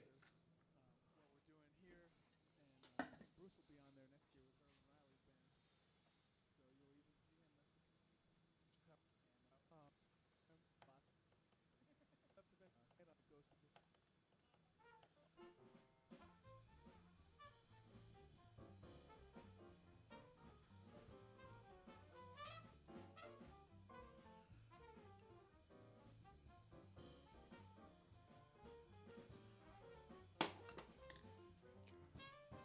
Another blend.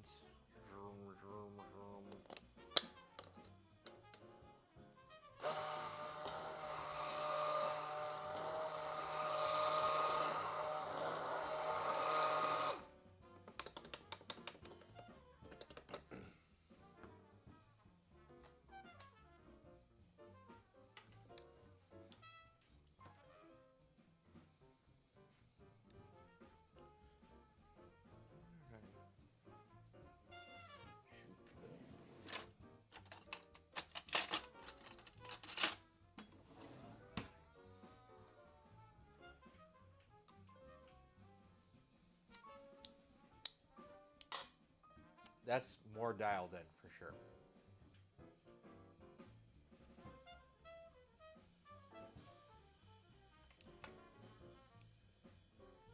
Just helps everything kind of come more into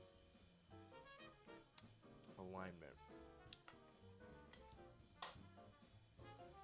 I would say more like salt in the form of whatever, but like I don't think it even needs that. I think that's way better. Way, way, way better. Way better.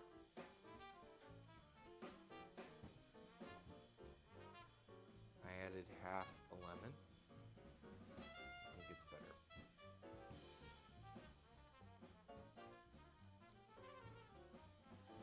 Yeah. Cool. All right. Whew. All right. So that's the salad dressing for the salad. Wonderful. It's good to have that like answered and done, kind of. What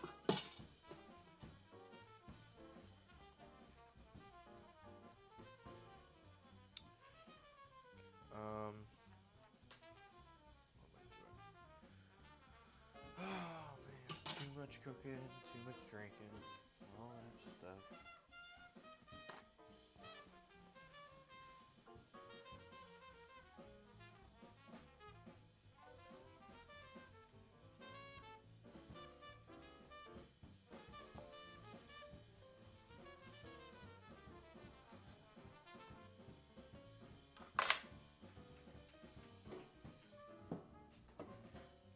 Salad. Scoop. Oh, you know what? fucking idiot. I totally forgot to add the pasta. We've got about 15 minutes till the bread is gonna come out. I'll add the pasta right now. Honestly, actually, I think this is the right time to add the pasta. I'm not trying to be like, oh, I knew it all along. Actually, I think that is the time.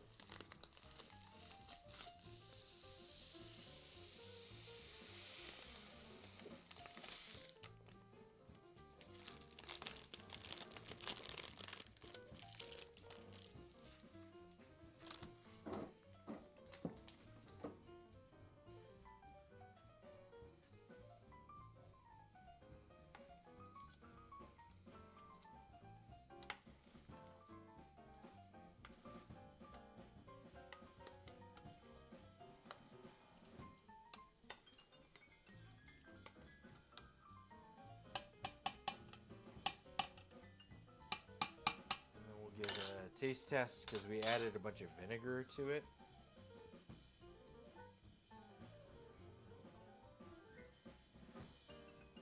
If you don't know what to add, you should probably be adding acid. That fixed the salad dressing, and it's probably what just fixed the soup.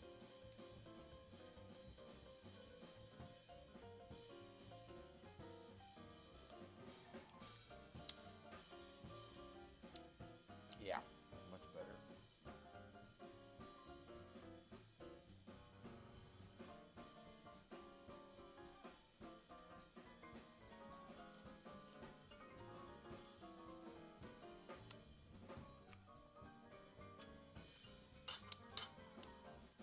A lot better. 100%.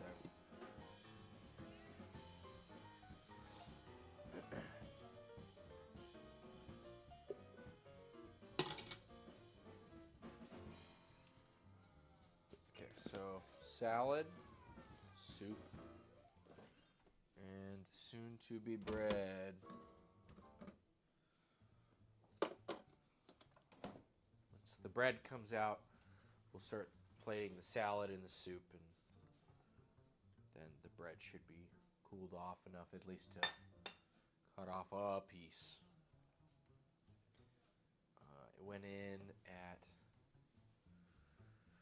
17 and it needs 25 minutes, so that means 30 or 42, right? 17 plus 25, 42. Let's see.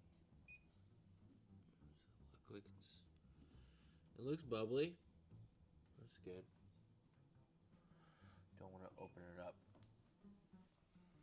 because we'll fuck it up, I'm sure.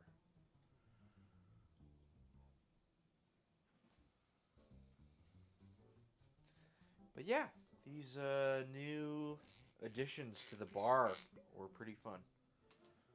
I do like the Bitter Bianca. I've heard a lot about it. I didn't know it was made in Canada.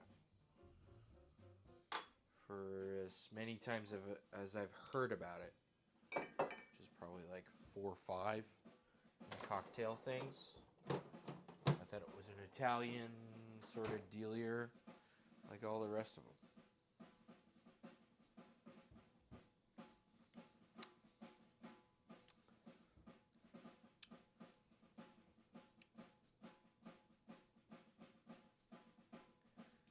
We've got about 10 minutes. Oh, sorry, camera went out.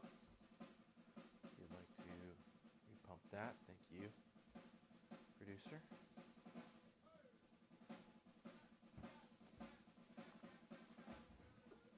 Yeah, it's good.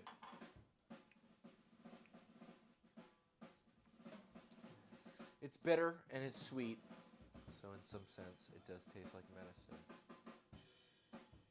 But it tastes like good medicine. And when you mix it with a cocktail, it ends up adding a bunch of backbone.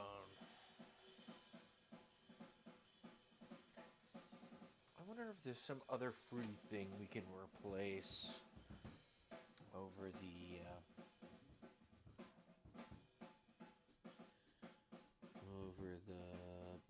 Saint Germain. We can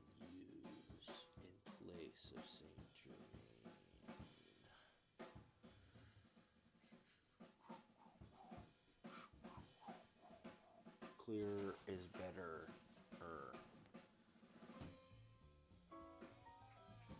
What about... I have aquavit. Aquavit, but that's not like a liqueur or a sweet thing. I have Italicus, which is citrusy without any citrus. Italicus Flora de Ora. Flora Adora. Is this really hot? No, it's not. Okay. So there's Hendrix Floradora, which tastes like flowers. I have Italicus, which is a bergamot liqueur. We have Bitter Bianca and lime. Let's try that. Let's try that one. That sounds interesting. Trying to pick things that are clear. Because I think that's the whole vibe. Is like clear shit. Clear stuff, rather.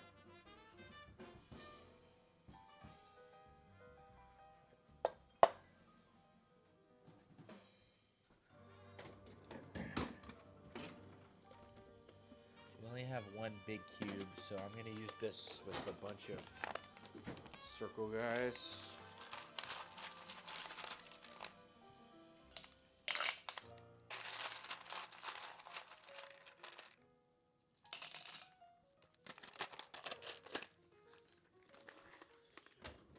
We're going to go Bitter Bianca.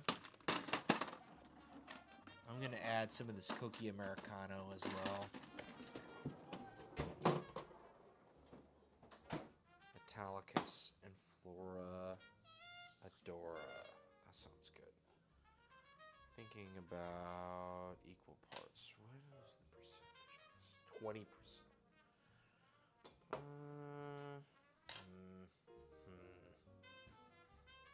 Sure. Fuck it. Ounce. Ounce me, bruh. An ounce of Hendrix Flora Adora. I don't know why, but this stuff isn't selling, and it's in the liquor store for like $25. Regular Hendrix is like 40, 45, and this stuff is 25, and it tastes like you're drinking a flower in the most beautiful, wonderful way possible. Like, I get that people like their gin, but it tastes amazing and wonderful. I don't get it. Why don't people buy it?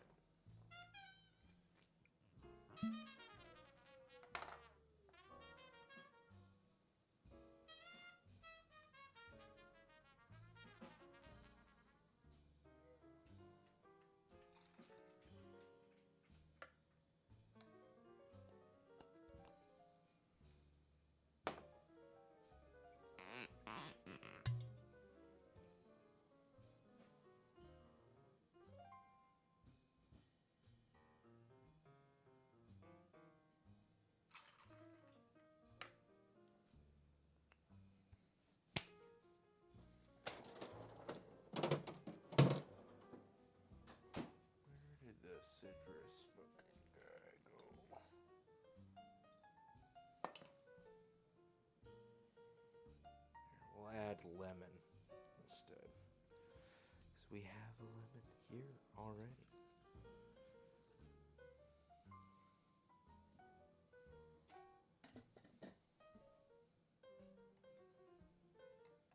How much is this? Not quite an ounce.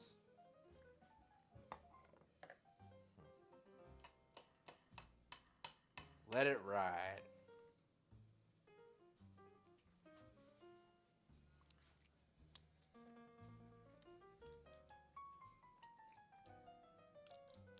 Salt. All right. Let's see what this is. I am furious.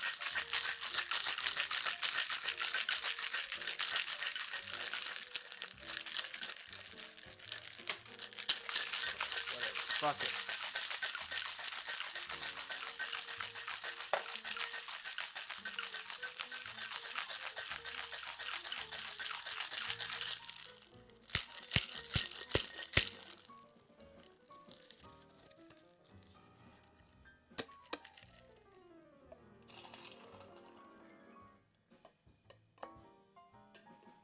It is cool to pour something out that is just clear as hell. I think that is an aesthetic choice.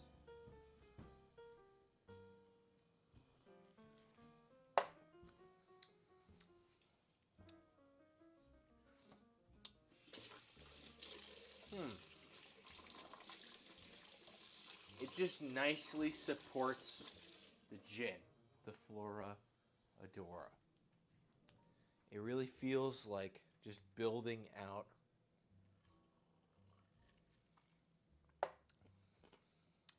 If this is a flower, this is the bitter part of the flower. This is the citrusy part of the flower. You know what I mean? It's just building out the aspects of it. It's very muted, but in a like a, it's just reserved, right?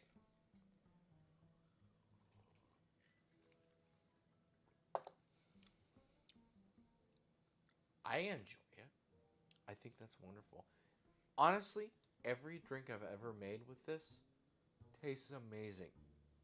And the other one, the whatchamacallit? What the fuck is it? The other one is the Grand Cabaret, made from stone fruit and sweet herbs. Both of these are way, way underrated. You can get both of these for $25, at least around here. And regular Hendrix is like $40, $45. This is way more interesting. Grab one of these. And then just grab, like, I don't know, Beefeater for your regular gin. And it'll cost about the same amount for both these bottles as one bottle of the Hendrix. I don't know. It's just wild how interesting these things are. And nobody is interested in them, as evidenced by their fucking lowered sale price. The main thing that upsets me about it is, like, it's a good deal right now, but Hendrix will never make it again, I'm sure. Once it goes away, I just never see it again. And that really sucks, because this tastes like roses and, like, it tastes like a dream. You know what I mean? It tastes fucking amazing.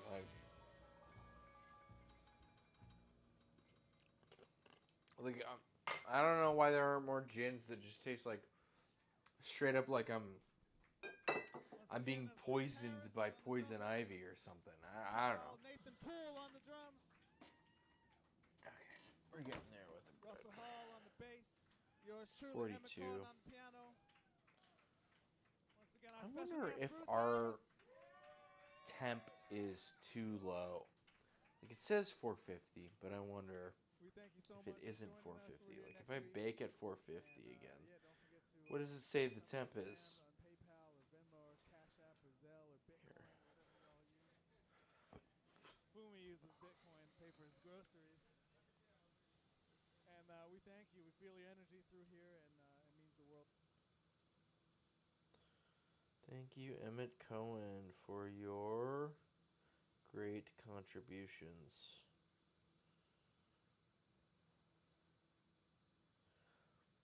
We love you. Anyways, back to playing music.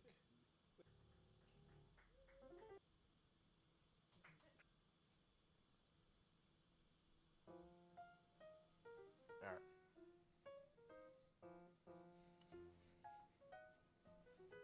I can get how these gins are too specific, I will say. You need to, like, readjust your understanding of the thing to, like, know how to bounce back against it. If that makes any sense.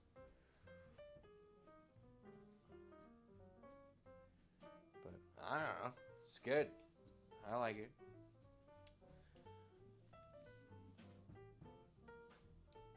It says we're at 420.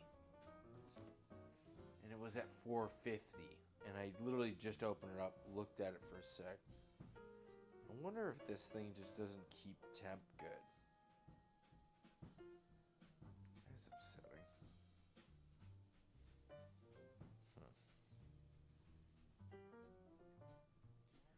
Give it till 12:50.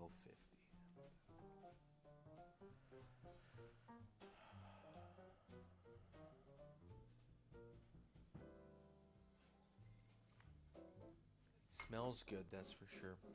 I just need it to brown adequately.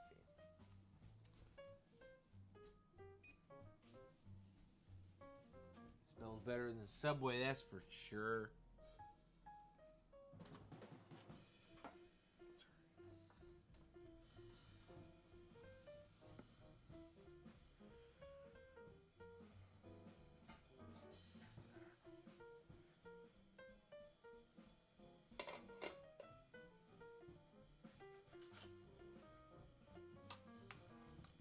Okay, no, this is good. This is a good amount of pasta. I think this pasta will like kind of, yeah. This is a good amount of pasta. I'm glad we did 2 2/3 the recipe and only added 2 times the amount of pasta. I think this is the right amount. I think everybody's way too gung-ho about just like fucking downing only pasta. I don't know. I like pasta with stuff. But everybody's like, pasta and butter. Let's go. Pasta and oil. Hi, what's up? Hello. You've caught me at the end of a long stream. I've been drinking a lot of cocktails and making things. Am I being raided right now? Soup? Yeah, we've got Italian wedding soup. I made a salad out of lettuce, spinach, arugula, fennel, red bell pepper, and red onion. We've got the salad dressing over here. We're going to toss it in. I've got focaccia in the oven. Yeah, we're just chilling. Drinking. What's cooking? Your kitchen seems very busy. Nope, just found you scrolling through food and drink section. Alright, well, people finding at the same time. That's fine. Yeah, we're making Italian wedding soup, which is like a meatball soup. Hey, thanks for the follow. It's a meatball soup with like a mirepoix and then some greens. Whoa, hey, there's someone else from Japan. Ciao. Jesus Christ, there's a lot of people coming in at the same time. Is it just named that, or is it like traditionally served at Italian ways? It's just named that. I was looking up some videos about it, and like it seems more like Italian American food, right? So there was like a video of a Nona. She's like, I learned how to make it when I got here, and it's like, well, you didn't make it in Italy. It's like, no, we don't have that in Italy. So Italian American food is like its own thing. And that was a big thing when Italians got here. No. I'm checking my watch because I have bread in the oven. But, you know, I can sleep whenever. But that is a thing with like Italian American food. Like Italians came here to America and they fucking like found out there was infinite meat. And they started just adding tons of meat to stuff. So, like, chicken parmesan isn't a thing that exists in Italy. That's Kyle Poole. That's not a thing. Also, sorry, I freeboot a stream from oh shoot from I free boot music from the Emmett Cohen Trio. Please listen to the Emmett Cohen Trio. It's good. But because it is a stream of a jazz combo playing live versions of music, it's untraceable. So there you go. That's my way to get around. I don't want to use AI music, and I don't want to copyright infringe and destroy my channel. So here we are, streaming a stream while we stream. So, but yeah, I got focaccia going right now, and yeah. Well, I confit some garlic in this olive oil, and then I use the olive oil to make this salad dressing,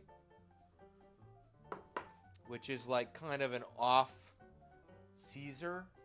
It's got some sardines in it instead of anchovies, and I got house-made mustard in it, but then I got some other sorts of stuff, so it should be good. Thank you. I'm glad you like the kitchen. We normally do streams on Thursday evenings. We're on the West Coast of America, so Pacific Standard Time, around 7 o'clock. And we play Dungeons and Dragons every day or every week on Friday. And so I'm always making a dinner party's worth of food the night before, so that way we can all eat and play Dungeons and Dragons on Friday. So I make stuff like right now: Italian wedding soup, salad, focaccia, and then there's normally a cocktail paired with it. I was fucking around with this other cocktail, but yeah, it's a D&D food party. Exactly, yeah.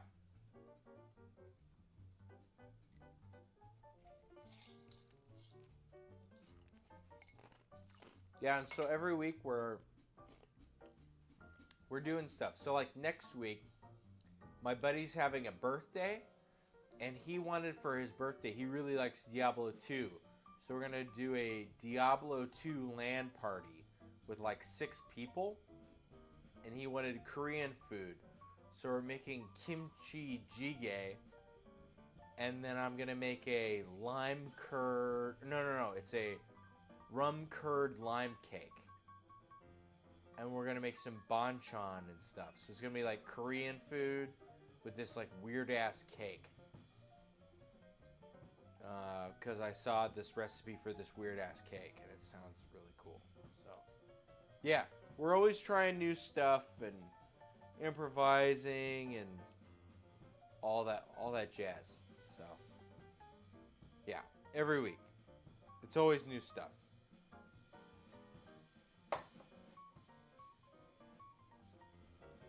Sorry if you're catching me at a inebriated time of evening. God damn. My oven, I feel like it just sucks. It just doesn't like... I want the bake. I want it to like... It's supposed to... I don't know. I feel like it doesn't hold temperature well. Sorry. Anyways, we had a... So I got this little surfboard cutting board, and that's our cocktail cutting board. And our drink of the evening is called a desk job.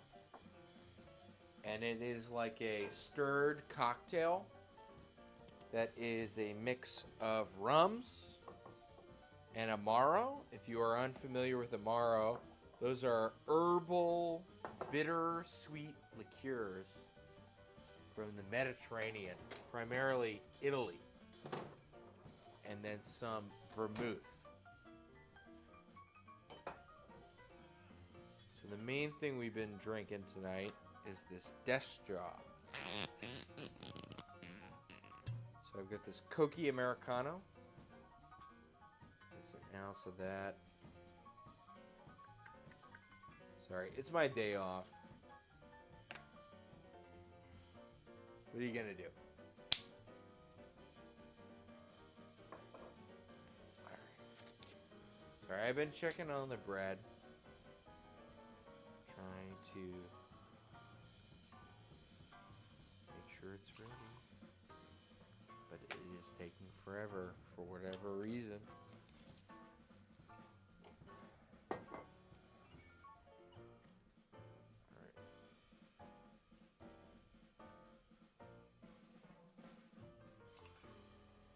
So, sorry, I'm not explaining things. This is an Amaro.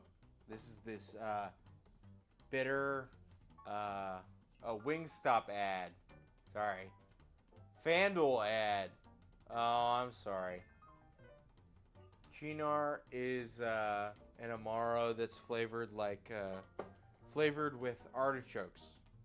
Smith & Cross's an overproof Jamaican rum. This is very funky. And this Zacapa 23 is new to me. It is a, whoop, we should measure. It is a Solera rum, which is new to me in the sense that I don't think I've had a Solera rum before. And that is a thing where they make a blend of rums and then they further age that blend in a barrel to recombine it.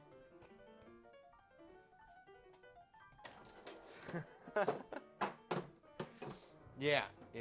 So, I don't know. I like the cocktail stuff. I think a really good cocktail is like a statement. It's like a full idea in your hand. There's something about it that's like really scratches an itch. Okay, it's starting to get like a bit more baked on one end than the other. I think it's just done.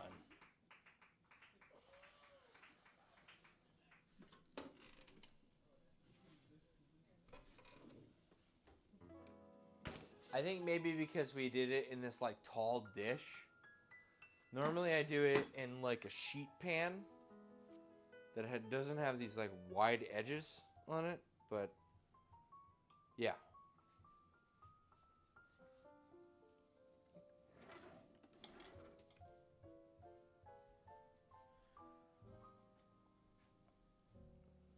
But yeah, so this is a mix of rums, Cocchi Americano, which is a vermouth, and Chinar, which is an Italian Amaro made with artichokes. It's artistic freedom to create grand flavor. Well, I appreciate your license and permission. But, I don't know. You get to the... Oh, shoot. I was freezing this Sauvignon Blanc that I was using to deglaze this. And I think I froze it a little too long. Shit. That happens. Alright. It's meant to be a stirred cocktail with a lime twist. I took some lime twists off earlier.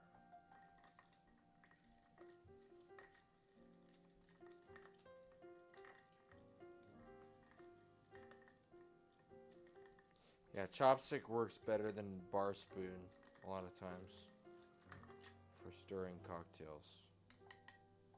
Who'd have thunk? Alright. I'm gonna just express this. Just like... I'm just gonna do that with another one of these because I'm probably not gonna use any of these. And I like the lime oil. It's good. And this is called a desk job.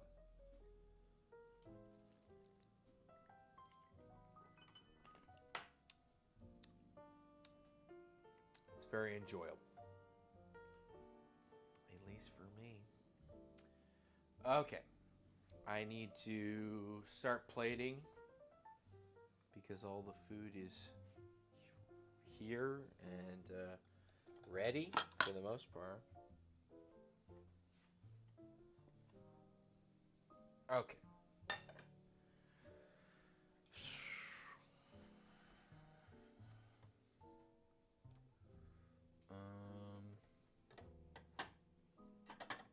know what? Let's just like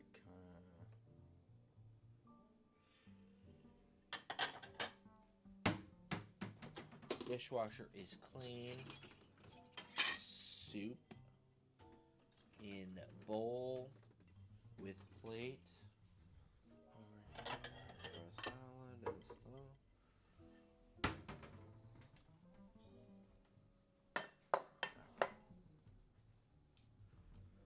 You know what? Fine. We'll just kind of do it.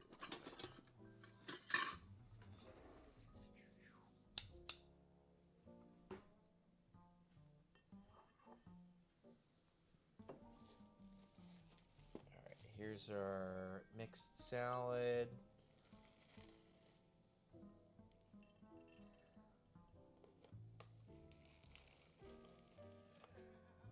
No, this is not exactly here. I got a better idea. Okay. We're going to throw it in a bowl and we're going to toss it in the bowl before we plate it on the plate. This is normally what I do if I was like presenting it for someone.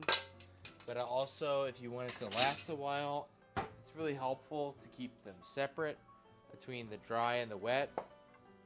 Because if you mix all the salad dressing with all your salad, then it just starts decomposing immediately, which is annoying as hell.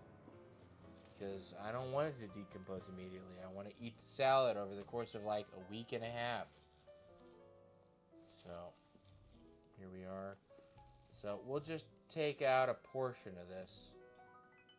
You know, a decent portion. And then we'll add our salad dressing. And we'll just kind of toss it with. Yeah? That seems like a good idea.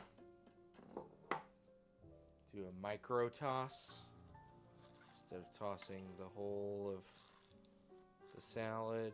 We can toss the salad we're going to eat with the salad dressing we're going to use.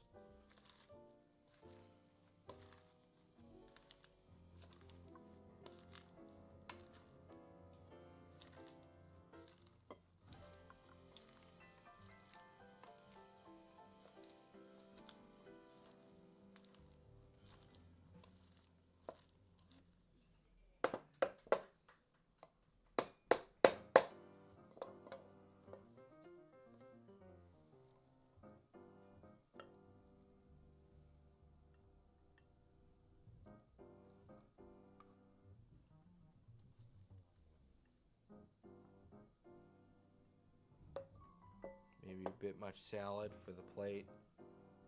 Sorry. Hey, everybody.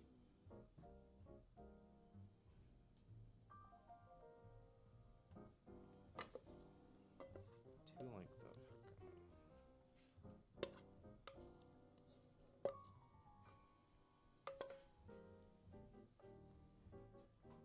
Sorry. And then we get some soup. Some scoop from our scoop jar. You know.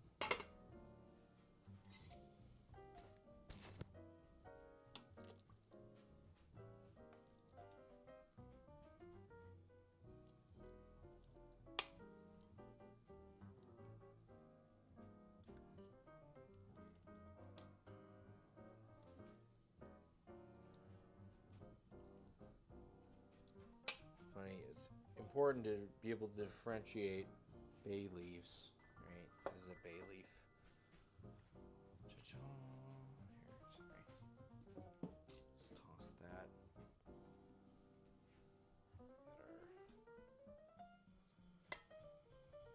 Get our salad and our... I gotta grab the skeezers, right? Scissors slash here.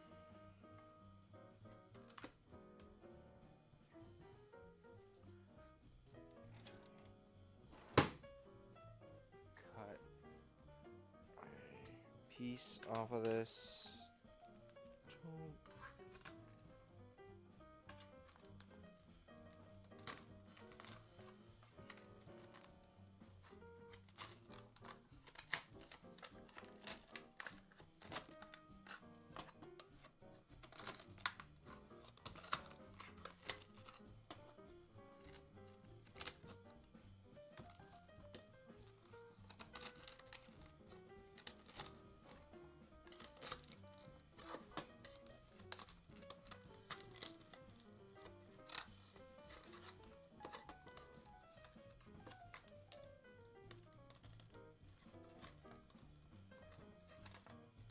Yeah, the angle on this one is really hard to get underneath it, which is like the easiest thing, which is why I used that glass one last time.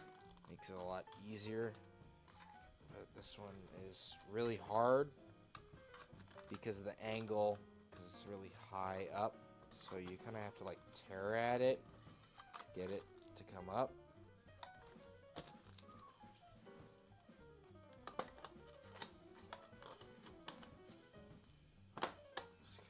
Unfortunate.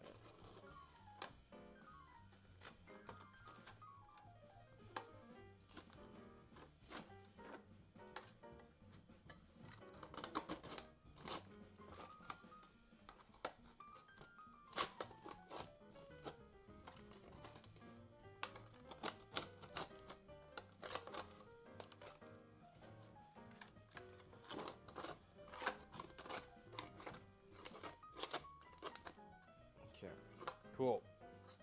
Well, it's all loose from the bottom now. So it should all be achievable. Cool. Awesome.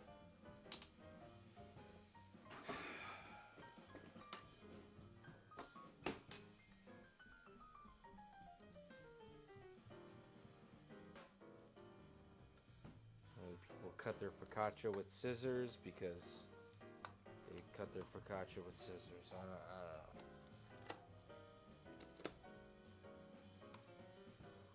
We got our focaccia here. Their salad and our Italian wedding soup. And our desk job cocktail. So it's not very well put together. It's just kind of all over the cutting board, but I think it's pretty effective. I don't know. Sorry, I'm gonna skip through this really quickly, and then I'll give it a good taste for sure. Sorry. Thank you for your patience.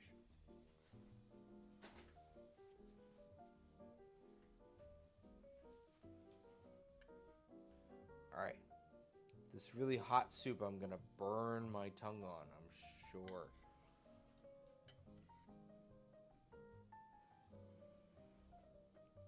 It tastes good though, I promise you.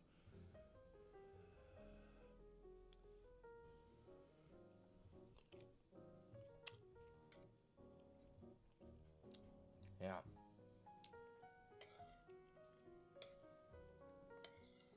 I will say the amaranth greens are going to make it a lot more earthy than it will be for you, but I do appreciate the earthiness. And if you don't appreciate earthiness, you won't have amaranth greens anyway, so it's fine.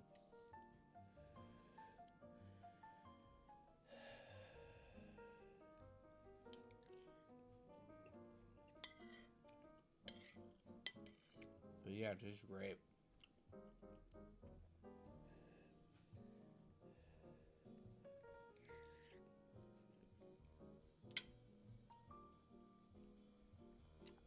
Looking solid.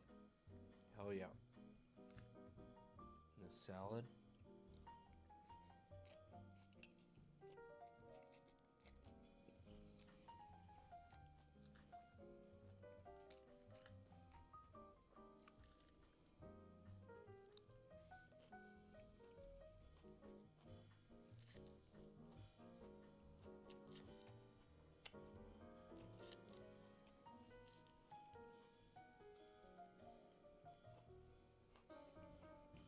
my god, man. This is really good. I could eat this forever.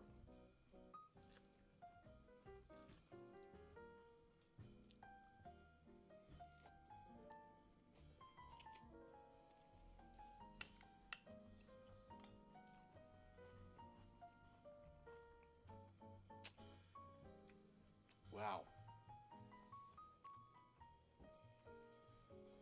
Very good. Then we'll take a bite of our focaccia. It is very fresh.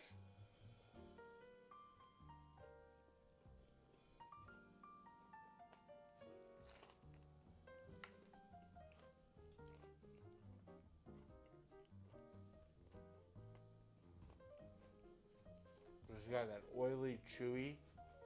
It's good.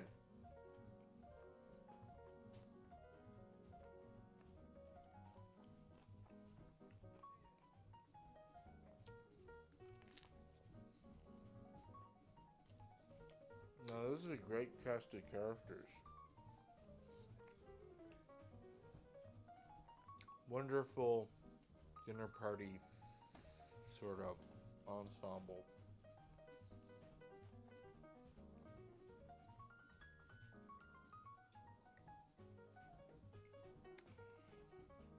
And it's like kind of heavy, bitter, sweet. Desk job. I appreciate it. Everything plays with everything else really well. I'm definitely going to mow down on a lot of this. It's been a long day. I think this is most of what I have to offer. If you like what you found here, we stream on Thursdays around 7 p.m.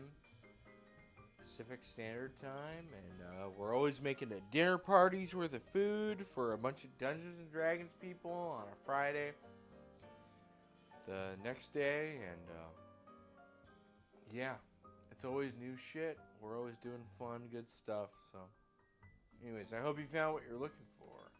Peace.